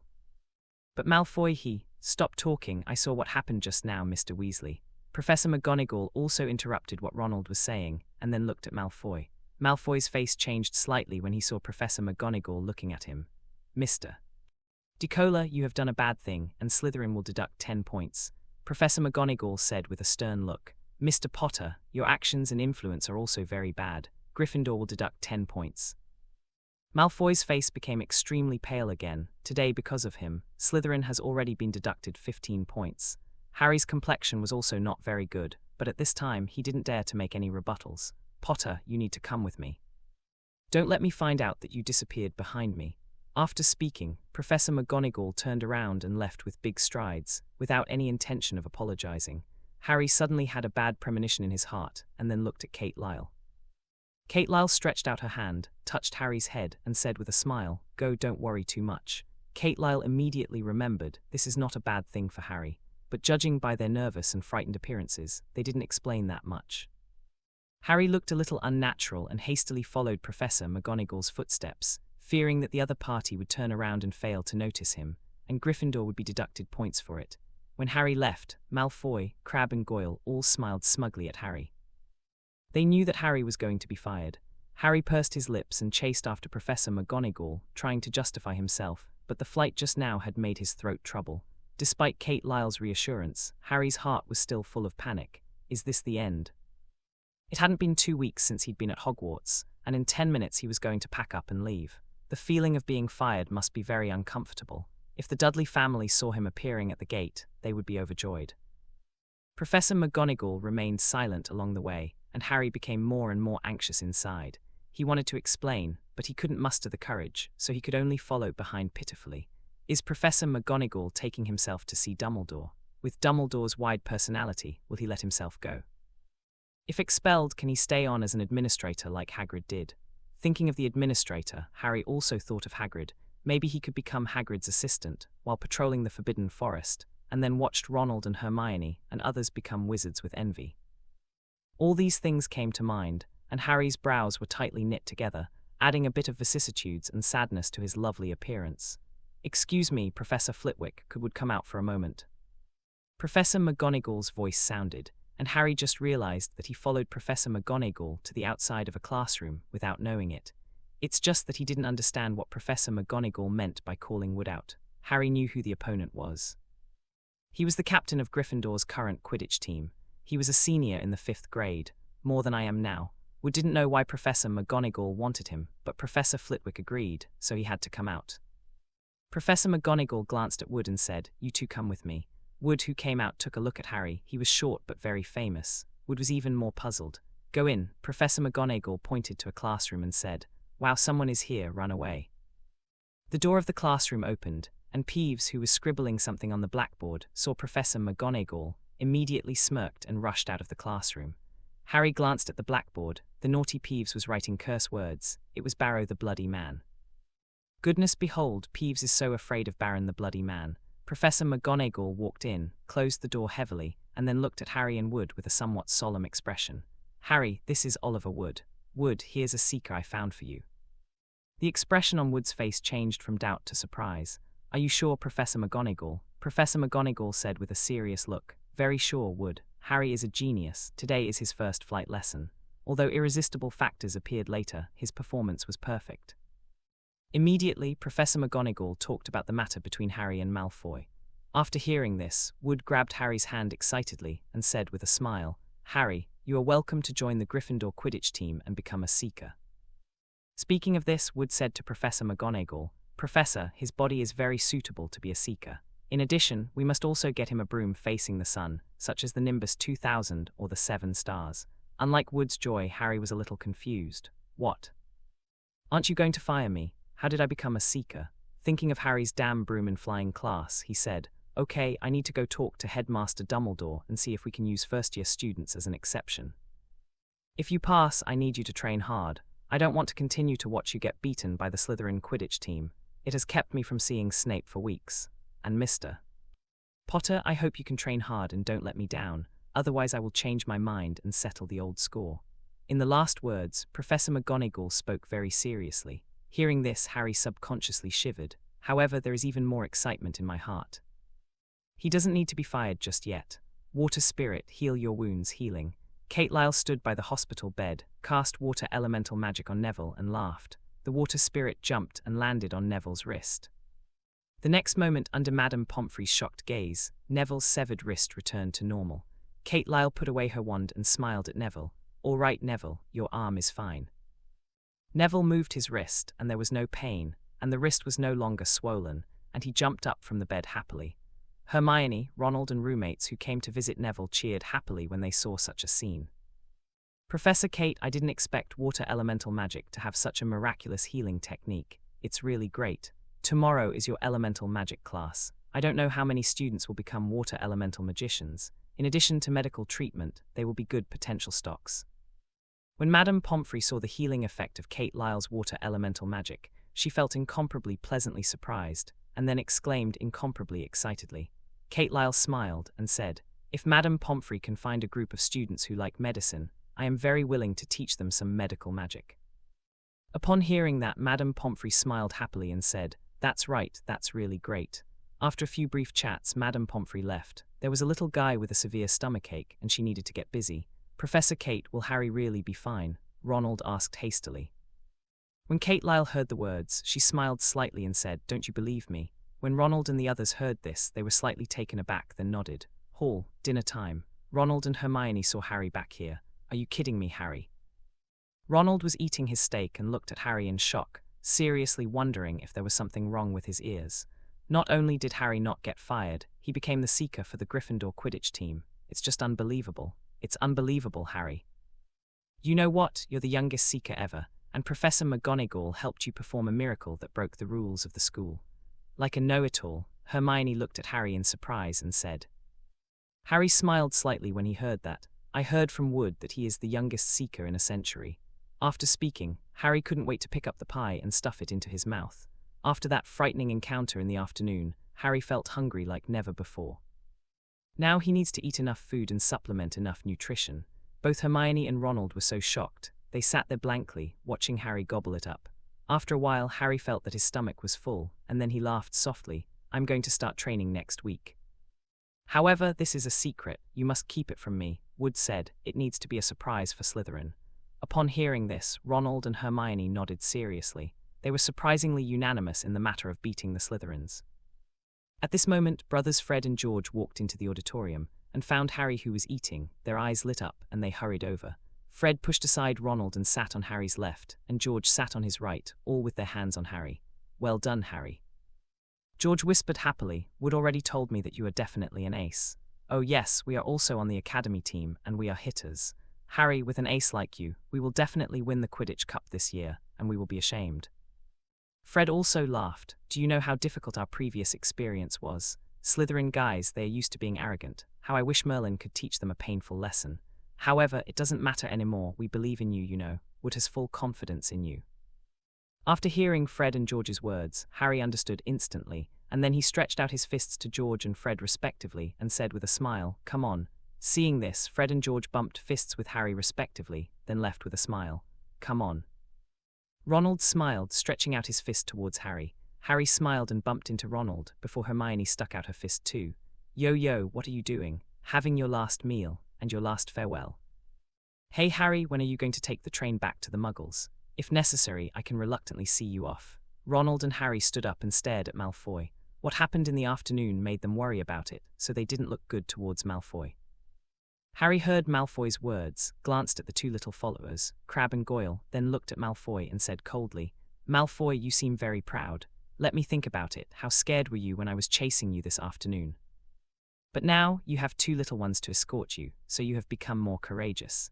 In fact, Crabbe and Goyle couldn't be considered small at all, because they were much taller than Harry, but it was also because the word "little one" also angered Crabbe and Goyle. These two guys were furious and wanted to shoot Harry, and Harry immediately drew out his wand, ready to fight anytime. Malfoy opened his hand, stopped Crabbe and Goyle, then looked at Harry and said, "You're underestimating me, Harry. In this case, let's have a real contest. Just tonight, we're having a duel of wizards who can only use wands." After speaking, Malfoy stared at Harry closely, with a disdainful smile in his eyes. Facing Malfoy's gaze, Harry was very upset, and then said in a deep voice, "Malfoy, are you sure?" Harry was full of confidence in his own magic. Because he has mastered the two elemental magics of wind and fire, it is more than enough to take down Malfoy. Malfoy smiled evilly and said, "Very sure. It's 12 o'clock in the evening, and I'll be waiting for you in the prize showroom. Hope you'll come." After speaking, Malfoy left with Crabbe and Goyle. Walking ahead, Malfoy had a scheming smile on his face. "Harry, enjoy this pleasant evening just before you leave Hogwarts." "Harry, you promised him just like that. Do you know what a wizard duel is? Do you know what a wizard duel means?" Ronald looked at Harry in disbelief, full of shock. Ronald did not expect Harry to agree to the wizard duel tonight after being provoked by Malfoy. "Isn't it just a fight between the two?" Harry asked with some doubts. Both Ronald and Hermione held their foreheads with helplessness on their faces. "Harry, a wizard duel is a duel between four people. They make two and we make two. One of them is the main challenger, and the other is the assistant. Now I will be your assistant, but after you die, I will continue as an assistant. It also means that someone is bound to die." Ronald hesitated, explained it to Harry, and even promised that he would be Harry's assistant. Harry's face changed slightly when he heard Ronald's words. Do you really want to kill someone? He can't do it. However, he will never die, nor will he let Ronald die. Thinking of this, Harry gripped his wand tightly. You don't need to worry that much at all. Harry is now proficient in wind elemental magic and fire elemental magic. Ronald, you have also mastered earth elemental magic. But what about Malfoy? He may only have a levitation technique or release sparks for lighting. His magic is not as good as yours, Hermione explained with a smile on the side. Harry and Ronald were slightly taken aback when they heard this, and then smiled confidently. The three of them continued to eat, but after a while there was some unnaturalness in the eyes of Harry and Ronald. After the meal, the three of them did not return to Gryffindor's lounge immediately, but came to Kate Lyle's side. Professor Kate. The three of Harry greeted each other, and Kate Lyle smiled slightly and said, "Learn magic or potions first." "Potions," Harry said seriously. "It's just that they have already agreed that they will formally learn elemental magic in class tomorrow, and now they will learn elemental magic from Kate, and then in Snape's potions class, they will blind Snape's eyes with excellent grades." Neville also rushed over after a while. When Neville came over, he was nervous and sneaky, for fear of being discovered. Kate Lyle waved her hand, all the things in the hall were put away, and then a well-equipped test bench appeared in front of them. "Then let's start now."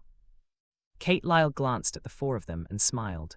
The four of Harry nodded, and then began to receive Kate Lyle's potions tutorial. This learning process lasted for 3 hours, until about 10 o'clock in the evening. The spirits of the four of Harry were tense and a little uncomfortable. Throughout the learning process, they continue to learn and operate. Kate Lyle is very strict with their teaching, not only to write down the formula, but also to have precise control and speed. Kate Lyle doesn't care one bit about their waste, fail and start over. Neville was obviously a bit bad, because in a hurry he was the easiest to forget something, which led to failure. Kate Lyle didn't sternly reprimand, although she was gentle, it still put a lot of pressure on Neville. However, a fat man who is soft on the outside and strong on the inside, has a very tenacious heart, is very flexible, and is also very resistant to pressure. When Kate Lyle was teaching, she suddenly looked into the distance and then said with a smile, "Okay, that's all for today's study. Let's go back and rest first." The four of Harry breathed a sigh of relief when they heard this, and then quickly sorted out the various experiments on the table before leaving and returning to the Gryffindor's lounge. After the four of Harry left, Kate Lyle's eyes turned to the distance, and the corners of her mouth slightly curled up. The next moment, Kate Lyle turned into a crow and flew to the distance at an extremely fast speed. On a hill 5 kilometers away from Hogwarts, Kate Lyle stood on a tree, with small eyes looking around. A moment later, Kate Lyle saw 3 figures moving in the night. Kate Lyle's eyes sparkled. She spread her wings and leaped down, then transformed into a human form. The appearance of Kate Lyle immediately put the 3 moving figures on alert. Even one of them released the magic directly. Torn apart, Kate Lyle waved her hand, and a magic barrier emerged, blocking the incoming magic. "You shouldn't be here." Kate Lyle looked at each other and said, the 3 people on the opposite side were all wearing black robes, and they exuded a special aura. They have a common identity, that is Death Eaters. Death Eaters are Voldemort's followers all over the place, and they all have the dark mark engraved on their left arms. Of course, the reason why Kate Lyle was able to discover their existence and perceive their approach was because of the dark mark. Over the years, he had secretly dealt with quite a few Death Eaters, and he was even more familiar with the dark mark. Interestingly, Voldemort needs to touch a Death Eater's dark mark to sense the presence of other Death Eaters, but Kate Lyle can directly sense it. A Death Eater stared at Kate Lyle and said in a deep voice, "Who are you?" His partner is very professional in black magic, but the other party easily blocked the split. Therefore, I am also full of curiosity about Kate Lyle's identity.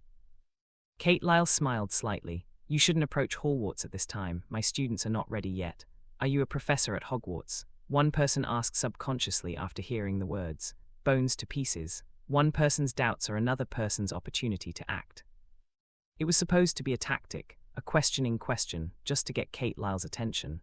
However, to the shock of the 3 of them again, the magic fell on the enchantment again, and Kate Lyle was still safe and sound. Death Storm. Kate Lyle took out her wand, looked at the 3 people in front of her and said with a smile, "Feel the wind." The 3 of them became defensive after hearing Kate Lyle's words, but this is obviously futile. Because in an instant, a gust of wind swept them all in, and countless wind blades were tearing their bodies apart, and the screams sounded immediately. In just a moment, the strong wind dissipated, and the surrounding trees were cut into large pieces, and the 3 of them died tragically. Kate Lyle didn't care about this at all, and released the flames, burning the bodies of the 3.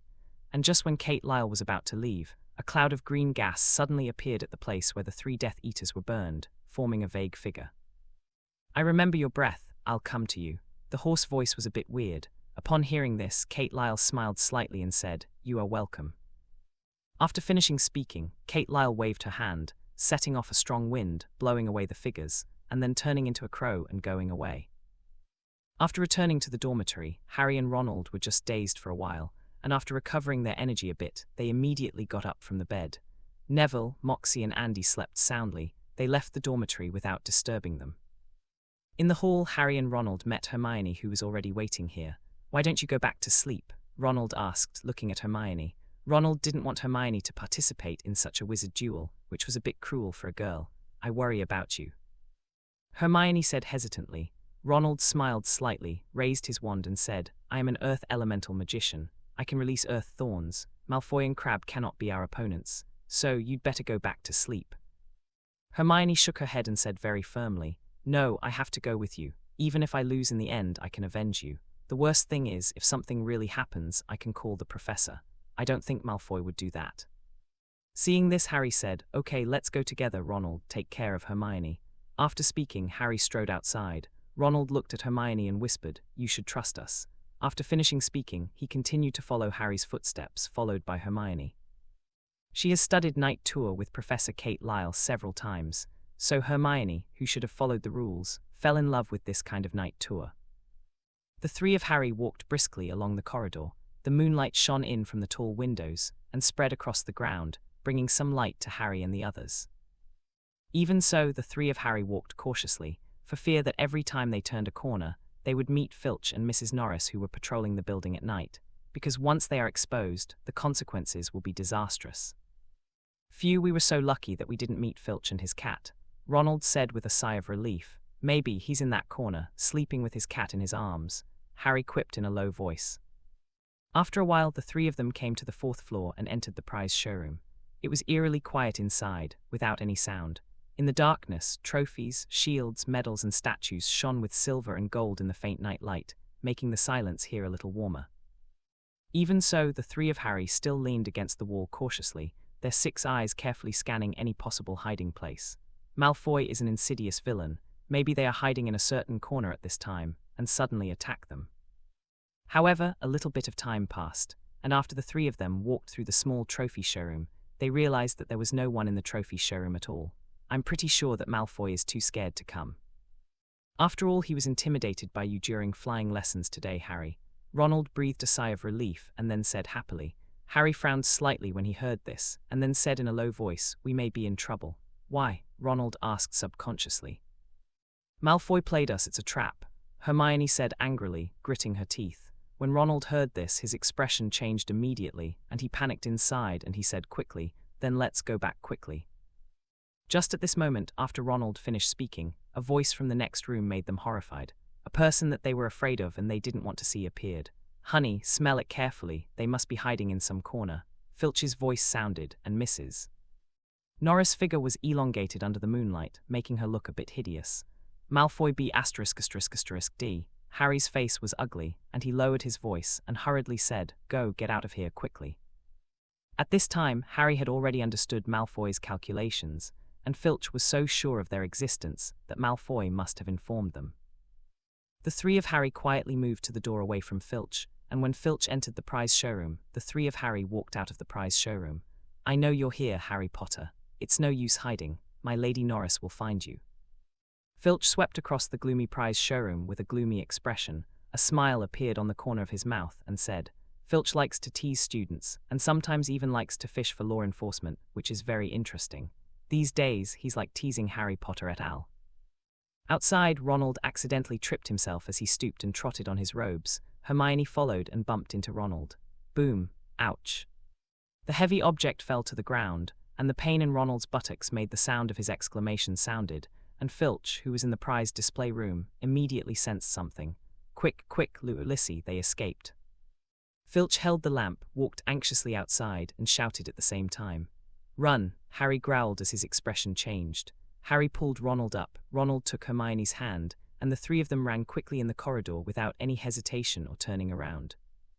The three of Harry bypassed the doorpost and ran through one corridor after another. They didn't know where they went, they just felt that they ran a long, long way. Until they turned a corner, a figure suddenly rushed out of the darkness.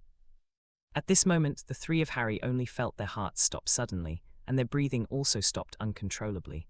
Wow, wow, wow. It turned out to be a nasty first-year kid, wandering around in the middle of the night, really naughty. "Oh ho ho ho, Filch will catch you, he he he." It turned out to be Peeves. The three of Harry also recognized Peeves after being frightened, so they breathed a sigh of relief. Hermione stared at Peeves angrily and shouted, "Shut up, Peeves, you just scared me to death." Hermione is a brave and daring person, but just now she was really frightened, and even once thought that she was going to be expelled from school. That is definitely an unbelievable, even desperate thing.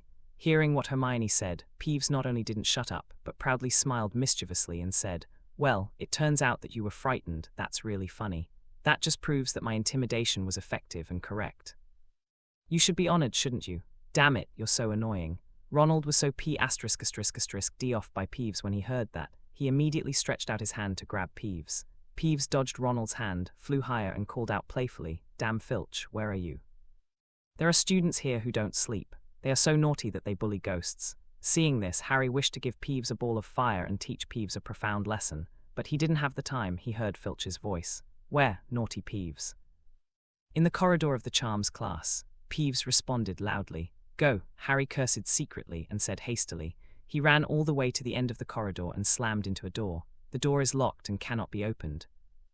Seeing this, Ronald looked back, and there was a fire coming from the corner on the other side of the corridor, and Filch was about to arrive. For a moment, Ronald was very desperate and said, "What should we do? We are going to die." "Allahu." Hermione called, taking Harry's wand and knocking on the lock. The faces of the three of Harry were filled with joy. They walked in quickly and closed the door, then put their ears against the wall, trying to listen to the movement outside. Where did they go, Peeves? Tell me quickly, I will catch them. Filch took his Mrs. Norris, looked at Peeves and shouted impatiently. Say please, you need to be polite, Filch, or I won't tell you. When Peeves heard Filch's words, he spoke seriously, but there was a mischievous gleam in his eyes. Hearing Peeves' words, Filch shouted angrily, Peeves, now is not the time for you to be naughty. Tell me, where did they go? Mrs. Norris also felt Filch's anger, so she grinned at Peeves. Seeing the angry expressions of Filch and Mrs. Norris, Peeves laughed and said, You have to say please, Filch, otherwise I won't tell you. Filch glanced around, trying to find Harry Potter and others, but he found nothing. In desperation, Filch said angrily, Okay, please tell me, Peeves. Ha ha ha, you've been tricked, and I won't tell you anything. Peeves heard Filch's words and was extremely excited and satisfied because he had successfully tricked Filch. Filch looked at Peeves leaving quickly, and was so angry that he almost smashed the light in his hand on Peeves. Unfortunately, he couldn't keep up with Peeves' speed. Dear baby, I can only rely on you now, find them. I want those little devils to regret it. Filch left with an angry growl. On the other side of the heavy door, the three of Harry breathed a sigh of relief when they heard the voices getting weaker and weaker. It's finally gone, Harry said, sitting on the ground with a sigh of relief. Indeed, now I just hope he won't stand outside, deliberately waiting for us to show up, Ronald said with some fear, then wait and go back later. Hermione chuckled softly. At this moment, Ronald felt something fell on his head, so he touched it. Hey, what is this? It's sticky and disgusting. Ronald smelled the smell and felt extremely disgusted. When Harry and Hermione heard this, they turned their heads to look, and for a moment, both Harry and Hermione backed away in shock. Harry was absolutely convinced that tonight was going to be a very bad night out, a disaster, a nightmare. A huge monster was staring at them, with 3 pairs of huge eyes emitting green light. My God, it has 3 heads and 3 big mouths drooling. The sticky stuff on Ronald's head flowed from one of the big mouths. Ronald had already recovered from the shock of the 3 of Harry, and subconsciously looked up. Snapped! Another puddle of saliva fell from his big mouth and landed on Ronald's face. Ronald was dumbfounded. What do I see? Huge head, huge mouth. What? Ronald reacted instantly, jumped up in horror, and ran towards the stone gate, intending to push the gate open and leave here. Ronald's scream brought the 3-headed dog back to his senses, and it also made Harry and Hermione want to leave here immediately in fear. Compared with being killed by the monster 3-headed dog, and being caught by Filch and then fired, they would rather choose to be caught by Filch than to be eaten.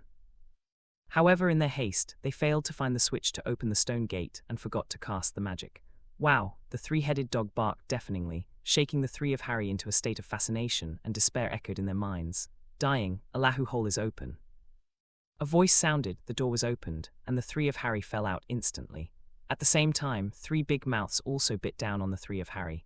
Damned, another voice sounded, and the 3-headed dog fell asleep immediately under the magic. The 3 of Harry looked at the sleeping 3-headed dog, panting heavily, their hearts still full of horror. Then the 3 of Harry heard footsteps and a shadow drawing closer. Seeing this, the 3 of Harry knew that they were in trouble. The luck of the 3 of you is really good. You almost became Lu Wei's rations, Harry. When the 3 of Harry heard this, they turned around in surprise, and when they saw Kate Lyle, they all almost exclaimed, Hush, don't scream, you will attract Filch and his missus. Norris, Kate Lyle stretched out a finger, put it to her mouth, and whispered. Kate Lyle just wanted to see if the current plot had changed, but she didn't expect that Malfoy still didn't show up in the face of the humiliation that happened during the day. Just like the development of the story, Malfoy plotted against Harry, but soon obviously no success. At the same time, at the corner not far away, the Flames and Filch's voice came again. Quick, quick, they must be there, I hear you. When the 3 of Harry heard this, they were immediately anxious. Kate Lyle smiled slightly, then took out her wand and said with a smile, Invisibility curse. Son of the wind, give us wings to fly, fly 9 days, fly curse. The next moment, the 4 of Kate Lyle entered an invisible state, and under the control of Kate Lyle, the 4 of them flew out through the wide window. Harry, Hermione and Ronald flew away with Kate Lyle in the void, and watched Filch lead Mrs. Norris in the corridor trying to find them, with joy on their faces. He didn't see us. Later, they discovered that behind them, there seemed to be a pair of invisible wind wings, flying freely according to their thoughts. Kate Lyle released them and let them play in the air. Fortunately, they are also smart children, and they didn't cheer because they were happy, because once they spoke, the invisibility spell would lose its effect. The 3 of Harry were extremely excited, and it was incredible to experience such a feeling for the first time. Especially the feeling of standing in the void and flying without the help of a broomstick is even more amazing. After a while, Kate Lyle led them back outside Gryffindor's lounge. Professor Kate, was it wind elemental magic just now? Can I control magic like you and fly freely in the air? After landing, the invisible wings on his body also disappeared, and Harry couldn't wait to ask. Ronald and Hermione looked forward to it even more. In their first flying lesson today, there was an accident, and they failed to realize their dream of flying as they wished. However, tonight, Professor Kate helped them realize a different dream of flying. This feeling is more pure and more emotional. It seems that the owl flying in the sky is really great. Of course, when you have more magic power and master the flying spell, you can cast such magic on yourself or your partner. Kate Lyle laughed. Okay, now it's time for you to go back and rest. Also, forget about tonight. After Kate Lyle finished speaking, she turned around and disappeared. When Harry, Hermione and Ronald saw such a scene, their eyes sparkled with excitement and anticipation, especially Harry. Ronald looked at Harry happily and said in a low voice, "Harry, you have to learn the flying charm. It's really wonderful, even more wonderful than riding on a broomstick." Hermione said even more mysteriously, "I heard Professor Kate shouting, 'Son of the wind, give us wings to fly, fly 9 days, fly curse.' Harry, you can try hard." With a twinkle in Harry's eyes, he nodded and said, "Okay." The three went back separately, and Ronald fell asleep immediately after washing up. Harry didn't sleep, and the huge face of the three-headed dog echoed in his mind. The three-headed dog seemed to be guarding something, and they broke in by accident. He vaguely remembered what Headmaster Dumbledore had said. Could it be related to the underground vault at number 713? What is the connection between the events reported in the newspaper that Hagrid saw by chance? Ronald Neville, I need to hurry up, finish my breakfast, and hurry to the School of Elemental Magic and take a good seat. Waking up early, Harry was fully dressed and was urging Ronald and Neville. As for Dean and Simon, there is no need to call him at all, because these two guys are full of interest in elemental magic. What happened last night made Ronald a little physically and mentally exhausted. The poor kid was too frightened. Of course, Harry's condition was not very good, but who told everyone in the school to attend the course of elemental magic taught by Kate Lyle later. This is very important and very necessary. After a while, Ronald and the others quickly enjoyed breakfast in the auditorium. Hey, you're not supposed to have breakfast here. Malfoy looked at Harry incredulously and said somewhat angrily and dissatisfied. When Ronald heard Malfoy's words, he remembered what happened last night, so he stood up and was about to scold Malfoy angrily. However, Harry held Ronald back, and then he came to Malfoy and said in a low voice, "You are a coward. You are the one who proposed wizard duels, but you are also the one who is afraid to come. Do you really hope that Filch can catch us? But unfortunately, your calculation failed. We're still students of Gryffindor." Hearing this, Malfoy looked into Harry's eyes again, clenched his fists with unspeakable anger and wanted to vent it out, and then saw Hagrid approaching. His face darkened, and he warned Harry, saying, "Harry, let's wait and see." After speaking, Malfoy immediately turned and left. Hagrid walked over, looked at Harry and asked with a smile, "Harry, are you done eating? We're going to the School of Elemental Magic." Hagrid took good care of Harry and liked Harry very much. Therefore, after noticing the situation here, he walked over. Harry didn't know exactly what Hagrid was thinking, but he still smiled innocently and said, "It's almost there, we need to find a good position." "Ha, let's go together then." Hearing what Harry said, Hagrid laughed and left. Harry and the others followed behind, also showing excitement. Elemental Magic School. Although Harry and the others had arrived as early as possible, there were still students who arrived earlier than them. They took a good position, and Harry felt a little regretful. Harry, Ronald. At this moment, Hermione's shout sounded. Harry and Ronald looked over, but saw Hermione waving her hand, gesturing for them to go over. Hermione occupied 2 good positions for them. Harry and Ronald couldn't help smiling happily when they saw this. At 8 o'clock in the morning, all the teachers and students arrived, including Professor Quirrell and the ghosts. The scene was very lively, and the discussion was basically about elemental magic. It was also when everyone was wondering why Kate Lyle hadn't appeared yet. They saw a burst of magical light flickering in the huge venue, and formed a 6-pointed star array. Surging magical power surged, and Dumbledore, Snape, Professor McGonagall, Professor Quirrell, Professor Flitwick, etc. all widened their eyes. The strength of the fluctuation of magic power largely shows the strength of a person's strength. Obviously, Kate Lyle's strength is very strong. Then, in the eyes of everyone, Kate Lyle appeared in the 6-pointed star formation out of thin air, and slowly rose to appear in the air at a height of 3 meters. Welcome all the teachers and students of Hogwarts School to the School of Elemental Magic. I am your Professor Kate Lyle. After waiting for a long time, we finally ushered in our first elemental magic school class. Kate Lyle's voice sounded clearly in everyone's ears, as if it had been amplified countless times by a loudspeaker. The pure-blooded wizards like Ronald clapped and shouted when they saw such a scene. Cool, this is a sound amplification mantra, very simple. Harry and the others also applauded excitedly, with great excitement and anticipation. There is a kind of space energy around us. With the help of spells, we can resonate our spiritual power with the magic element energy of the outside world, so as to produce corresponding magic effects within a certain space range. I call it elemental magic. Elemental magic has 7 elemental powers. They are the white light element, the cyan wind element, the red fire element, the yellow earth element, the blue water element, the purple thunder element, and the black dark element. Every time Kate Lyle mentioned an elemental power, in the eyes of everyone, she used her wand to point in the air, and then an elemental spirit appeared. Each elemental spirit is the size of a palm and is flying in the air. After a while, I saw 7 kinds of elemental magic spirits flying in the air, carrying a line of elemental energy wherever they passed. The lines are as big as a palm, they are flying in the air, and they are intertwined like a rainbow after the rain, very perfect. Then the elemental elves cast their magic. The fireballs released by the fire elves, the fireball bombs, the raging fire, the phoenix protection, and the dance of the fire phoenix that shocked Dumbledore are even more powerful. Then there are the earth thorns of the earth spirit, the earth wall, the earth crack, the earth dragon's repeated bombs, and the earth dragon's guardian. The water spirit flew above everyone's heads, and the rain with a faint light fell on everyone. In an instant, everyone was refreshed, and the children with minor injuries and illnesses recovered immediately.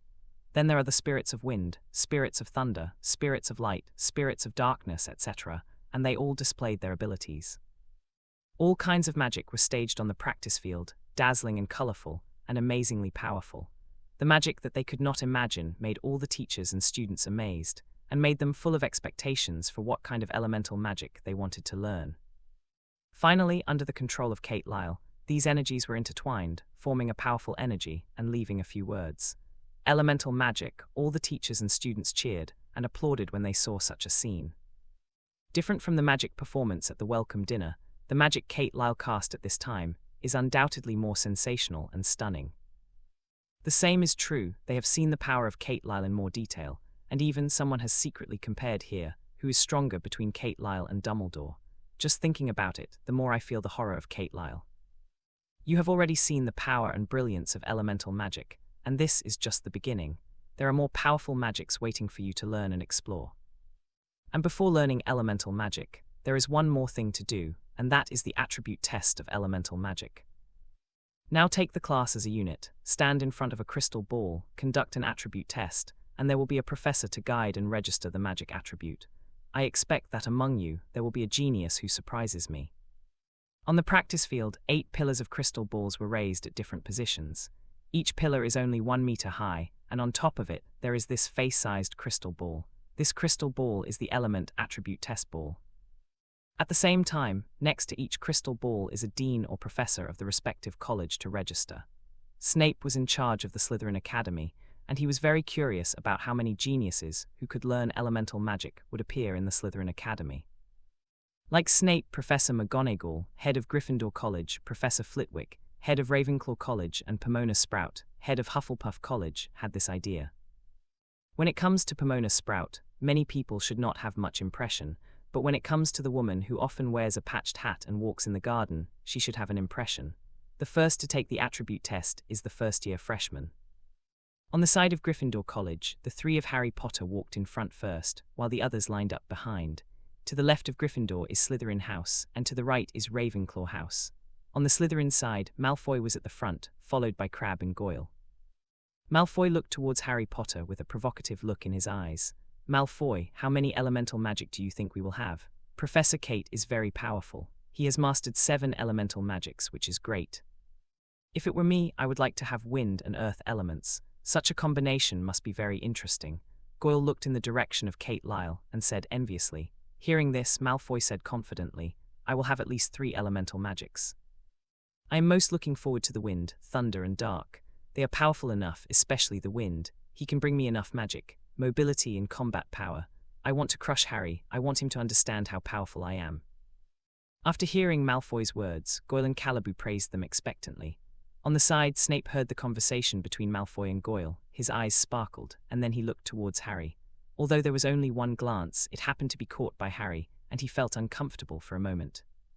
"Snape's after me again." Subconsciously, Harry stroked his forehead. "Harry, what's the matter with you?" Ronald noticed Harry's behavior and asked worriedly. Hermione was also curious when she heard Ronald's words. "It's okay."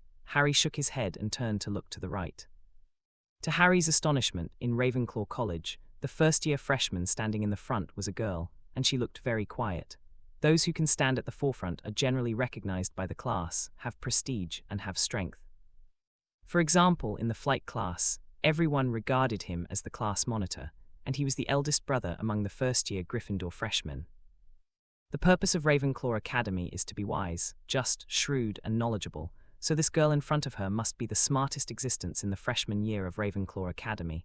"Harry, why are you staring at her? Could it be? What do you think?" Ronald followed Harry's gaze and smiled. "Let me tell you, her name is Luna Jennifer, and she recently did something very sensational in Ravenclaw." When Harry heard this, he couldn't help feeling curious and immediately asked, "What is it?" Ronald said seriously, "Luna is a genius, especially in herbalism. She has memorized all the spells in the elementary standard spells, and has already released 10 spells, and got Flitwick the recognition and love of the professor." Hermione behind Ronald looked at Luna Jennifer when she heard the words. Her eyes revealed shock and strong jealousy. Before coming to school, Hermione had already taught herself. Although she had worked very hard, she didn't dare to say it. She memorized all the contents and could release 10 spells. However, now there was a woman who was faster and stronger, which made Hermione a little reconciled. As if feeling something, Luna Jennifer turned her head to look at Hermione, and then a touching smile appeared on her face. Seeing this, Harry and Ronald couldn't help being stunned. Beautiful, so beautiful. Ronald couldn't help but leaned on Harry's back with a bewildered look that almost didn't push Harry to the ground. However, Hermione helped them. Hermione was very angry that Harry and Ronald were staring at Luna Jennifer so obsessively, so she reached out and slapped Ronald on the back heavily. Boom, whoops, Harry and Ronald fell to the ground, and Ronald rubbed his back in pain. The movement here immediately attracted the attention of others, especially Slytherin's Malfoy, and others laughed even more. Professor McGonagall looked at Harry and Ronald with a gloomy face. These two guys were so embarrassing in front of everyone. Does this make Gryffindor go out and be seen as a joke? Ronald was originally angry and wanted to ask why Hermione hit her, but after seeing Professor McGonagall's expression, he held back and just glared at Hermione fiercely. Hermione crossed her arms and looked to one side without explaining. "Don't bother." Seeing this, Ronald and Harry could only give up. "Luna Jennifer, come forward and test." Flitwick's voice sounded, and Harry and the others looked over subconsciously. Luna stepped forward, put her hand on the crystal ball, and released the magic power. Harry and the others were very curious about what kind of elemental attributes such a smart Luna would possess. After a while, I saw light shining on the crystal ball. The three of Harry's eyes widened in disbelief. The first Luna at this time simply gave everyone a surprise. "Oh my gosh, Luna, you surprised me right from the start." Professor Flitwick's exclamation sounded loud and loud, showing how happy Professor Flitwick was. And this directly attracted everyone's attention. Kate, Lyle, and Dumbledore even walked over directly. The crystal ball exudes dazzling white light. Although it is dazzling, it is not dazzling, and it is very comfortable and warm. Albus, Kate, this is a rare light system, and Luna is a genius. Flitwick smiled happily when he saw Dumbledore and Kate Lyle walking up. Dumbledore and Kate Lyle also showed smiles on their faces. Light and dark elements, as well as lightning elements, are relatively rare attributes, especially light and dark elements. Kate Lyle looked at Luna, who looked relatively quiet and didn't show much excitement, and asked with a smile, "What's your name, child?" "Luna Jennifer," Luna said with a smile in her quiet voice. "Very good, you are a genius. I will focus on training you." Kate Lyle said with a smile, "In addition, if there is no second light magician among the people present, this magic tool is yours." Saying so, Kate Lyle took out a necklace, and the necklace exuded white light in Kate Lyle's hands, which was incomparably beautiful, and at the same time exuded a powerful wave of magic power. Kate Lyle input magic power, and saw the praise of the Bible coming from the necklace, and then saw a sexy female angel with wings flying out of the necklace, guarding Kate Lyle. This necklace is called Guardian of Light. Like the most powerful Guardian of Light magic in the light system, it will release a guardian angel. He can help you block many magics. At critical moments, he can also protect you, your life. Listening to Kate Lyle's words and looking at the guardian angel, all the teachers and students exclaimed. Especially those children, all looked at Luna Jennifer full of envy. Luna couldn't keep her composure. Looking at the necklace and the beautiful angel, Luna expressed her love for it. At this moment, Luna couldn't help but want to step forward to get it. But Luna didn't do this because this loud voice named Guardian of Light is not hers yet. In the crowd, Professor Quirrell looked at the necklace in Kate Lyle's hand. The horror in his eyes was no less than that of others, even more horror and a little more fear. The light element is the nemesis of the dark element. That is, some methods of the dark wizard will be immune or restrained by the light element magic. Snape also paid special attention to Luna because he was a dark elemental magician, and he was born to be hostile to Luna. A smile appeared on Dumbledore's face, even he didn't know what Kate Lyle was capable of. However, Kate Lyle has a magic weapon comparable to a sacred weapon in her hand, but she is very clear. Once, he asked Nicole May, the master alchemist, and even he was amazed by Kate Lyle's whimsy. Of course, the scene in front of him was also discussed with Kate Lyle. The purpose of this is also to stimulate Hogwarts students, make them more interested, and gain more valuable practical experience. Students from all colleges, you don't need to be envious. I have enough magic tools here. They have unparalleled magic power and functions. If you want to get him, you have to show your talent.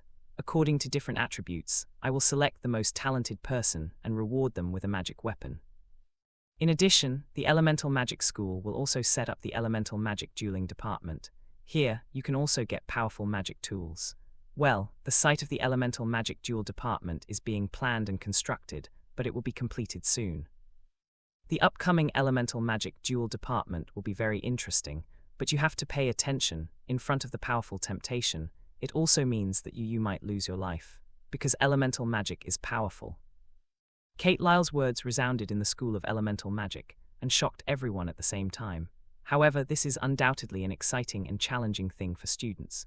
It will also enrich their campus life. Ever since, everyone is looking forward to the element attribute test. Of course, they are also full of curiosity about magic tools. Draco Malfoy, the Thunder Magician, Professor Quirrell spoke with a trembling and stammering voice, and Harry and the others' eyes immediately fell on Malfoy. Thunder element, that is one of the 3 rare element magics. This makes many students feel envious. However, looking at Malfoy again, this guy looked disappointed and unwilling. Professor, is this a wrong test? Facing Harry's gaze, Malfoy became more and more unwilling, so he couldn't help asking. After all, he was full of expectation and confidence just now. He wants to master at least 3 magic elements, such as wind, thunder, and darkness. However, God seemed to have played a joke on him. Snape stood aside, heard this, and said indifferently, "You can test again." Malfoy was excited when he heard this, and put his hand on the crystal ball again. Malfoy closed his eyes, devoted himself to it, and poured magic power into the crystal ball. After a while, the crystal ball exuded a purple light, and there was still only one magic element, that is, the thunder element. How could this be? Malfoy said unwillingly. Okay, Malfoy, you've wasted enough time. Snape glanced at it lightly and said ruthlessly. Malfoy's face was pale and ugly. Professor Quirrell, who was in charge of taking notes, faced Malfoy's pale face with a gleam in his eyes, and said with a smile, Malfoy, you don't need to worry, the thunder element is a relatively rare elemental energy like the light element. And the thunder element, among the many elemental magics magic, is also a powerful magic, you don't need to be sad. Upon hearing this, Malfoy complained, I want to have 3 elemental magics. Professor Quirrell smiled and didn't speak, but the corner of his mouth showed a deep arc.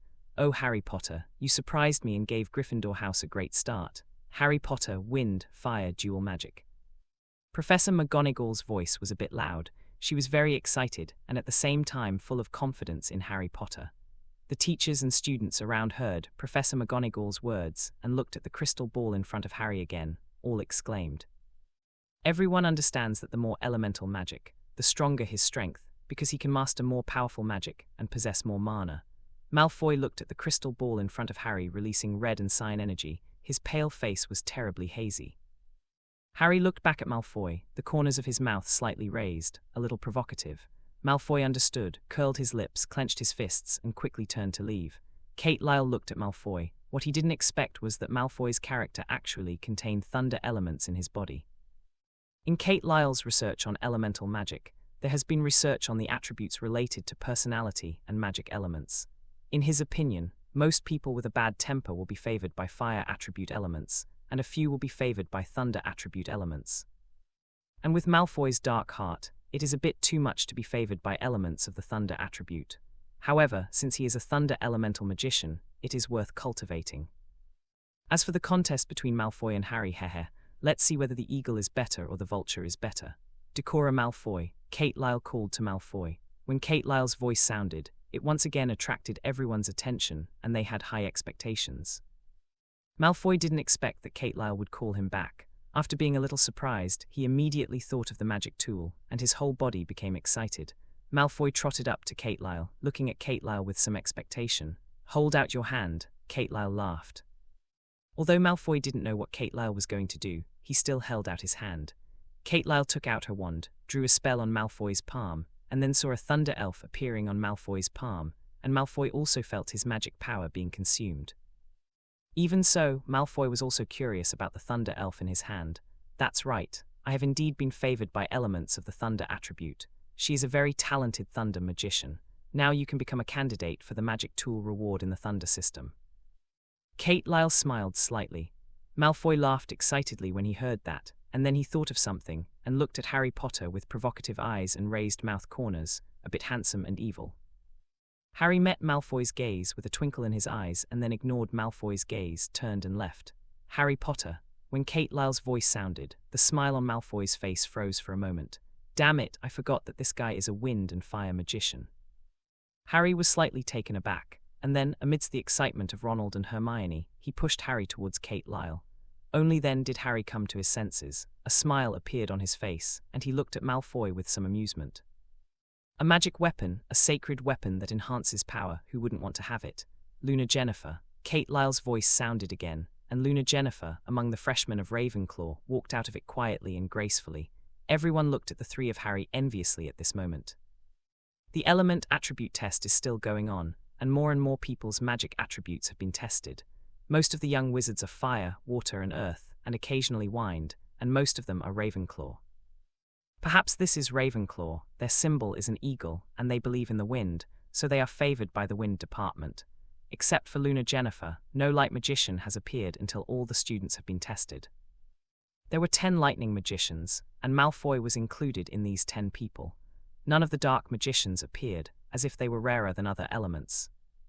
Snape's gaze especially scanned the surroundings, and he was always paying attention to the records and shouts of other professors, and it was a pity that there was not a single one of the dark department. Similar to Snape, there is also Professor Quirrell. I am also looking forward to whether there are dark magicians among these students. In addition, among the teachers and students in the school, Harry is the only one who has been tested as a dual-line magician. This has aroused everyone's attention, and, take care, what a surprise. There's enough genius at Hogwarts, none of you let us down. And among you people, after layers of screening, these 6 people became the most talented existences in the first elemental magic school. They are Decora Malfoy of Slytherin College, Luna Jennifer of Ravenclaw College, Harry Potter of Gryffindor College, Hermione Granger of Gryffindor College, Sihan Forbes of Hufflepuff College, and Cedric Diggory of Hufflepuff College. Headmaster Dumbledore will now grant them powerful magisters. Kate Lyle was suspended in midair, and standing beside her was Dumbledore, the headmaster of Hogwarts School. Standing in the middle of the practice field, the 5 of Harry were cheered and envied by all the teachers and students, which made them very excited. "Mr. Decola, in view of your talent, this is the lightning-type magic tool, the lightning staff given to you." "Thank you, headmaster," Malfoy said excitedly as he took the 1-meter-long purple wand, looked him up and down. "Miss Jennifer, you are the only magician in our school who possesses light magic, and now Guardian of Light is yours." Dumbledore looked at Luna Jennifer and smiled. "Miss Granger, congratulations on becoming the most talented existence among water magicians. This water spirit orb can give you powerful magic power. Mr. Diggory, congratulations on becoming the most talented existence among earth magicians. This earth spirit orb can make you. Mr. Forbes, congratulations on becoming the most talented existence among fire magicians. This fire spar can make you." Everyone cheered and applauded, and everyone's eyes fell on Harry Potter. Species elements such as water, fire, earth, thunder and light have already appeared, but the wind element has not yet appeared. Undoubtedly, the place for the wind elemental will fall on Harry Potter. But more importantly, Harry Potter is a dual-element magician of wind and fire, so what magic weapon will Harry Potter get? Dumbledore opened a box and took out a feather from it, smiling. "He's yours." Harry Potter took the feather, a little puzzled. Is there anything special about this white feather? Put him on your arm, Dumbledore reminded with a smile. Hearing that, Harry put the feather on his arm, and then saw the feather turned into a ray of light and merged into Harry's arm. Harry could clearly feel that as the feathers merged with his body, his perception of the surrounding wind elements became more and more obvious. Thank you, Professor, Harry said excitedly, with a smile on his face. Dumbledore smiled, then looked at all the teachers and students, cast a loud curse, and said with a smile, Congratulations on becoming an elemental mage, and you will learn more useful magic. Now Professor Catelyle will teach you all kinds of elemental magic. Catelyle reappeared and smiled at everyone. Students, let's start learning magic now. But before that, in order to facilitate everyone's learning, we need to classify the elements. Fire elemental magicians gather in the center. The water elemental mage is on the right side of the fire elemental mage. The earth elemental magician is on the left side of the fire element. The wind element magic is by the side of the earth element magician. The thunder element magician and Luna are standing at the front. Following Catelyle's arrangement, everyone separated and began to learn elemental magic with Catelyle. There are too many people, and Catelyle cannot teach one by one. But this is only the first lesson. What is needed is to let them know more about elemental magic. In the coming time, the courses of elemental magic will be arranged. Every morning and afternoon, there will be an elemental magic class, and then teach elemental magic to magicians of different grades. Dumbledore looked at the crowd with a smile on his face. These people are full of expectations for elemental magic, so they are even more interested in learning it. Elegant and gentle mantras, stern and powerful mantras, etc., filled them with interest like chanting, Professor, someone is here and determined to break into Hogwarts. Just then, Snape appeared in front of Dumbledore and whispered to Dumbledore. Dumbledore was slightly surprised when he heard this, and then looked into the distance, because the person in Snape's mouth had come uninvited and flew over the School of Elemental Magic. They are all wizards, and they are very famous in the magic world. Those dark wizards absolutely don't want to see these people because they are auras. There are so many, there are 10 people. 10 auras appeared at Hogwarts and suddenly came over the School of Elemental Magic. Why? The leader is Davin Augustin, the deputy head of the Department of Magical Law Enforcement. The appearance of these magicians immediately caused some waves in the Elemental Magic School. All the students looked at these people in black robes, full of doubts. After all, after these people appeared, they surrounded Catelyle. The teachers and students of Hogwarts gathered here at this time.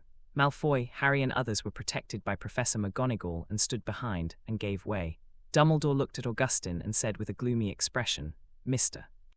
Augustin, you are breaking our rules here, trespassing on Hogwarts and making a very unfriendly influence on the students. Darl Augustin got off the broomstick, walked towards Dumbledore calmly, and said with a slight smile, Long time no see, Professor Dumbledore. Snape stood behind Dumbledore, glanced indifferently at a man with a moustache who was following Darl Augustin, and said indifferently, You smell disgusting. I really don't want to see you here, Dogtail. Darnell Rhodes looked at Snape, with a wicked and playful smile on his face, and said, Snape, please pay attention to your words. I miss you very much, such as meeting you in Azkaban Sea.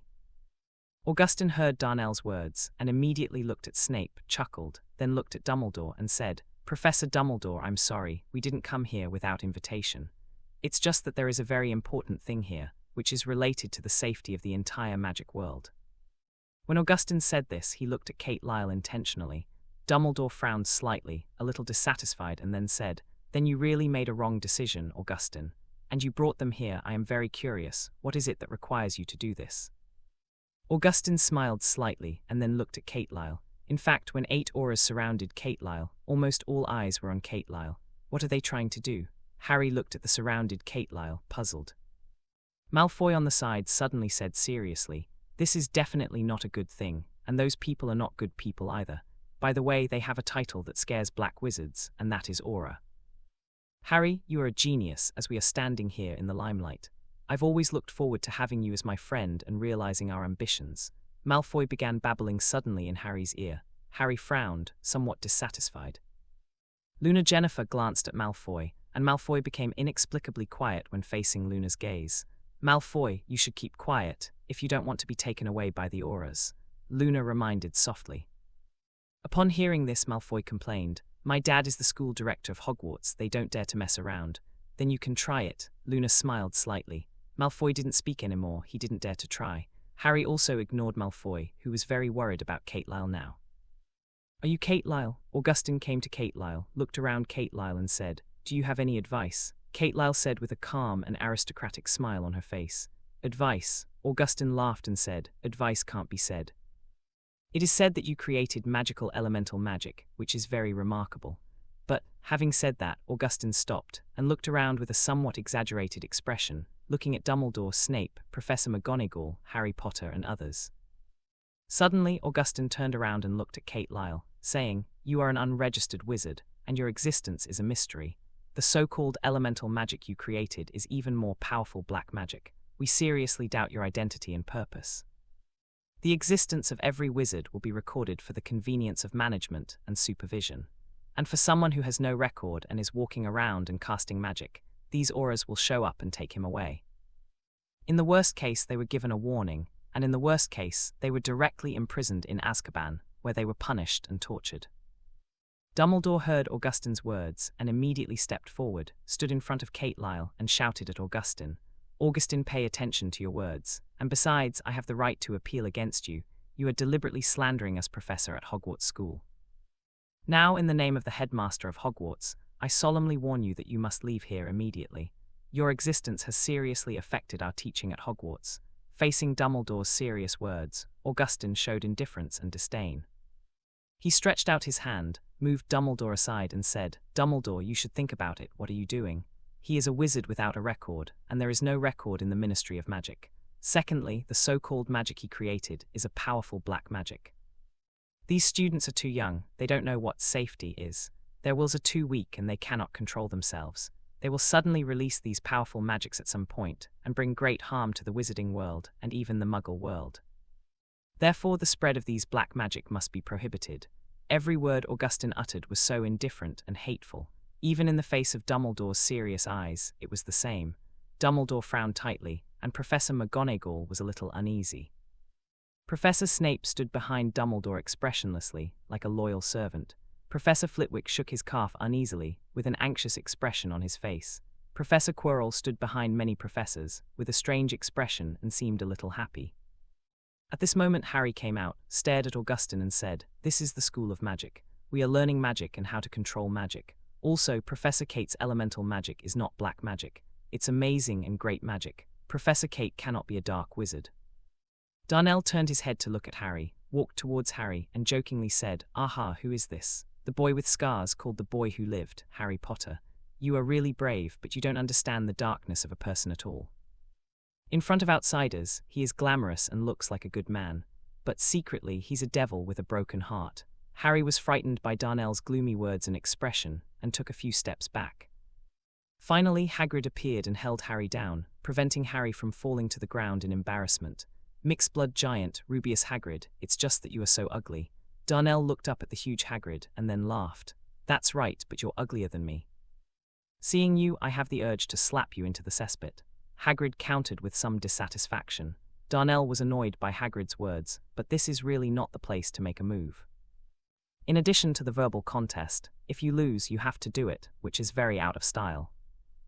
Augustin saw that Darnell was humiliated like this and lost his temper, so he looked at Kate Lyle and said threateningly, "Kate Lyle, please let us go. I don't want my subordinates to do that. What an exaggerated thing." Having said that, Augustin immediately looked at the students around and said contemptuously, "Especially here, this will have a very unfriendly influence on the children." Dumbledore, McGonagall and the others all looked at Augustin, somewhat unkindly. Dumbledore even came to Kate Lyle again and said in a deep voice, "You must leave here now, otherwise I will appeal to the Ministry of Magic." "I'm here on behalf of the Ministry of Magic," Augustin said with a slight smile. Then Augustin looked at Kate Lyle, hypocritically pretending to be modest, and said, "Kate Lyle, I hope you can understand my tolerance. Besides, my tolerance is limited." Kate Lyle smiled and said, "Are you threatening me? This is your extremely irresponsible understanding. We just want to get to know you and consider the safety of the teachers and students of Hogwarts School. I hope you can cooperate with us," Augustin explained righteously. Kate Lyle chuckled, then looked at Dumbledore and said, "Albus, can you do anything?" Augustin and the others looked at Dumbledore, first with curiosity, then with disdain. Dumbledore looked into Kate Lyle's gaze, then turned around and said, "Perhaps some simple and direct means are needed." When Kate Lyle heard this, a smile appeared on her face, and she also smiled meaningfully when she looked at Augustin. Augustin looked at Dumbledore but didn't react immediately. In other words, at this moment, he firmly believed that he had already dealt with Dumbledore. As everyone knows, Professor McGonagall and others took a few steps back. In Darnell's eyes, it means that Professor McGonagall and others have given up on Kate Lyle. So Darnell looked at Kate Lyle, smiled and said, "Come with us, Kate Lyle. Before your identity is clarified, you need to stay in the Ministry of Magic for a while." Kate Lyle smiled, stretched out her hand, spread her 5 fingers, and saw a gust of wind suddenly blowing past. Before Darnell realized what was going on, he was blown by a gust of wind to a height of 3 meters, 100 meters away, and fell to the ground. Kate Lyle's sudden shot made Augustin and the others take out their wands immediately on guard and stared at Kate closely. "Kate Lyle, I advise you not to be blind." Augustin stared at Kate Lyle and said in a deep voice, "Antagonizing the Ministry of Magic will not do you any good. Also, you have just done something to Aura, which is a serious violation of magical laws. You must be investigated by the Ministry of Magic." When Kate Lyle heard the words, she immediately smiled and said, "Accept the investigation by the Ministry of Magic. You are not qualified to allow me to be investigated. There are not many things in this world that I can cooperate with, at least you can't. You want to resist," Austin said with a gloomy face, shaking his wand. Kate Lyle smiled slightly, stretched out her hand and said, "The curse of the wind." When Augustin and the others reached out Kate Lyle's hand, they became more vigilant. However, they still underestimated Kate Lyle. A strong wind blew up, and the entire practice field was enveloped by the strong wind. Harry Potter and others had to use Hagrid to help them resist the strong wind, while Dumbledore and others used their wands to release the enchantment to resist the strong wind. Unfortunately, the auras of the Ministry of Magic, who were sitting on the broomsticks, were all staggered by the gust of wind, and finally got out of the broomsticks and were thrown away. This included Augustin himself. Facing the sudden gust of wind, the students on the audience stage lost their view of the inside of the practice field, and had to lower their heads and resist with their hands. Bang, bang, bang, 10 figures fell from the sky one after another, and screamed or vomited. Augustin's face was very ugly, and at the same time there was horror at Kate Lyle in his eyes. "Come over." Kate Lyle's outstretched 5 fingers were closed, and the 10 Augustins who fell all over the place all rose into the air and flew towards Kate Lyle uncontrollably. At that moment, it was like falling from the sky. "Kate Lyle, you will definitely get an arrest warrant issued by the Ministry of Magic, and Azkaban must be waiting for you." Augustin sternly stared at Kate Lyle and said angrily. Kate Lyle's eyes were shining, and the corners of his mouth were slightly raised. He didn't see him doing anything or using his wand, but he could only hear him shouting, "Fireballs." Then in the eyes of everyone, fireballs appeared beside Kate Lyle, and they shot towards Augustin and others continuously. Each fireball is only the size of an egg, and its power is not very strong. It can be used to punish Augustin and others, but it is enough. Dumbledore didn't expect that Kate Lyle's shot would be so powerful. He controlled all 10 auras in one shot, and now he is constantly teasing them with fireballs. "Albus, is this going too far?" Professor McGonagall approached Dumbledore in a low voice. Dumbledore shook his head slightly and said, "Although it is troublesome, elemental magic must be spread."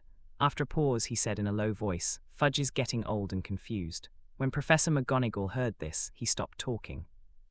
Malfoy looked at Kate Lyle's relaxed, calm and confident look. His eyes were full of excitement and anticipation. The appearance of Kate Lyle at this time was what Malfoy expected and wanted. What did he say just now? "You are not qualified to allow me to accept the investigation. There are not many things in this world that I can cooperate with, at least you can't. This is simply too domineering. This is what a man should look like. And now this pose is too handsome, but also too powerful." Harry on the side also had sparkling eyes, and couldn't help sighing in his heart, "Is this Professor Kate? Amazing." Luna also smiled. Her big eyes were full of admiration for Kate Lyle. "This is a small punishment for you.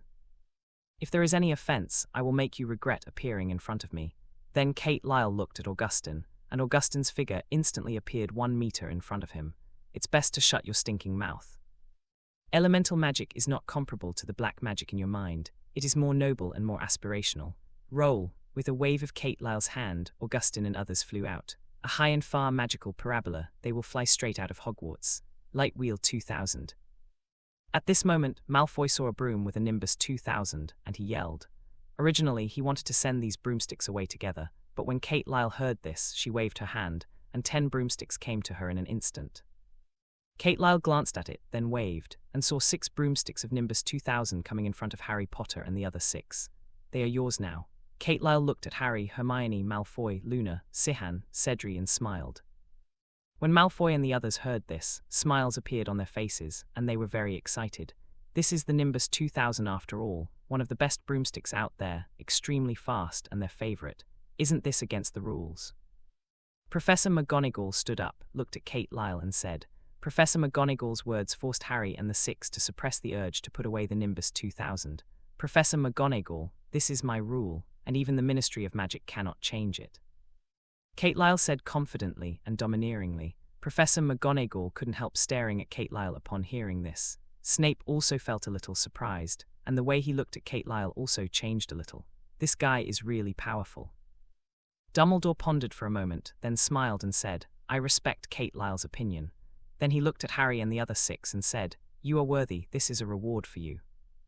When the 6 of Harry heard this, they embraced the Nimbus 2000 excitedly, looked it up and down, and immediately cheered. Congratulations on becoming an elemental magician. This is the end of today's elemental magic class. The specific arrangement of the elemental magic class will be announced tomorrow. Now you should go back and enjoy your lunch. Dumbledore stood up, faced the crowd, and smiled. Students cheer. One is happy that they can become elemental magicians, and the other is happy for Kate Lyle's display of strength. They were full of admiration for the strong, so when they left, they discussed this topic even more. You've done an amazing job, Kate. This is something I have always wanted to do but haven't done. You are more unruly than me. Well, like you said, no one can restrain you. Dumbledore stood next to Kate Lyle and whispered, You know I won't accept any restrictions. Kate Lyle smiled slightly. Dumbledore nodded, then said, Well, this is an agreement between us. However, Kate, I'm curious, do you really have any records? Some people in the Ministry of Magic are not so easy to talk to. If they want to do something to you, there are usually 2 methods. One is force and the other is public opinion. This is their usual method. Dumbledore reminded Kate Lyle that he didn't want Kate Lyle to suffer any blows, but obviously, Dumbledore underestimated Kate Lyle. Public opinion. Kate Lyle laughed after hearing the words. It doesn't mean much to me whether public opinion is good or bad. Albus, believe it or not, as long as I need it, the public will only report positive information about me. As for force, unless they want to become dung beetles in the cesspit, the taste of living there must be very good. Dumbledore was slightly surprised for a moment when he heard Kate Lyle's words, and then asked quietly, Kate, do you have any secret means you can tell me, and at the same time you should trust that I will keep it secret for you. Secret means. Albus, what means do you think is more convincing than absolute strength? After Kate Lyle finished speaking, she turned and left. The appearance of the Ministry of Magic's Law Enforcement Department, and its blatant appearance, what happened to the Ministry of Magic?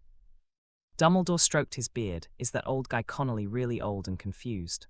Hagrid, please go to the Ministry of Magic, bring the information, and go to Professor Kate for the magic record. Dumbledore stopped Hagrid and said immediately. Hearing this, Hagrid smiled and said, No problem, this matter seems serious, but Professor, are you sure they won't threaten me after I pass by? As you are a giant, trust me, they won't mess around. Dumbledore smiled slightly when he heard Hagrid's words. Okay, since you said that, I'll go and hope they can talk well. Hearing this, Hagrid took out his red umbrella and said. Dumbledore glanced at Hagrid's umbrella, then patted Hagrid and left with a smile. As for the specific identity of Kate Lyle, in fact, Dumbledore did not know. It's just that there are some things that don't need to be known at all. He only knows the magic of Kate Lyle, which is very important to Hogwarts School. Professor Kate. Malfoy caught up to Kate Lyle's pace and cried out with some panting. Upon hearing this, Kate Lyle looked back at Malfoy, who appeared, a little surprised, and then asked curiously, Are you calling me Mr. Draco? Marco faced Kate Lyle alone, a little cautious, but took a deep breath and said seriously, Professor Kate, I believe you are a great and powerful professor.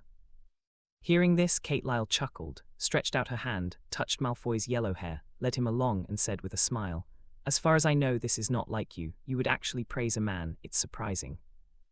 As the only child in the family, Draco was loved by his parents and was a spoiled child. Arrogant and conceited. That's why, envious of Harry, he beat Hermione and Ronald and win Harry over in a superior way. Hearing what Kate Lyle said, Malfoy had an awkward and shy smile on his face. Tell me, what do you want from me? Kate Lyle laughed. Professor Kate, I can feel that the lightning magic you cast is very powerful. I want to become stronger, and I want to let them know my strength. Malfoy said seriously. Malfoy thought about these times. He was at a disadvantage in the contest with Harry Potter in the end, and he didn't get any good results, but he was unwilling. In addition, Malfoy is also eager to prove himself. For example, it proves that even if he only has the lightning element, he can still be stronger than Harry with dual attributes. In the end, it was to defeat Harry in a real contest, and then let his fame resound throughout Hogwarts, and tell everyone that he, Draco Malfoy, was the real genius. Kate Lyle smiled slightly and said, "There are many ways to become stronger, such as learning by yourself. That is the one that left the deepest impression on me. In addition, I can also teach you, but this process is very tiring. I just don't know if you can persevere. If you can persevere, it will be of great benefit to you. Thunder magic is the most destructive among the 7 elemental magics. At the same time, like light magic, it also has strong restraint against black magic." Malfoy nodded cautiously and said, "I've already thought about it, but I still want to become stronger, so I asked Professor Kate to teach me." Kate Lyle stopped, looked at Malfoy's pale and determined eyes, thought for a while and said with a smile, "Okay, since you are so determined, then I will take you to a place to play." Malfoy heard the words, but before he could react, he disappeared immediately. Vomit. On the edge of a certain cliff, Malfoy retched uncontrollably. "It's so uncomfortable. You have to learn to get used to this feeling, and you will experience it often in the future." Kate Lyle looked at Malfoy, who was vomiting constantly, and laughed. It took a while for Malfoy to feel better, but that little face was very pale. "This is where. What kind of magic did you cast just now?" Malfoy looked around and asked questions one after another. Kate Lyle grabbed Malfoy, and then landed on a small island of only 10 square meters, said, "This is a place so remote that there are not many people, but there are some special fish living below. He can release Diagon. Don't you want to learn powerful magic? Then start here. Now you have to learn to feel the existence of the thunder element. Then, according to the magic I taught you, go into the water and fight these fish." After hearing what Kate Lyle said, Malfoy looked at the calm lake water around him and asked with some doubts, "Professor, are you sure there are fish that can discharge?" "Of course, now you have to learn to sense the thunder element, and do as I tell you, Draco." Kate Lyle laughed. Malfoy was silent for a moment, but in order to become stronger he needed to do something, so he asked, "What do I need to do?" "Sit down cross-legged, close your eyes, empty your mind, and feel the energy around you," Kate Lyle said with a meaningful smile on the corner of her mouth. At the same time, Kate Lyle put her hand between Draco's eyebrows, and the knowledge about the 3 lightning magics clearly appeared in Malfoy's mind. When Malfoy heard this, he immediately sat down, closed his eyes, and found that there were 3 more magic spells in his mind. He was overjoyed immediately and didn't notice Kate Lyle's meaningful smile at all. Then Kate Lyle disappeared. When it appeared again, it was already above the cliff. Drive away the chaotic thoughts, everything becomes dark, and Malfoy has a special feeling in it. The breeze, the sound of running water, nothing seems to be around. Zizzy, and at this moment, Malfoy felt thin strips of lightning constantly jumping in the air. Malfoy's breathing became short for a moment. Malfoy reached out, trying to grab them. Countless lightning bolts gathered, and the momentum was astonishing. Suddenly, Malfoy screamed. On the small island, Malfoy suddenly opened his eyes and stood up. Malfoy stared wide-eyed at the wash-basin-sized heads floating out of the water, densely packed, and lightning was constantly jumping. What is this? Where am I? What's going on here? There are 100,000 reasons in Malfoy's mind, and some don't understand what's going on. Draco, they are jumping minds attracted by the thunder element on your body. Well, this is a magical animal that likes to eat lightning. You have to be careful, they treat you as food. When Kate Lyle's voice sounded, Malfoy's face suddenly became extremely pale, and he even felt fear. Malfoy took out his wand and called out tremblingly, "Professor, will they eat me?"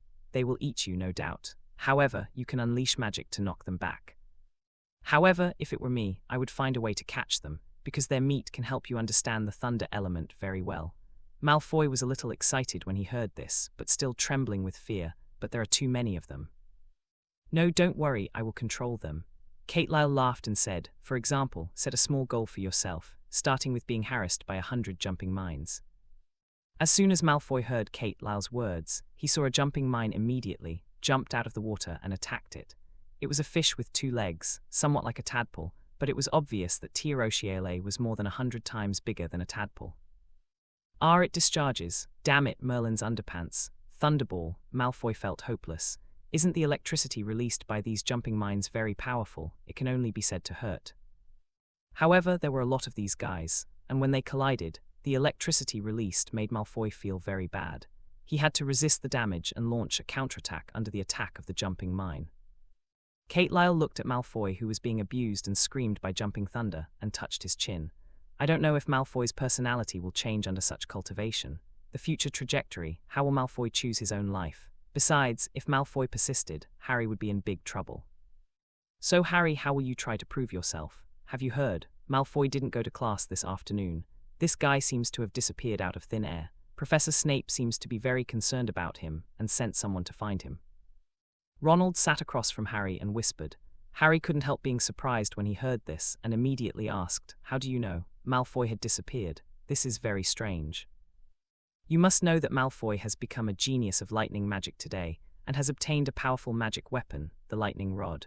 With Malfoy's talent shown, the school will definitely value him, which should cause quite a stir. I heard Goyle and Crabbe talking when I went to the bathroom. They were looking for Malfoy, but they didn't find it. Did you see that there was on the professor's bench, no Filch, no Snape and number, Professor Kate and Headmaster Dumbledore? While talking, Ronald immediately looked towards the professor's seat. When Harry heard this, he looked towards the professor's seat, and sure enough, they were not there. Guess, would someone have taken a fancy to Malfoy's lightning wand, so they captured Malfoy and snatched his wand? Ronald said a little excitedly, "Oh yes, and he the Nimbus 2000. Harry, I have a hunch that people from the Ministry of Magic may have sneaked back and captured Malfoy in order to get back their broom and the lightning rod." "Harry, I'm afraid you're in trouble." Harry frowned slightly and then said, "Maybe, or maybe Malfoy is hiding and wants to try the power of the lightning staff."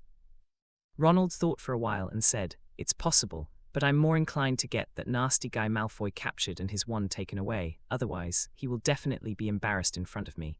"Hey, what are you talking about?" Hermione walked over in a good mood, sat opposite Harry, and smiled. Ronald then shared what he knew with Hermione. When Hermione heard this, her eyes widened immediately and she said, "Maybe he was really captured and someone was after his lightning rod." After hearing what Hermione said, Ronald smiled and said to Harry, "Look, the smart Hermione agrees with me." Harry smiled but said nothing. "Harry, Ronald, what Professor Kate rewarded us is extraordinary." Hermione said seriously, "Do you know where I just went?" Hermione asked again immediately. "That's right, you were temporarily called away during class. Where did you go?" Ronald asked curiously after realizing it.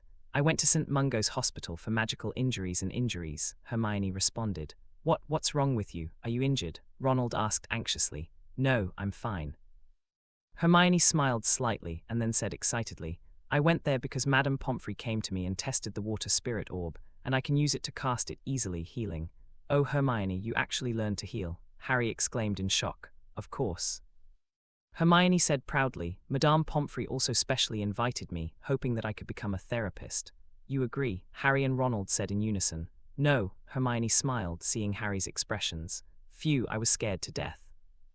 Ronald breathed a sigh of relief and said with a smile, "I can say with absolute certainty that if you become a therapist, it will definitely be a waste of your talent. The medical personnel working in St. Mungo's must undergo rigorous training and have extensive knowledge of all things related to magical medicine and magical injuries. I think this is not a difficult task for Hermione," Harry said aside. Hermione listened to Harry's words and nodded in satisfaction and approval. That looked very cute. At the same time, Hermione was also very sure that she could do well. "So something must have happened to Malfoy," Hermione said seriously. "Then I should celebrate. I don't need to see him anymore." Ronald happily ate the sausage and laughed. Just then there was a small commotion at the door, which caught Harry's attention. Then he saw Malfoy throwing himself on the table in a panic, picking up the edible food in front of him, and stuffing it into his mouth. He looked like a starving ghost. Harry patted Ronald and said with a smile, "Hey Ronald, your wish cannot be granted." When Ronald heard this, he immediately saw Malfoy, who looked like a beggar, and immediately the food in his mouth sprayed out. "Ronald, you be *****D, go to hell." Hermione screamed, and Ronald looked at Hermione, his face pale. He just didn't think why Malfoy was in such a mess, which shocked him and found it very funny, so he sprayed uncontrollably. However, he accidentally sprayed all the food on Hermione's face, and Hermione felt extremely desperate and disgusted at this moment. Hermione was so angry that she grabbed the plate from the table and threw it at Ronald. Ronald ran away in fright, and when he was about to apologize to Hermione, Hermione walked away angrily. Harry Potter. Attracted by Hermione's voice, Malfoy saw Harry Potter, grabbed a piece of bread, ate it and came to Harry, saying in a deep voice, Harry looked at Malfoy standing in front of him, frowned slightly, but still said, "Malfoy, you are in a mess now. I heard that you were taken away." Malfoy was slightly taken aback when he heard that. Why was I captured? However, Malfoy soon realized that he had been tortured all afternoon, and he had caused trouble by not going to class. "Harry, I will become stronger and defeat you completely. I will let everyone understand that even if you have dual attribute magic, I, Draco Malfoy, can defeat you. I will let everyone understand that I am more genius than you." Malfoy's voice was a little loud, and at the same time seemed to have some kind of anger. All the students dining in the dining hall, as well as the professor who came over, heard Malfoy's declaration. Snape's gaze swept over Harry and Malfoy, and the gaze under the dark circles revealed even more doubts. On the other side, Professor Quirrell was full of interest in the scene in front of him, and the smile on his face seemed out of place among these professors and students. However, no one noticed the change in his expression. "Mr. Draco, come with me." After being slightly surprised, Professor McGonagall stepped forward, called Draco, and said with a serious expression. Malfoy looked away from Harry, then looked at Professor McGonagall and said, "Okay, Professor." Snape, who was about to leave, heard Malfoy's words, stopped in his tracks and looked at Malfoy, who was walking by. There seemed to be some change in Malfoy's demeanor. What has he been through? Why does it feel like a different person? Snape took a deep look at Malfoy, then followed. "Mr. Draco, please tell me, where have you been all afternoon? Also, what happened to you?" In Snape's office, Professor McGonagall looked at Malfoy and said seriously. Malfoy was a student of Slytherin and Snape was the headmaster, so they came here as a matter of course. In addition to Professor Snape and McGonagall, there was also Dumbledore who had just arrived in the office. Facing the three of Dumbledore, Malfoy felt a lot of pressure. "I was with Professor Kate and asked him to learn lightning magic, Professor McGonagall." Malfoy knew very well that he had to explain, otherwise he would be deducted points. The three of Professor McGonagall were a little surprised when they heard this. "This incident has something to do with Professor Kate Lyle. Are you sure?" Snape said solemnly, staring at Malfoy. "Yes, Professor," Malfoy mused slightly. Malfoy didn't know what effect speaking of Kate Lyle would have, but he did. "Revealed," Snape said to Malfoy, flicking his wand suddenly. However, to Snape's surprise, nothing had changed in Malfoy. Malfoy was taken aback by Snape's actions, but fortunately he also knew what spell Snape was reciting, otherwise he would be doomed. Professor McGonagall and Dumbledore groaned for a moment, then both breathed a sigh of relief. Granting Malfoy the lightning rod means believing in Malfoy's talent, and it also means that Malfoy's talent is worth cultivating. So they didn't want any problems with Malfoy either, and the embarrassment in front of them made them wonder whether Malfoy had changed by someone. Snape didn't feel ashamed or shocked at all because of the sudden attack. He withdrew his magic barrier indifferently and said, "Draco, I hope you can answer the questions seriously, instead of asking me to drink Veritaserum for you." Malfoy's expression changed slightly, and he immediately stretched out his hand, and under the eyes of the three of Snape, a thunderball quickly gathered. However, after only condensing for less than 3 seconds, it turned into a thunder flower and disappeared. Malfoy's face also became paler and weaker for a while. "What's going on?" Professor McGonagall looked at Malfoy and asked suspiciously. "No more magic," Malfoy said weakly. Dumbledore glanced at Malfoy, then said, "Since there's nothing else, so be it. Severus, this is a student of your Slytherin house. I will leave it to you." After speaking, Dumbledore left with Professor McGonagall. After Dumbledore left, Snape looked at Malfoy and said coldly, "What did Professor Kate teach you?" Malfoy didn't hide anything, and told everything that happened in the afternoon. After Snape heard it, he waved his hand and said, "Get out, don't tell anyone about this." Malfoy breathed a sigh of relief and immediately turned to leave. He was afraid of what Snape might do to him. Snape was sitting in front of a row of potions. The eyes in the dark circles looked a bit sad and vicissitudes, but it also revealed some other meanings, a bit hazy.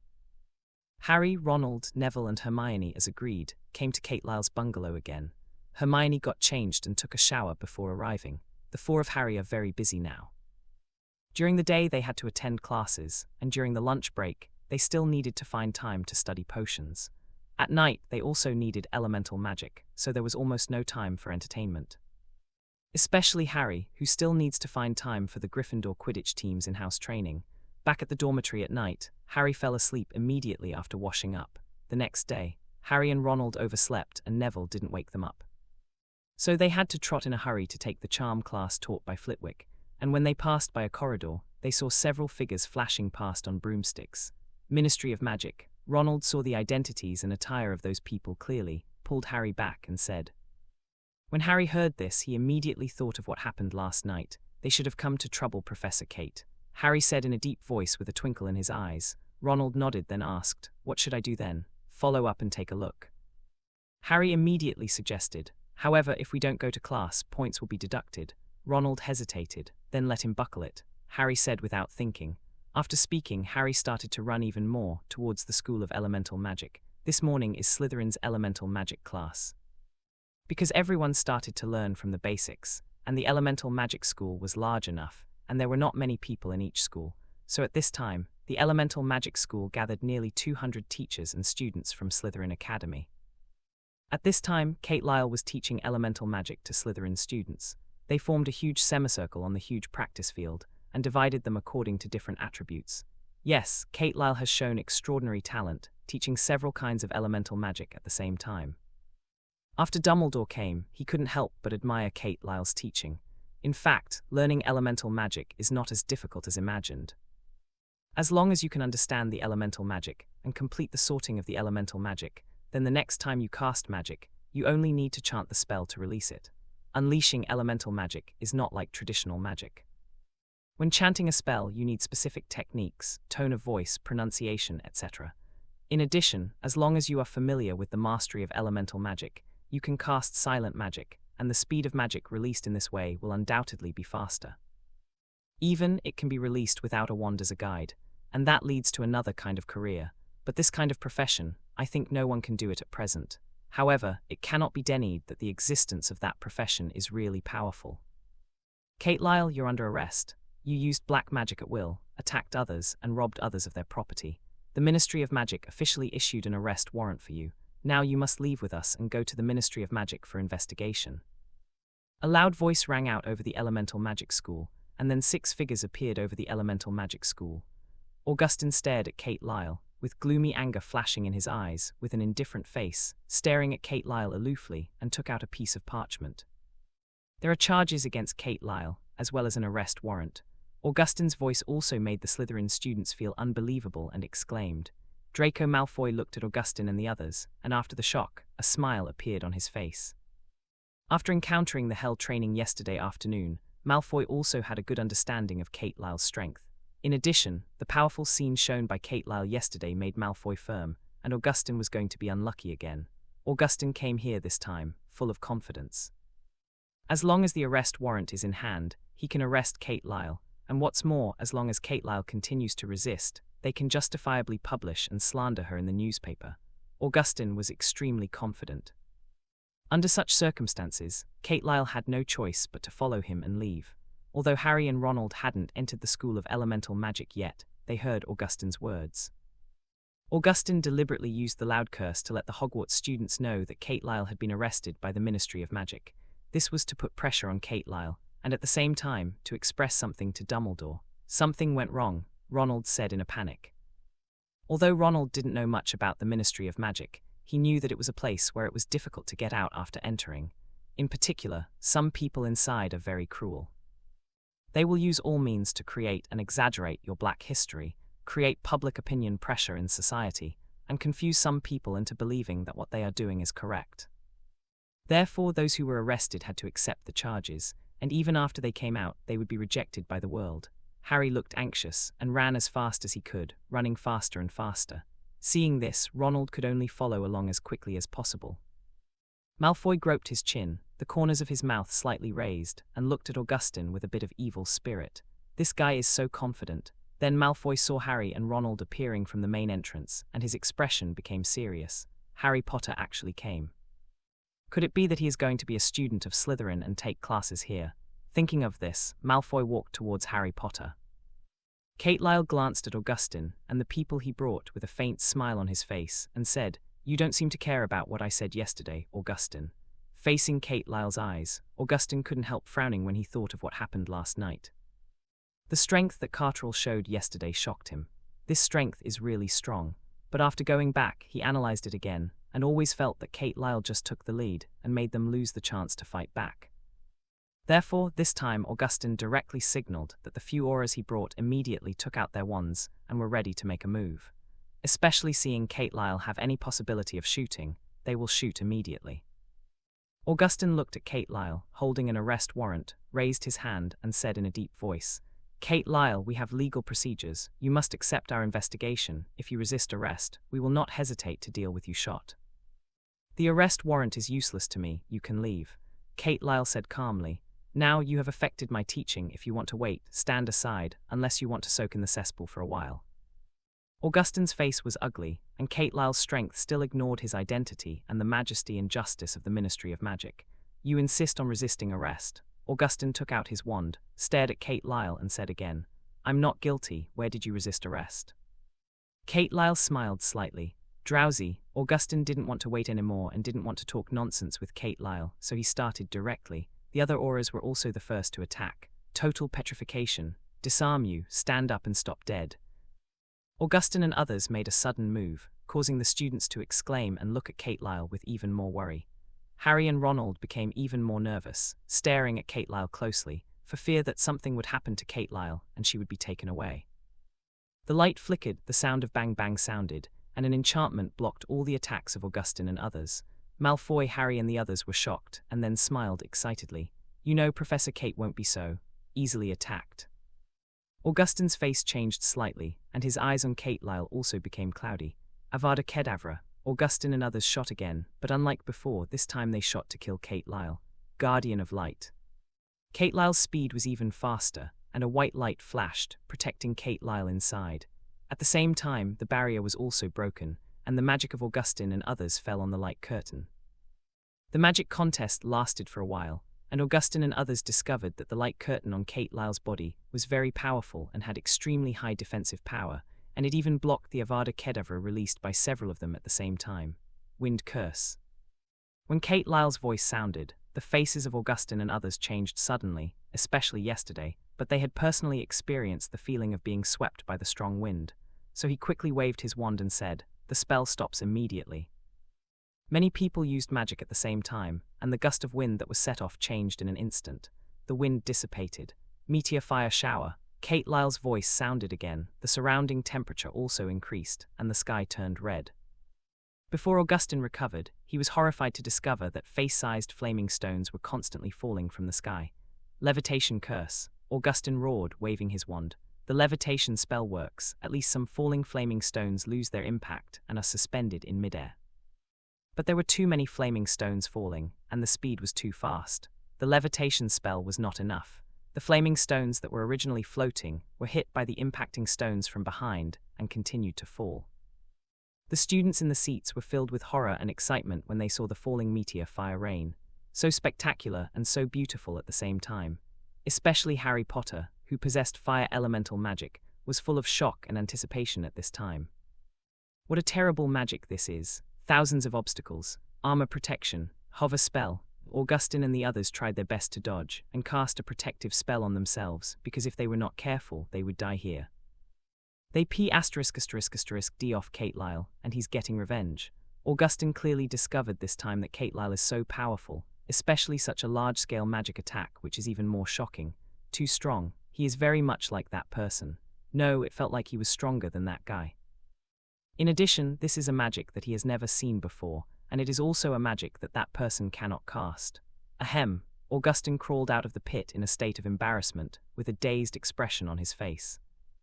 At this time his clothes were already in tatters, and there were many scars on his body. One of his arms was bent and dripping with blood.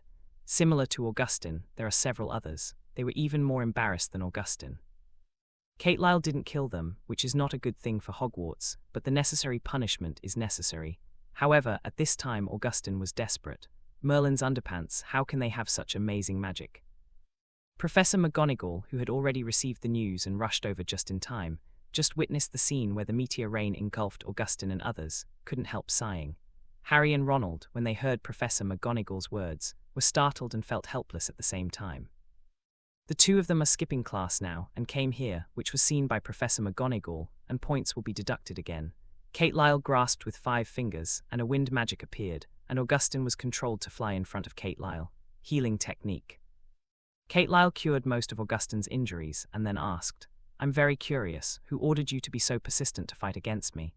Augustin faced Kate Lyle's gaze, and the sense of fear was deeply imprinted in the depths of his soul, and his body trembled accordingly.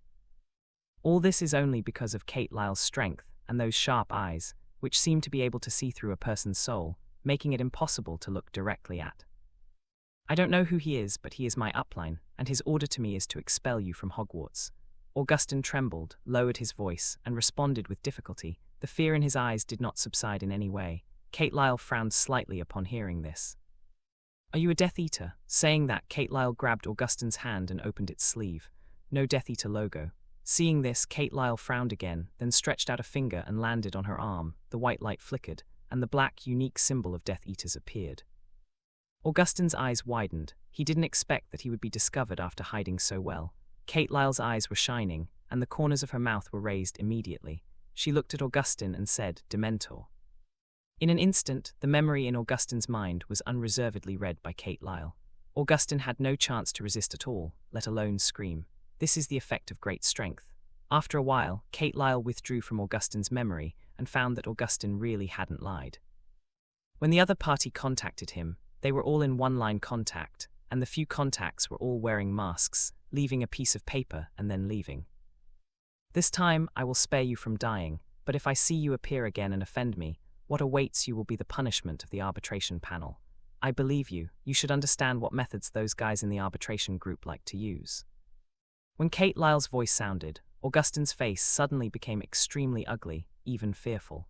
The arbitration group is the most hidden and mysterious organization in the magic department, and few people in the entire Ministry of Magic know about it, and he happens to be one of them. The people there are all perverted, and they can't even be described by people. Let's go, I hope you are still useful. Kate Lyle let go, Augustin fell to the ground, and at the same time, Kate Lyle's voice rang in his head. Augustin didn't know how to describe it, the shock in his heart at this moment, but Kate Lyle let him go after knowing his secret. Especially that sentence made Augustin full of doubts about Kate Lyle's identity. Who is he? Are you also a member of the arbitration team? Or is he a certain adult? Augustin didn't dare to think any more, and immediately turned around and left with others. It's just that his subordinates are very bad, and he can't take them away at all. Dumbledore apparated in the practice field, looked at Augustin at the side and said seriously, Augustin, you will pay for your actions. Dumbledore was very angry. He didn't expect that Augustin would ignore his warning, break into Hogwarts again, and do something in Hogwarts. Augustin didn't speak and led the people to the hospital with difficulty, where they needed to be treated. Plus, Augustin felt he needed to do something. Kate, you should have called me sooner. Dumbledore came to Kate Lyle's side, complaining somewhat dissatisfied. Kate Lyle laughed and said, Albus, I shouldn't be the one to inform you, but you should find a way to drive them out before they enter Hogwarts. Dumbledore pondered slightly upon hearing this and then said, well, we should make some changes. But before that, I need to go to the Ministry of Magic myself and ask Fudge whether he is qualified for this position. Dumbledore turned and left after speaking. Harry Potter, Ronald Weasley, can you two tell me why you are here? If I remember correctly, you have a charms lesson with Professor Flitwick this morning. Seeing that the matter was settled, Professor McGonagall said with a serious expression when he saw Harry and Ronald leaving quietly. When Harry and Ronald heard this, their faces immediately turned pale, and they turned their heads to Professor McGonagall, lowering their heads, not knowing how to explain. Should we tell you we skipped class on purpose? This is obviously not possible. 10s from Gryffindor. Professor McGonagall's voice sounded, and Harry and Ronald were extremely desperate. Points were deducted again. Professor McGonagall ignored the two of Harry and turned to leave. The appearance of Augustin and others also made Professor McGonagall realize that Hogwarts' defense is still too weak. Harry Potter. Malfoy came up after Professor McGonagall left, staring at Harry and shouting. Harry heard that, looked up at Malfoy and said, What's the matter? Are you going to join Slytherin? Malfoy laughed. Impossible, Harry refused righteously. Malfoy's original expectations disappeared without a trace in an instant, and his eyes on Harry once again became high, saying, Harry, Gryffindor is not suitable for you. However, it doesn't matter. I will let you understand who is the genius, and I will also let you understand that your choice is wrong. Harry pursed his lips when he heard that, took Ronald and turned to leave. Malfoy was immediately ignored by the two of Harry, and was very angry. With a grim face he shouted at the two of Harry, Harry Potter, I want to have a wizard duel with you. Harry, Ronald, what did you do today? Oh, Merlin's socks, you actually skipped class, and we got another 10 points deducted. Do you know how many points we Gryffindor have been deducted because of you two? On the way to the herbal medicine class, Hermione complained emotionally as she watched Harry and Ronald sneak back. Harry, we Gryffindors got 10 points deducted by the professor for your lateness. Neville walked over and said, 10 points deducted again. Ronald exclaimed in shock, Merlin's underpants, we were just… Harry quickly covered Ronald's mouth just to take Ronald away. Stop, you must give an explanation. I just heard Ronald say, you just got points deducted, tell me what you did. Hermione frowned, her voice was a little loud, and it attracted the attention of the other Gryffindor students, so they gathered around. Their eyes looked at Harry, and the two of them examined them a little more. In any case, Gryffindor's point penalty was basically related to the two of Harry. Watched by everyone, Harry and Ronald backed away subconsciously. So stressful. Gran has a lot of points, don't be shy, we can earn it back, Ronald said with some embarrassment. Ronald, Hermione frowned again when she heard Ronald's words, this time directly, grabbing Ronald's ear. Ronald exclaimed in pain, and Harry also felt horrified when he saw this. I'll go, when did Hermione become so violent? Harry moved a few steps to the side and immediately dodged out of the way. Harry, save me, Ronald exclaimed when he saw Harry leaving him behind. Harry felt a lump in his heart and ran away without looking back. It would be too hard for him to be grabbed by Hermione's ears like this and bullied by a girl in such a public place. What the hell did you do? Why did you lose points from Professor McGonagall? In herbalism class, Hermione still couldn't help asking. People from the Ministry of Magic issued an arrest warrant for Professor Kate and loudly announced the order in Professor Kate's School of Elemental Magic. Harry answered Hermione's doubts while looking at Malfoy. Malfoy looked into Harry's eyes now, with a smile in his eyes, because he already knew that Gryffindor had been deducted 20 points because of Harry. Harry curled his lips, just not looking at Malfoy, and expressing his disdain. Seeing this, Malfoy's face was a little ugly, and Harry actually ignored his existence again. How is Professor Kate? Hermione asked worriedly. Professor Kate is very powerful. They lost to Professor Kate again and were admitted to the hospital. Harry responded in a low voice. Professor Kate ignored the Ministry of Magic's arrest warrant and arrested them again. My God, the Ministry of Magic will definitely retaliate wildly. Hermione was stunned and then worried. Maybe, but Professor Kate is confident, so nothing should happen. Harry thought for a while and said, maybe. Hermione said worriedly again. In this class, Hermione couldn't concentrate at all. Augustin received treatment in the hospital. Madame Pomfrey's medical skills were very superb, and after lying down for 2 hours, they were able to move around freely. Augustin then left the hospital with his people and returned to the Ministry of Magic. After Augustin handed over in the office, he hurried back to his residence. Augustin came to the study, opened a secret room in the study, and hurried in. Pass through the winding path, walk through the promenade, and then come to an underground hall. Augustin doesn't know how much of his memory has been read by Kate Lyle, but it has been exposed if he wants to come here. But no matter what, he was eager to learn some information and get help. Augustin came to a statue, which was a snake, a big black snake. Putting his hand on it, Augustin murmured continuously, and then saw 3 shadows appearing in the secret room. All 3 of them were wearing black robes and masks, looking very mysterious. Call us here, what's the matter? A person asked. Augustin glanced at the 3 of them and then asked, is anyone familiar with the 3 of Kate Lyle? The 3 were silent, but no one answered. Did something happen? One person responded immediately. Augustin then recounted what happened in the past 2 days and then said again, he discovered my identity, but let me go. After listening to Augustin's words, the 3 fell silent again. I haven't heard about his existence, but I'm looking forward to elemental magic. Augustin heard what the other party said and said, I advise you not to provoke him. At least I don't want to die yet. He has been exposed, and Augustin doesn't want these unreliable guys hiding somewhere to suddenly provoke him and cause trouble for himself. As for his existence, we will investigate, and you can continue to do your own thing. One person responded. After speaking, the figure disappeared. Interesting magic, if it's our own, the Dark Lord can come back sooner. After one person finished speaking, they disappeared immediately. Augustin's face changed slightly, but he remained silent. Augustin, who gave you instructions, asked the only man in black who hadn't left. Augustin didn't know the identity of the other party, but he still responded. I don't know, but the information passed in our way knows me very well. The man in black was silent for a moment and disappeared without saying anything. Augustin stayed in the secret room for a while before quietly leaving.